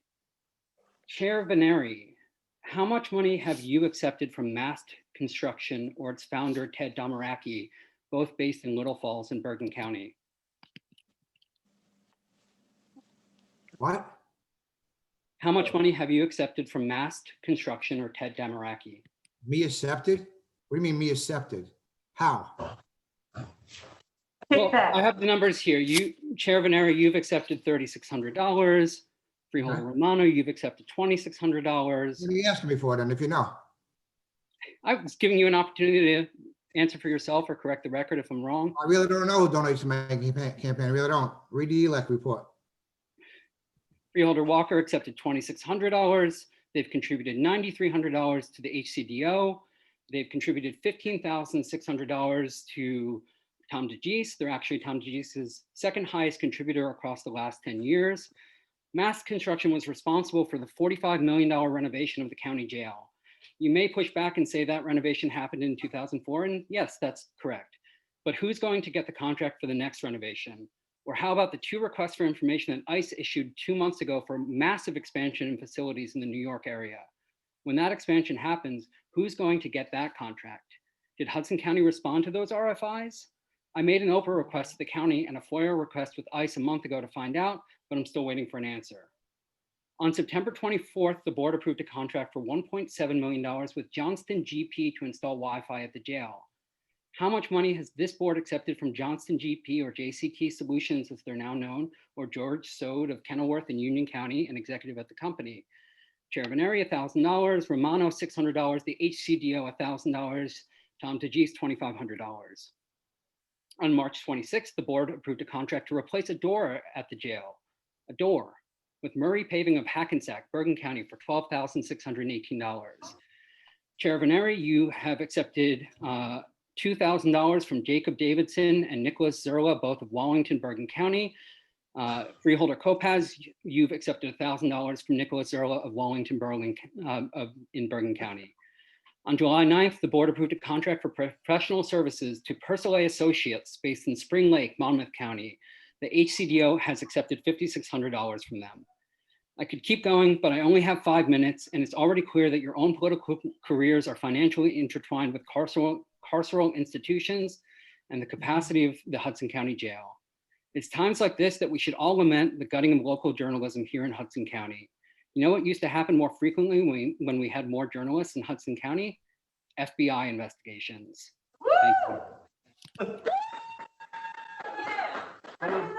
you. Mr. Chairman, before the next speaker, the speaker raised an issue about an RFI that ICE put out. Mark, are you finished? Yes, I'm finished. Okay, go ahead, Freeholder Day. So, Mr. Chairman, the speaker raised a question about an RFI that has been put out by ICE and whether or not Hudson County responded to it. Did we respond to it, Mr. Administrator? Freeholder, I'm not aware of any RFI that was issued by ICE or that the county responded to, and if we respond, no, it was not shared with me. Can we get clear clarification before the next caucus from anyone? Director Edwards, your assistant, Oscar Aviles, the former director, the executive, the law department, as to whether or not the county has responded or even expressed an interest in responding to any RFI ICE from ICE? Certainly. Thank you. Yeah, Mr. Clerk. Is Barbara McCray. Thank you. Ms. McCray, you're self-muted. Ms. McCray, are you there? Hello. Can you hear me? You're echoing. You're rebroadcasting somewhere. Now, can you hear me? Yes. Okay, I want to speak on my job. I've been in Jersey City for my 71 years, and I'm still working at the Hudson County Welfare. I feel I've been working since 1980, and I don't get $70,000 yet. I think it's a shame, and I go to work every day. And I don't take off. I be there because I'm needed. I ask that y'all, Bill O'Day and Jerry Walker, they know us and they will fight for us to the T. And I thank you, Bill O'Day and Jerry, but we need a contract and we need money. So I yield to the rest of my time, but this is what I want to talk about. Thank you very much. The next speaker is Sarah Zielinski. Hello. I'd first like to thank freeholders Cedeno, Torres, and O'Day for their votes to not renew the contract with ICE. Freeholder Veneri, I found your implication that women cannot hear or presumably speak words like bullshit to be misogynistic and insulting. I'm not sure why some of you men insist on treating your constituents so rudely. On November 24th, I testified on behalf of my friend who was detained at Hudson County during the pandemic. Perhaps you remember some of the details of his terrible experience while in ICE custody. My 5 minutes ended while I was talking about his experience with antibody testing at the jail. So I will remind you that when he went to be tested, he saw a full tube of blood labeled with his name before his blood was drawn. I care deeply about the people in ICE custody and their well-being and their suffering, which is vast. The last piece of what I wanted to say on November 24th is that the pain and suffering done unto those in ICE custody extends far beyond the individuals personally in custody. It extends to their families, their partners, their children, their parents, their siblings, their friends, to everyone who loves them or has a heart. This pain does not end when a person is released. It never goes away. They and those who love them are forced to live with it forever. Echoing one of the first speakers tonight, no one is illegal on stolen land. No human being is illegal. It is my sincere hope and my commitment that ICE will expire and be abolished before your sick and ill-informed contract with them ends. I yield my time. Thank you. Liliana Martinez. Hi, my name is Liliana Martinez. I would like to first thank Freeholder Odea, Sedano, and Torres. Thank you so much for speaking for the people. I really appreciate that. As for the 6 people that do not represent Hudson County, it's very shameful. And I want to pick up in the verse that my sister stopped because she ran out of 5 minutes, and I want to read Matthew 25. I believe it's 25. No, 41. So it says, this is for, what's his name? Albert, this is for you. Yes. Then the king will turn to those on the left and say, away with you, you cursed ones, into eternal fire prepared for the devil and his demons. For I was hungry and you didn't feed me. I was thirsty and you didn't give me drink. I was a stranger and you didn't invite me into your home. I was naked and you didn't give me clothing. I was sick in prison, you didn't visit me. Then they will reply, God, when did we ever see you hungry, thirsty, or a stranger, or naked, or sick, or in prison, and not help you?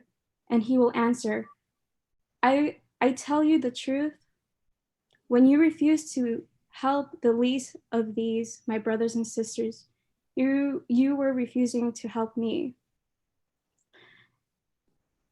And they will go away into eternal punishment, but the righteous will go into eternal life. And so I want to ask you, Albert, where do you want to go? And it's obvious that you are a man of faith, but you are not reciprocating the practices that Jesus Christ has, that God gave to us in the Bible. So if you have the audacity to say a verse and not know the meaning behind it, I will be praying for you. Okay? Thank you. And I will pray for you as well. Thank you. No problem. I yield my time. Okay. The next speaker is Amanda Benetti. Hi, can you hear me? Yes. Okay. Hi, my name is Amanda. I just want to acknowledge freeholders Cedeno, Torres, and O'Day, as they seem to be the only ones that have actually been paying attention tonight. No surprise, though, as they are the only freeholders who cared for human life and voted against renewing the Hudson County ICE contract. So I just want to thank you for that. The rest of you are utterly despicable. As a fellow constituent said earlier, you better enjoy those seats while you have them, because you won't have them for much longer. You hold positions of political power that are voted on by the public. So I suggest you listen to members of the public as they partake in meetings like this one and actually pay attention to their thoughts and ideas instead of being distracted by your phone or whatever else you're doing. Your actions speak volumes louder than your words. Lastly, I'd just like to say that no one is illegal on stolen land. Aside from our indigenous brothers and sisters, every single person living in this country is the product of an immigrant or is an immigrant themselves. No one should have to go on a hunger strike under ICE detention to demand being treated like a human being. Shame on you. Do better. Power to the people. I yield the rest of my time. Next speaker is Yi Wu. Mr. Chairman? Yes. Mr. Chairman? Mr. Administrator, go ahead. Hold this time up. Go ahead. Yeah, Mr. Chairman. Ron Edwards is on the line, and if he is unmuted, he can respond to Freeholder O'Day's question. How can you unmute Ron Edwards, please? Hello, can you hear me? Hold on, Mr. Wu. Wu, hold on, Mr. Wu.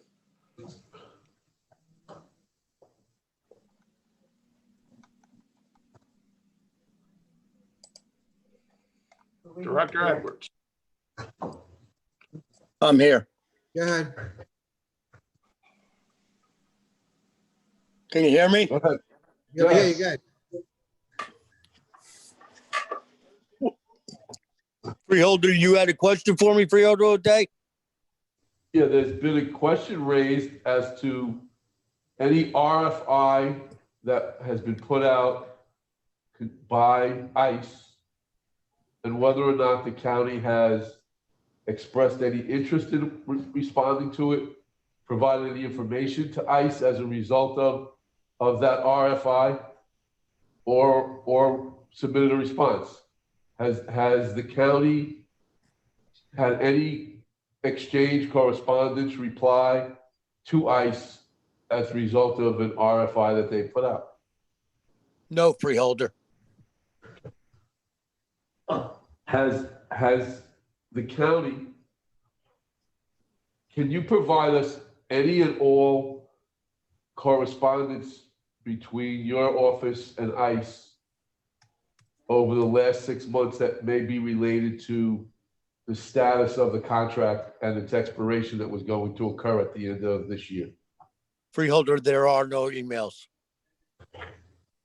So there's been no exchange of information between the county and ICE at all in the last 6 months? Regarding the contract, Freeholder? Correct. That is a correct statement.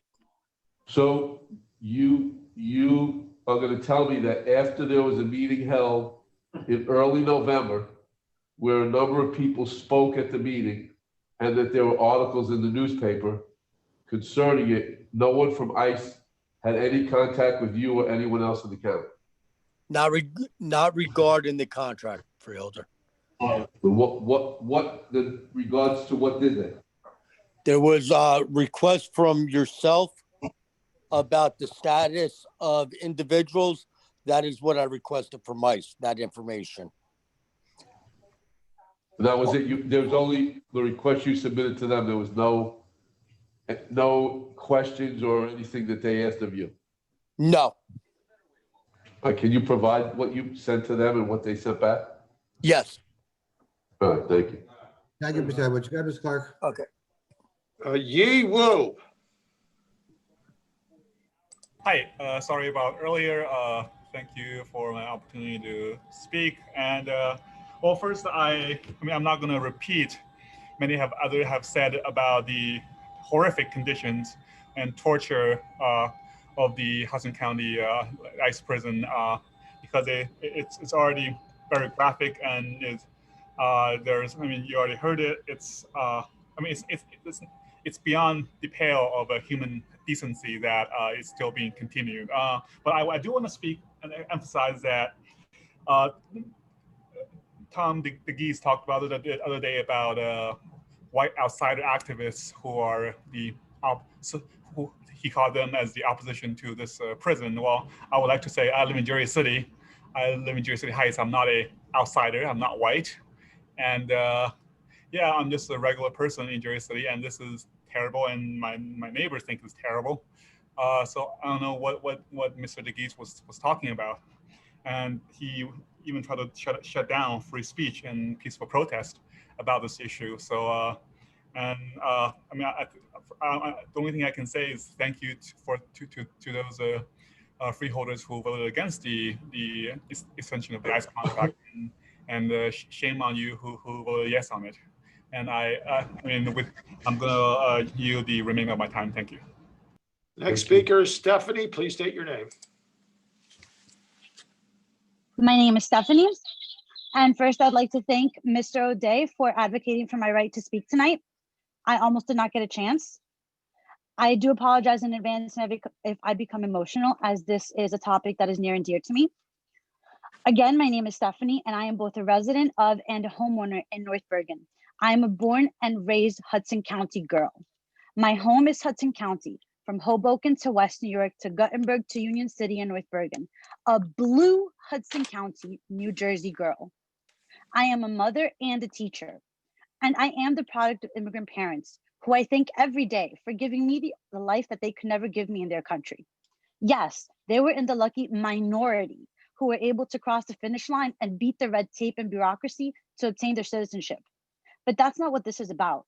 This is about the people who cannot speak for themselves, so I will speak for them. And I would like to discuss the impact of this contract on children. You do not have to care about the adults, but the inhumanity of not caring for children. Children who were likely born in our state, in our county. Have you ever had a child burst into tears? Then you know that the first thing you want to do is comfort them. You ask what's wrong.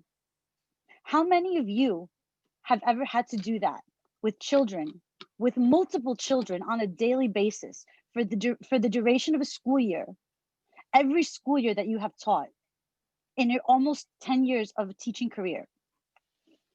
You either receive complete silence filled with fearful and tearful eyes, and when a child does answer you, you get the most heart-wrenching response. My mommy told me not to be scared if she does not come to pick me up today. My aunt or my mommy or my daddy or my brother or insert any family member's name here was taken by the police. They call them police because they don't know better. A police officer's job is to protect, to serve and protect. This is not a police officer, somebody who takes away another person's family. And you know what the children say? Always, without fail, I'm never going to see them again. I'm never going to see my mommy, my daddy, my brother, my sister, my uncle, without fail. Every child says that. No amount of thinking, no amount of forethought, no amount of education ever prepares you for that moment. I hear this multiple times in a school year. My students are anxious, they're nervous, they're scared. And do you know how old they are? They have the weight of the world on their shoulders. They're first graders. And you know what's worse? I've had this happen with 4-year-olds, with preschoolers, with 3-year-olds, first graders, babies, 4, 5, 6, and 7 years old. It is our job, our responsibility to protect them, not theirs. The weight of the world is not on their shoulders. So tell me, as mothers, fathers, uncles, aunts, grandmothers, grandfathers, godparents, wouldn't you do anything to stop their pain? Or do they not matter because they have a different skin color? Do they not deserve our empathy? Do they not deserve the same? If children are our future, then show them that you care. I would also like to address the arrest of protesters today. Today, you arrested someone in my family for exercising their First Amendment right, a legal right, I might add, for peaceful protest. And then you tried to intimidate him with illegal, unnamed restraining orders. Yet I know several survivors of domestic violence who cannot, with evidence, get a restraining order. Time, Mr. Why Chair. are our elected officials more important? Next speaker is Jake. What is that? What is that? That is so rude. Can I let her finish? You can say thank you. Freeholder Day, Like a keep order in the decent chamber. person. I'm asking sheriff officers to do it. Guys, could you please restrain from comments? Continue with the roll call. Continue with Mr. Santos. Jake Efros. Yes, can you hear me? Yes, Mr. Efros. All right. Yeah, my name is Jake Efros. I'm a Jersey City resident. I'm an organizer with the North New Jersey Democratic Socialists of America. And I have a couple questions for the freeholders this evening. Are you comfortable knowing that the county executive, Tom DeGeese, had me and 3 others arrested in order to silence the movement against ICE? That the restraining order that the last speaker just mentioned would try and stop us from talking about how people in detention fear for their lives and are stolen from their families, face sexual assault in ICE detention, how people in ICE detention are not just vessels for balancing a county budget? Did you think that that would work? I asked the 5 freeholders whose names are also on that restraining order. And while we're talking about balancing a county budget, I echo the previous speakers. What is the financial analysis that you have? How much money do you really think you're going to get next year? How much? You don't know. You don't know. But when will you know? And will you make that public? Can you commit now to making that public? When you find out? No, you can't even do that. You can't even do that. Your scare tactics and flagrantly unconstitutional power plays have only deepened the solidarity, I might say, between those of us fighting outside of jail for the survivors of ICE detention, for the immigrant friends and neighbors who've been ripped from their homes and detained for money. So, I don't know if any of you on the Freeholder Board are Jewish, but tonight's the first night of Hanukkah. Happy Hanukkah, Chag Sameach. I'm just going to end with a short story. The legend from Hanukkah is that the Jews, right, who struggle against oppression, is symbolized by flames that lasted long past expectations, lights that endured. So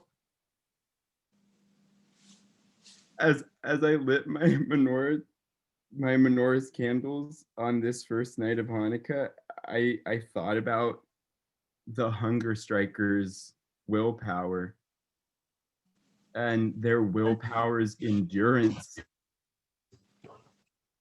and how long that endurance is going on beyond all expectations. How their struggle against their oppressors is enduring.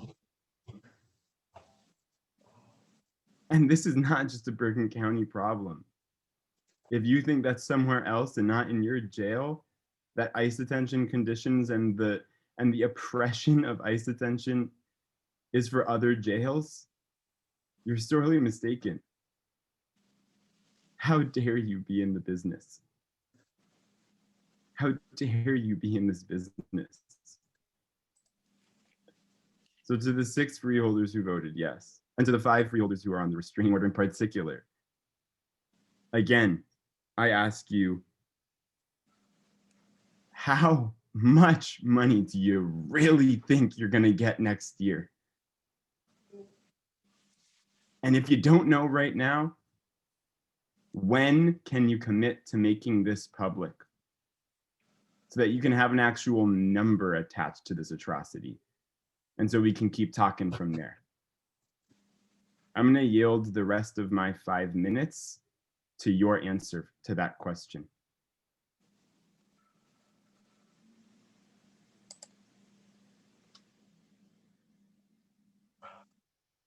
Next speaker, Mr. Chair.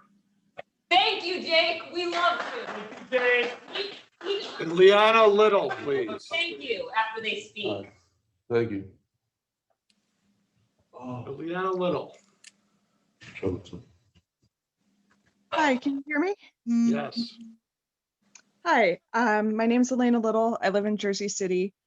I was very disappointed in the vote last meeting in favor of the ICE contract, and I'm here again tonight to ask you to urge County Executive DeGise to end this contract with ICE.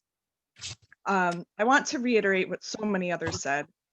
In my opinion, any money from ICE is blood money, no matter who's president. But it's clear most of you aren't interested in the moral arguments against the contract. You'd rather say that we need it to balance the budget. But as so many of us tonight have already pointed out, there's been no long-term financial analysis of this contract. Presently, it's not even that lucrative, bringing in well under 1% of the county's budget. And if you're concerned about budget over human lives, bringing more people into the jail increases risk of wrongful death lawsuits during a pandemic, as others have pointed out, and a nonsensical restraining order against protesters exercising their First Amendment rights, preventing unnamed John Does and Jaden Rose, which could be anyone, from standing within 200 feet of your homes, which for the most part are located on city blocks. It's absurd, and it's going to be struck down in a hot second, but you are just walking into a lawsuit out of pettiness with no regard to our tax dollars. So please consider how we could tighten up the budget elsewhere before deciding we need this blood money. I know you'd like to write us all off as radical leftists. You'd like to write off all of your constituents, the hundreds of us who testified against the ICE contract for over 10 hours last meeting. But opposing ICE is not a radical stance. In fact, cooperating with ICE is a radical stance. This is an agency that has torn children from the arms of their parents and now claims to be unable to reunite them. An agency that performed forced sterilizations, which, by the way, is an act of genocide. Is the Attorney General of New Jersey a radical leftist for the New Jersey Immigrant Trust Directive? Is Julian Castro a radical leftist who's publicly denounced you for renewing this contract? Are Senators Cory Booker and Bob Menendez radical leftists for asking you to end this contract? No. You, this board, are in opposition to the mainstream of the Democratic Party. Think about that for a second. I know the old school Hudson County machine politics mentality makes you feel that you don't need to do your jobs and listen to your constituents, but maybe you'll listen to people above you in your own party. So please do the right thing and end this contract. Thank you. Thank you. Next speaker is Renee. Renee, please state your name. You're self-muted.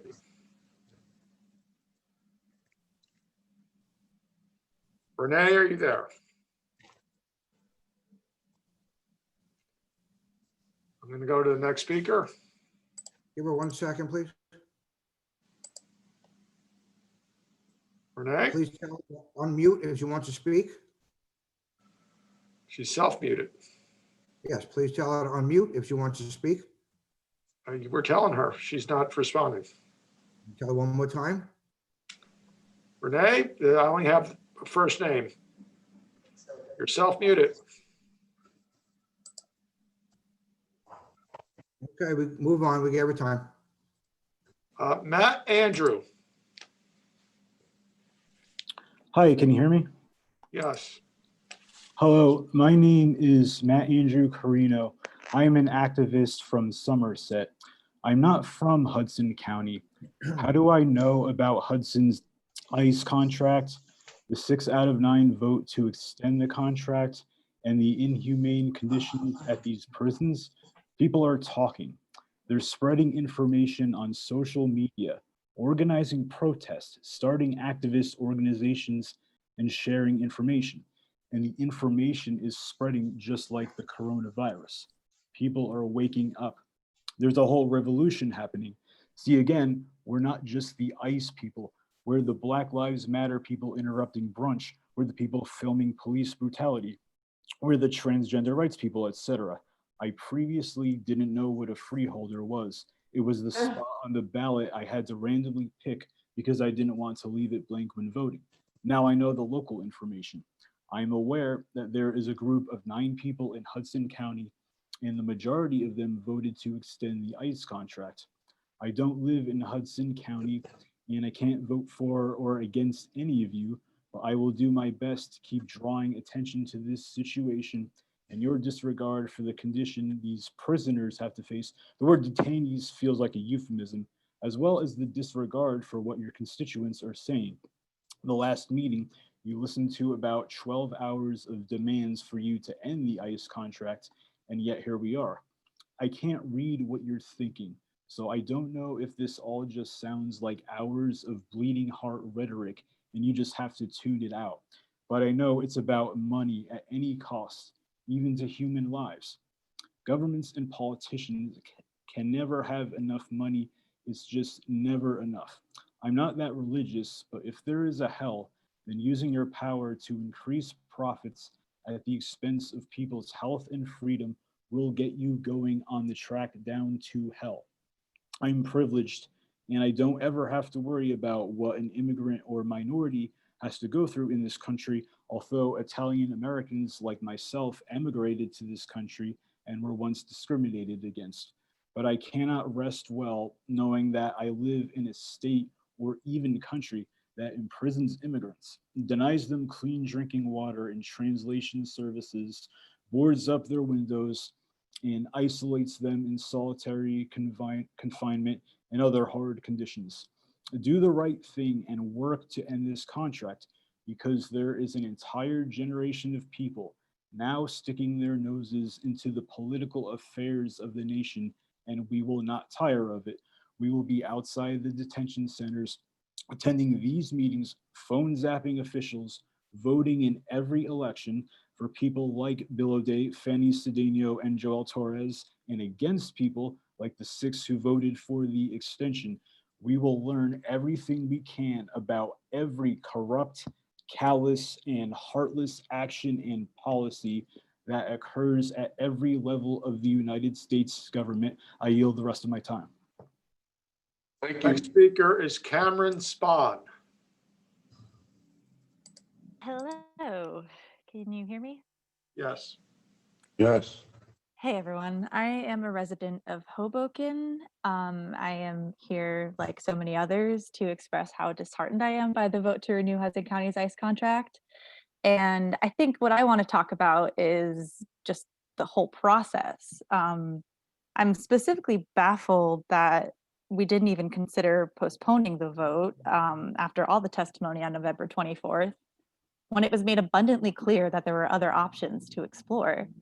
I'd like to reiterate that we heard from an incredibly impressive and competent array of speakers on that meeting, and tonight as well. Attorneys and activists offered up their services. Were there any follow-up conversations with them? Like, have we done our homework? It's insulting. I'm especially distraught to know that you seem to think that people in Hudson County who haven't called into this public meeting agree with you, that they would want to renew the ICE contract. You do understand that not everybody has the availability to call in, that your constituents don't want to spend Thursday night on Zoom with you, pleading to recognize the toxicity of ICE. You paint our almost unanimous opposition to the ICE contract as radical leftism. I believe Tom Aziz in his op-ed compared us to the likes of Trump right-wing extremists for wanting you to follow through on a promise you made a few years ago. That's just insane to me. As Elena said, we will prove to you that supporting ICE is vastly unpopular, and we will vote you out. I yield my time. Next speaker is Jesse Rosso. Thank you. Hello, can you hear me? Yes. Yes, sir. Hi, my name is Jesse Rosso, but if I ever happen to be in the same place as that coward Tom DeGees or his sniveling wormy minions, I guess I can also be called John Doe. I'm from Hoboken, and I don't know if I'm currently in violation of Judge Jablonski's orders, but I'm going to continue regardless. So I disagree with one of the previous speakers. That previous speaker had said that you aren't monsters. I completely disagree. I think you are monsters, but if stories and movies can teach us anything, it's that monsters can always be defeated. But I'm going to switch gears. I'm going to try to be positive, and because this isn't really about you. This isn't about Tom DeGees. This isn't about Joe DiVincenzo or Anthony Keratin or all the other faceless, nameless minions behind the scene that kind of, shuffle papers around and, banality and evil and all that. This is about the people who are in detention. This is about the people in Bergen County Jail who are currently doing a hunger strike. This is about the people in Essex County Jail and Hudson County Jail and the Elizabeth Detention Center. And I think out of all of this and all the sideshow that all, I don't know what to call the people who voted with the ICE contract, the scumbag six, I don't know. So for all of you trying to make this about you, you've actually lit a fire under a lot of people. You've activated so many people in this county. So, you know, in that sense, I'm very grateful. You know, when the sheriff's department brutalized 4 protesters exercising their First Amendment rights, afterwards, people gathered together from all counties. There were people from Bergen County, from Hudson County, from outside the Essex County, all gathered together to wait for them to be released. These individuals waited from 10 p.m. up until 3 in the morning, and it was a work day.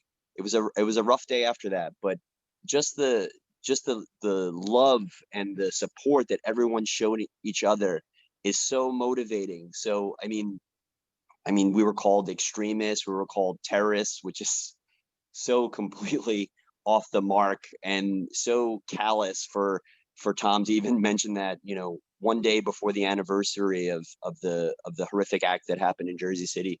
So I mean, like, it just shows you how thoughtless, how uncalculated these politicians are, and it just kind of blows my mind. But on the flip side, you have all these activists who choose to spend their Thursday night, you know, essentially yelling into a void.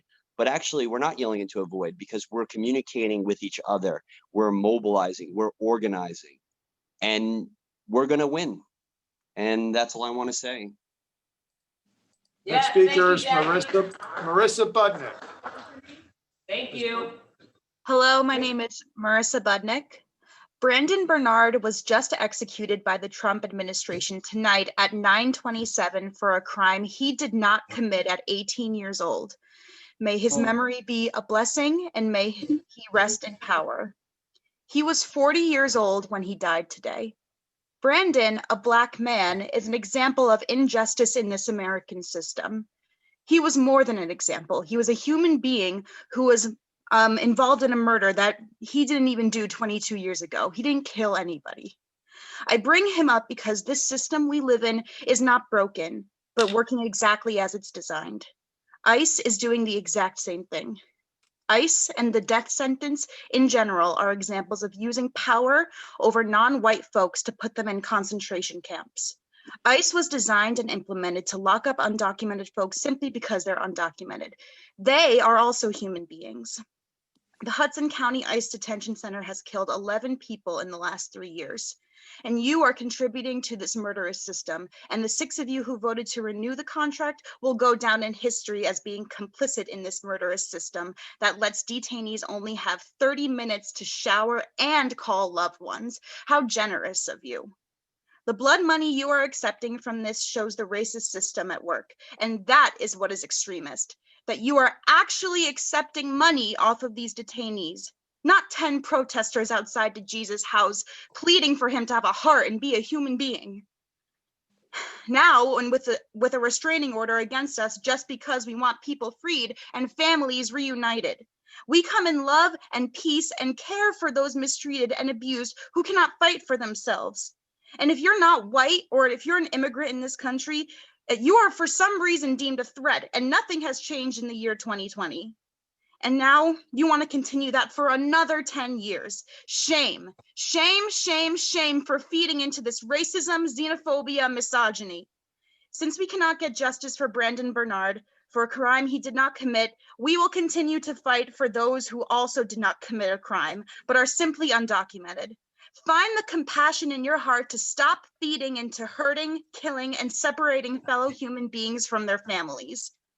Being that this is the first night of Hanukkah, I, and I'm sure my fellow other activists, also promise to uphold tikkun olam, meaning repair the world, by fighting for those who cannot fight for themselves and fighting a system that is not broken, but working exactly as it was intended to. But we cannot repair or mend the system as tikkun olam suggests. We need to do more and abolish it completely. So do your job, listen to your community, and get the G's to revoke this contract. I yield my time. Next speaker is Dan Kim. Thank you. Dan Kim. Hello, can you hear me? Yes. Yes, Great. sir. My name is Daniel Kim. I'm with the NYU Law Immigrant Rights Clinic. First and foremost, I'm here in solidarity with the people attacked by and currently or previously incarcerated by ICE. I'm also here in solidarity with everyone organizing and fighting against ICE. And I'm also here as the child of immigrants. I want to echo what folks have been saying tonight and call upon the freeholders to revoke their decision to renew the ICE contract. We've laid out the reasons why, from directly impacted folks to advocates, organizers to community members and constituents, fellow New Jersey council members to US senators. Everybody has made it clear that the only right thing to do here is to terminate the contract and cut ties with ICE. The majority of this board has failed to do so, and that is a travesty. People currently and previously detained by ICE at Hudson County Jail have spoken time and time again about the horrific conditions of incarceration. And it should only take one. There are also people right now in Bergen County Jail, just on the way from Hudson, people who are on hunger strike to protest the obscene and inhumane treatment to which they are subjected. We must listen to them and act accordingly. They, along with everyone currently incarcerated at Hudson, must be released, and people on the outside will do everything in solidarity with them to ensure that they are released. It's that simple. There is no such thing as a good or humane jail, no matter how much money you put into it. Money that's better served helping the community instead of terrorizing it. The idea that people deserve to be subjected to being placed in a cage is deplorable. No one should ever be caged. No one should be tortured and detained. Those of you that voted for the ICE contract are all accessories to those atrocities. This is especially true in the midst of a global pandemic. This was the opportune time to end the contract and free them all, and it still is. As noted in our report from last month, there have been a dozen federal court decisions that concluded that Hudson County Jail violated the substantive due process rights of immigrants in the jail. Have you read any of those decisions? And mind you, it shouldn't take a court or a judge or a lawyer to tell you that what ICE is doing is wrong. You all already know that. You chose to look the other way. You chose to continue working with and profiting from ICE. You chose to continue terrorizing our communities, our neighbors, our families, and our friends. You chose this. Remember that, because we will. All power to the people and free them all. I yield my time. Thank you. Thank you. Next speaker is Rose Eid. Thank you. Ms. Eid. Rose. Can you hear me? Yes. You can hear me? Yes. Hi, how are you? So I just wanted to say that this meeting has been incredibly disturbing to watch. I really want to highlight that you guys are elected officials. It is your job to listen to your constituents and act on their will, but you are not in any way. You're blatantly ignoring us and acting on your own will. It has been outrageous to watch you all literally ignore those speaking tonight, looking down, writing, leaving, and laughing, especially Freeholder Rodriguez, when that one woman was speaking to you directly and you didn't even pay her any mind. Cedeno, Torres, and O'Day have paid the most attention and they voted against the contract. I will not speak on you as individuals or your character, but your job performance, which is truly dismal. Please, I'm begging you truly just to end the ICE contract and let free the hunger strikers. Think of these human beings and their families when you get off the call tonight, and please swallow your pride and do your job. I yield the rest of my time. Sean Moran. Thank you. Thank you. Thank you. Hi, can you hear me? Yes. Yes. Hi, my name is Sean Moran. I'm a resident of Ocean County. I'm a Master of Public Policy student at the Blausine School. I'm also a Democratic Party leader. I'm a municipal club member and a former political candidate for the Democratic Party. And I just want to start by first pointing out that today is the first night of Hanukkah, and I thought it was very unfortunate that you're essentially silencing the voices of so many Jewish activists who would like to speak out on this, considering it's something that's pretty close to their heart. I want to follow up with that by reading to you the United Nations Genocide Convention's definition on genocide. In the present convention, genocide means any of the following acts committed with intent to destroy, in whole or in part, a national, ethnical, racial, or religious group as such, killing members of the group, causing serious bodily or mental harm to members of the group, deliberately inflicting on the group conditions of life calculated to bring about its physical destruction in whole or in part, imposing measures intended to prevent births within the group, forcibly transferring children of the group to another group. ICE has ticked off 2 of those boxes now, which means the United States has, as a policy decision, actively engaged in genocide. And that damages our reputation on an international scale. It jeopardizes us in the eyes of the International Criminal Court, which could easily bring up charges against our public leaders, including some of yourselves who have engaged and benefited from this system. And furthermore, I know that there's been a lot of moralizing tonight and a lot of calling you of monsters. And, you know, Nazis didn't succeed in Nazi Germany just because of hatred for the Jews. They also succeeded because there were companies that got paid to provide Zyklon B. There were contractors that got paid to build concentration camps. There were people that got paid to run the trains and collect up Jews and take them there and exterminate them. People benefited from it behind closed doors financially without ever actually engaging in the violence themselves, but that makes them just as morally culpable as if they were pulling the triggers and pulling the levers on those ovens and those gas chambers. So I want that to sink into all of you who are Democrats. And let me say you are fake Democrats, and I really wish you would just switch parties like my Congressman Jeff Van Drew did. Get out of our way, and please let real Democrats who believe in justice and human rights come up and beat down these agencies that are engaging in genocide. I'm just going to follow up all of that with one last statement. I'm going to read to you part of what is inscribed on the plaque on the Statue of Liberty. It says, "Give me your tired, your poor, your huddled masses yearning to breathe free, the wretched refuse of your teeming shore. Send these, the homeless, tempest tossed to me. I lift my lamp beside the golden door." That's America to me, and that's my America. And those of you who don't think that's your America, you're un-American, and you don't belong in this country. It's not undocumented people. It's not my undocumented friends that don't belong here. It's you. I yield my time. Next speaker is Whitney Strube. Thank you. Thank you. Freeholder today, I mean, with the chambers, please. Look, You know someone's supposed to Be a be down decent now. person and say thank you. I'm gonna ask the sheriff officers to do their duty and keep order in the chambers. Whitney Strube. Okay, yeah.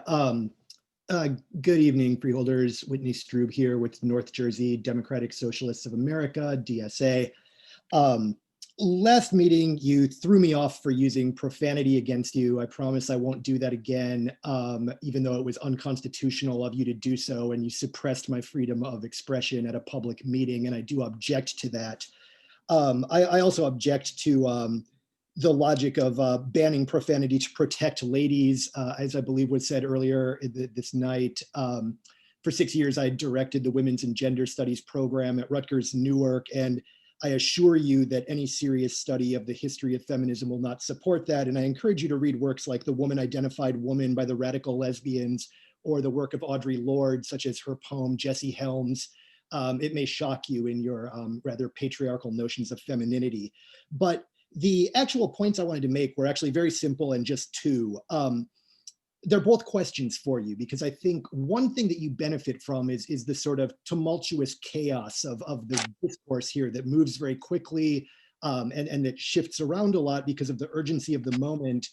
And so I want to pause for a moment to go back to things we've heard about before, one of which I've mentioned many times in meetings with you and never received any kind of clear answer. And that's the 2018 allegations of Lisbel Gonzalez at your hearings that year, in which he said, as reporter Matt Katz wrote in October of 2018, "My experience at Hudson was some of the worst of my life.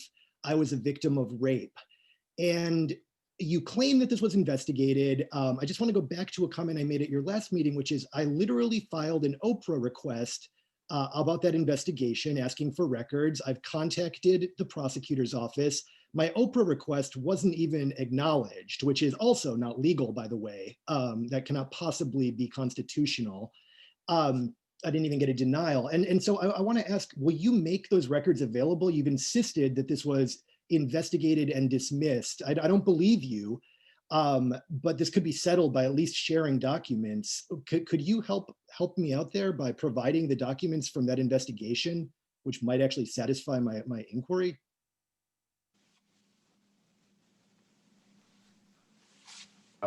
Mr. Chairman, I don't think we ever got any documents. The only recollection I have is that the prosecutor's office at some point after that hearing notified us that they did some investigation. My recollection is that so either that individual or some individuals they weren't able to speak with, and ultimately they closed the investigation. I will ask again that I don't think they're going to give us copies of the investigation. They really never do that, but at least we could try to get some general information because this question has been asked on more than one occasion. Freeholder a day and Mr. Saba, I don't know what the Oprah rules are with respect to prosecutors' criminal investigations, as to how the public gets dissemination of them upon request. I don't know, but we should get an answer to the speaker as to what the status of the documents are. I don't think it's within our power to get the documents and to disseminate them to him, but we at least should get back to him and find out a clear answer to his request, one way or another. Well, I appreciate that. As you know, again, this is not the first time I've asked about it, so I really would appreciate some kind of follow-up. And the second question I had for you tonight is that at your most recent hearing, where you ignored the will of the people and renewed the ICE contract with absolutely no moral justification, you heard from former detainees, including another member of the Queer Detainee Empowerment Project, Edwin, who spoke directly to you with firsthand testimony of being abused in your facility. And so I want to ask, have you opened or have you called for an investigation into those allegations, which were firsthand recent allegations of abuse within your facility?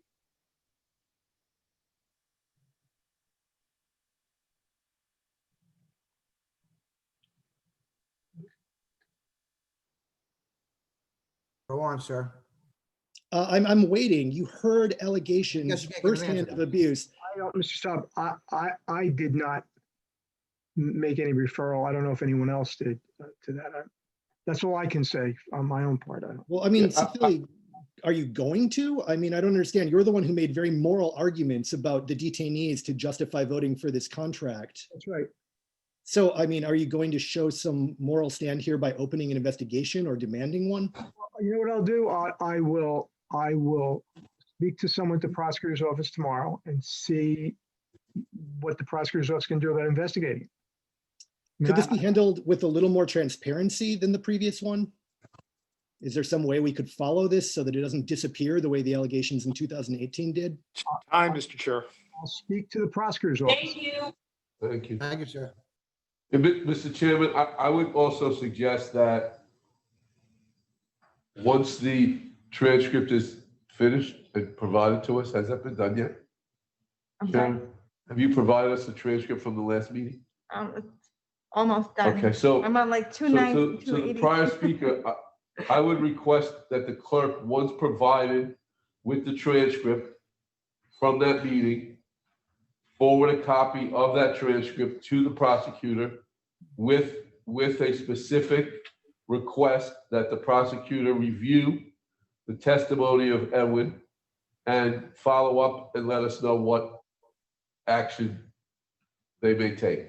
That's pretty practical, Bill. I think that's a good idea. Thank you very much. Clark? Next speaker is Adam. Please state your full name, Adam. Adam, are you there? He's You're muted. still muted. Adam?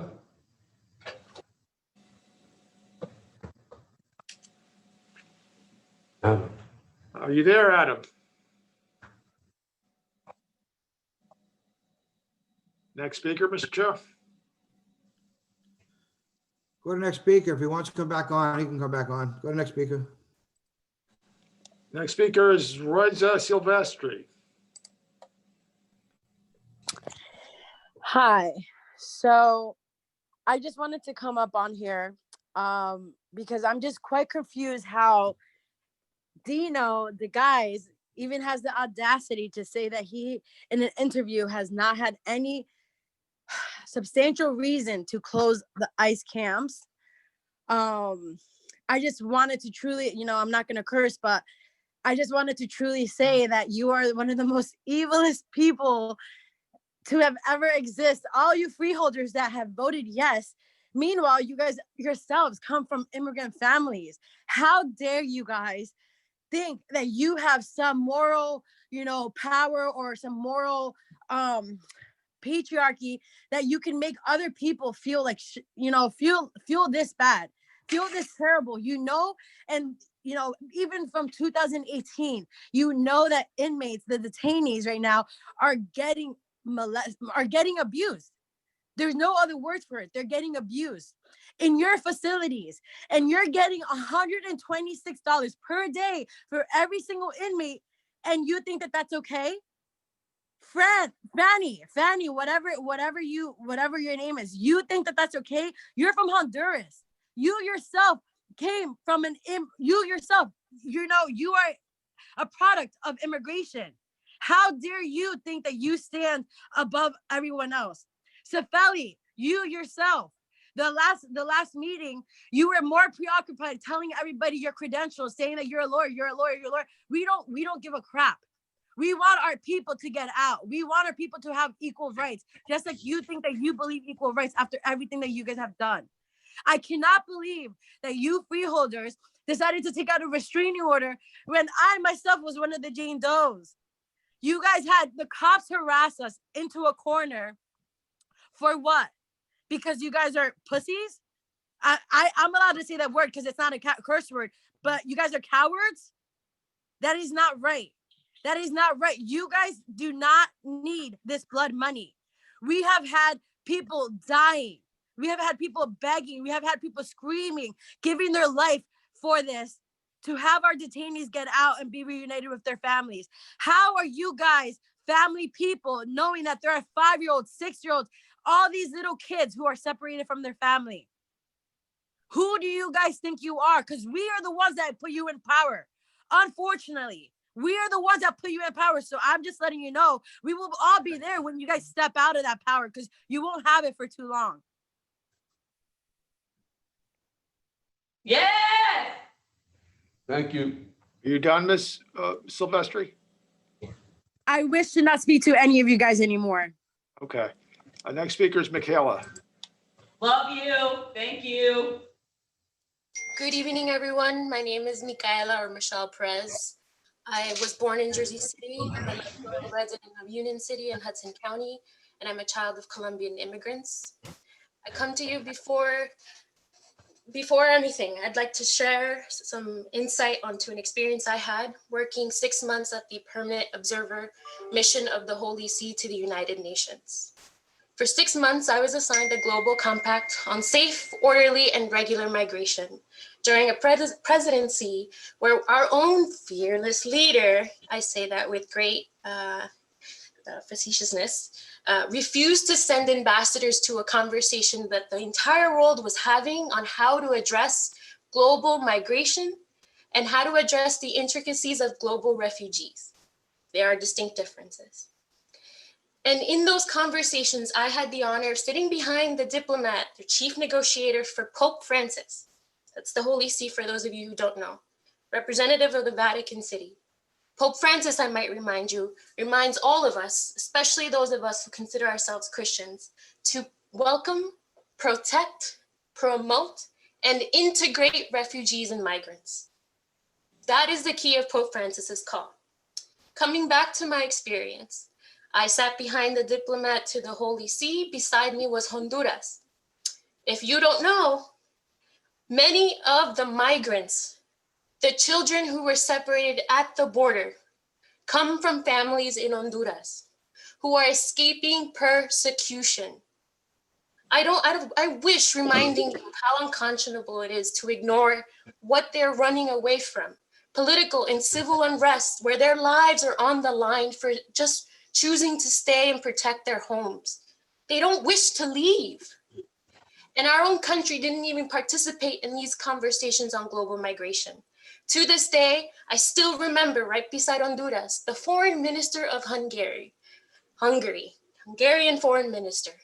This man, and I might add, I had my face plastered on the TV that all diplomats see in that room, and had to keep my composure as I listened to this man claim homogeneity, cultural homogeneity. I am tired of having my fellow activist community members have to remind you that this county, Jersey City, Union City is not just home to migrants. It has a lifelong history of welcoming migrants. Every single generation of men and women from Ireland to Japan may have experienced this exact discrimination, this exact xenophobia themselves, but have now been able to be welcomed, to be protected, to be able to promote their rights, and to fairly integrate into our society. And if I have to claim today that I, as a lifelong resident of Hudson County, experienced that for my fellow people who are undocumented, my fellow people who are childs of immigrants, first generation in this city, I am embarrassed. Absolutely, positively embarrassed. The last 3 years I've organized with the Young Center for Immigrant Children's Rights, and I have to say the most unconscionable thing is that out of the last 2 years of hoping that this contract would end and that our country would realize its treatment of migrants is unjust, is the children who have been caught in the crossfires.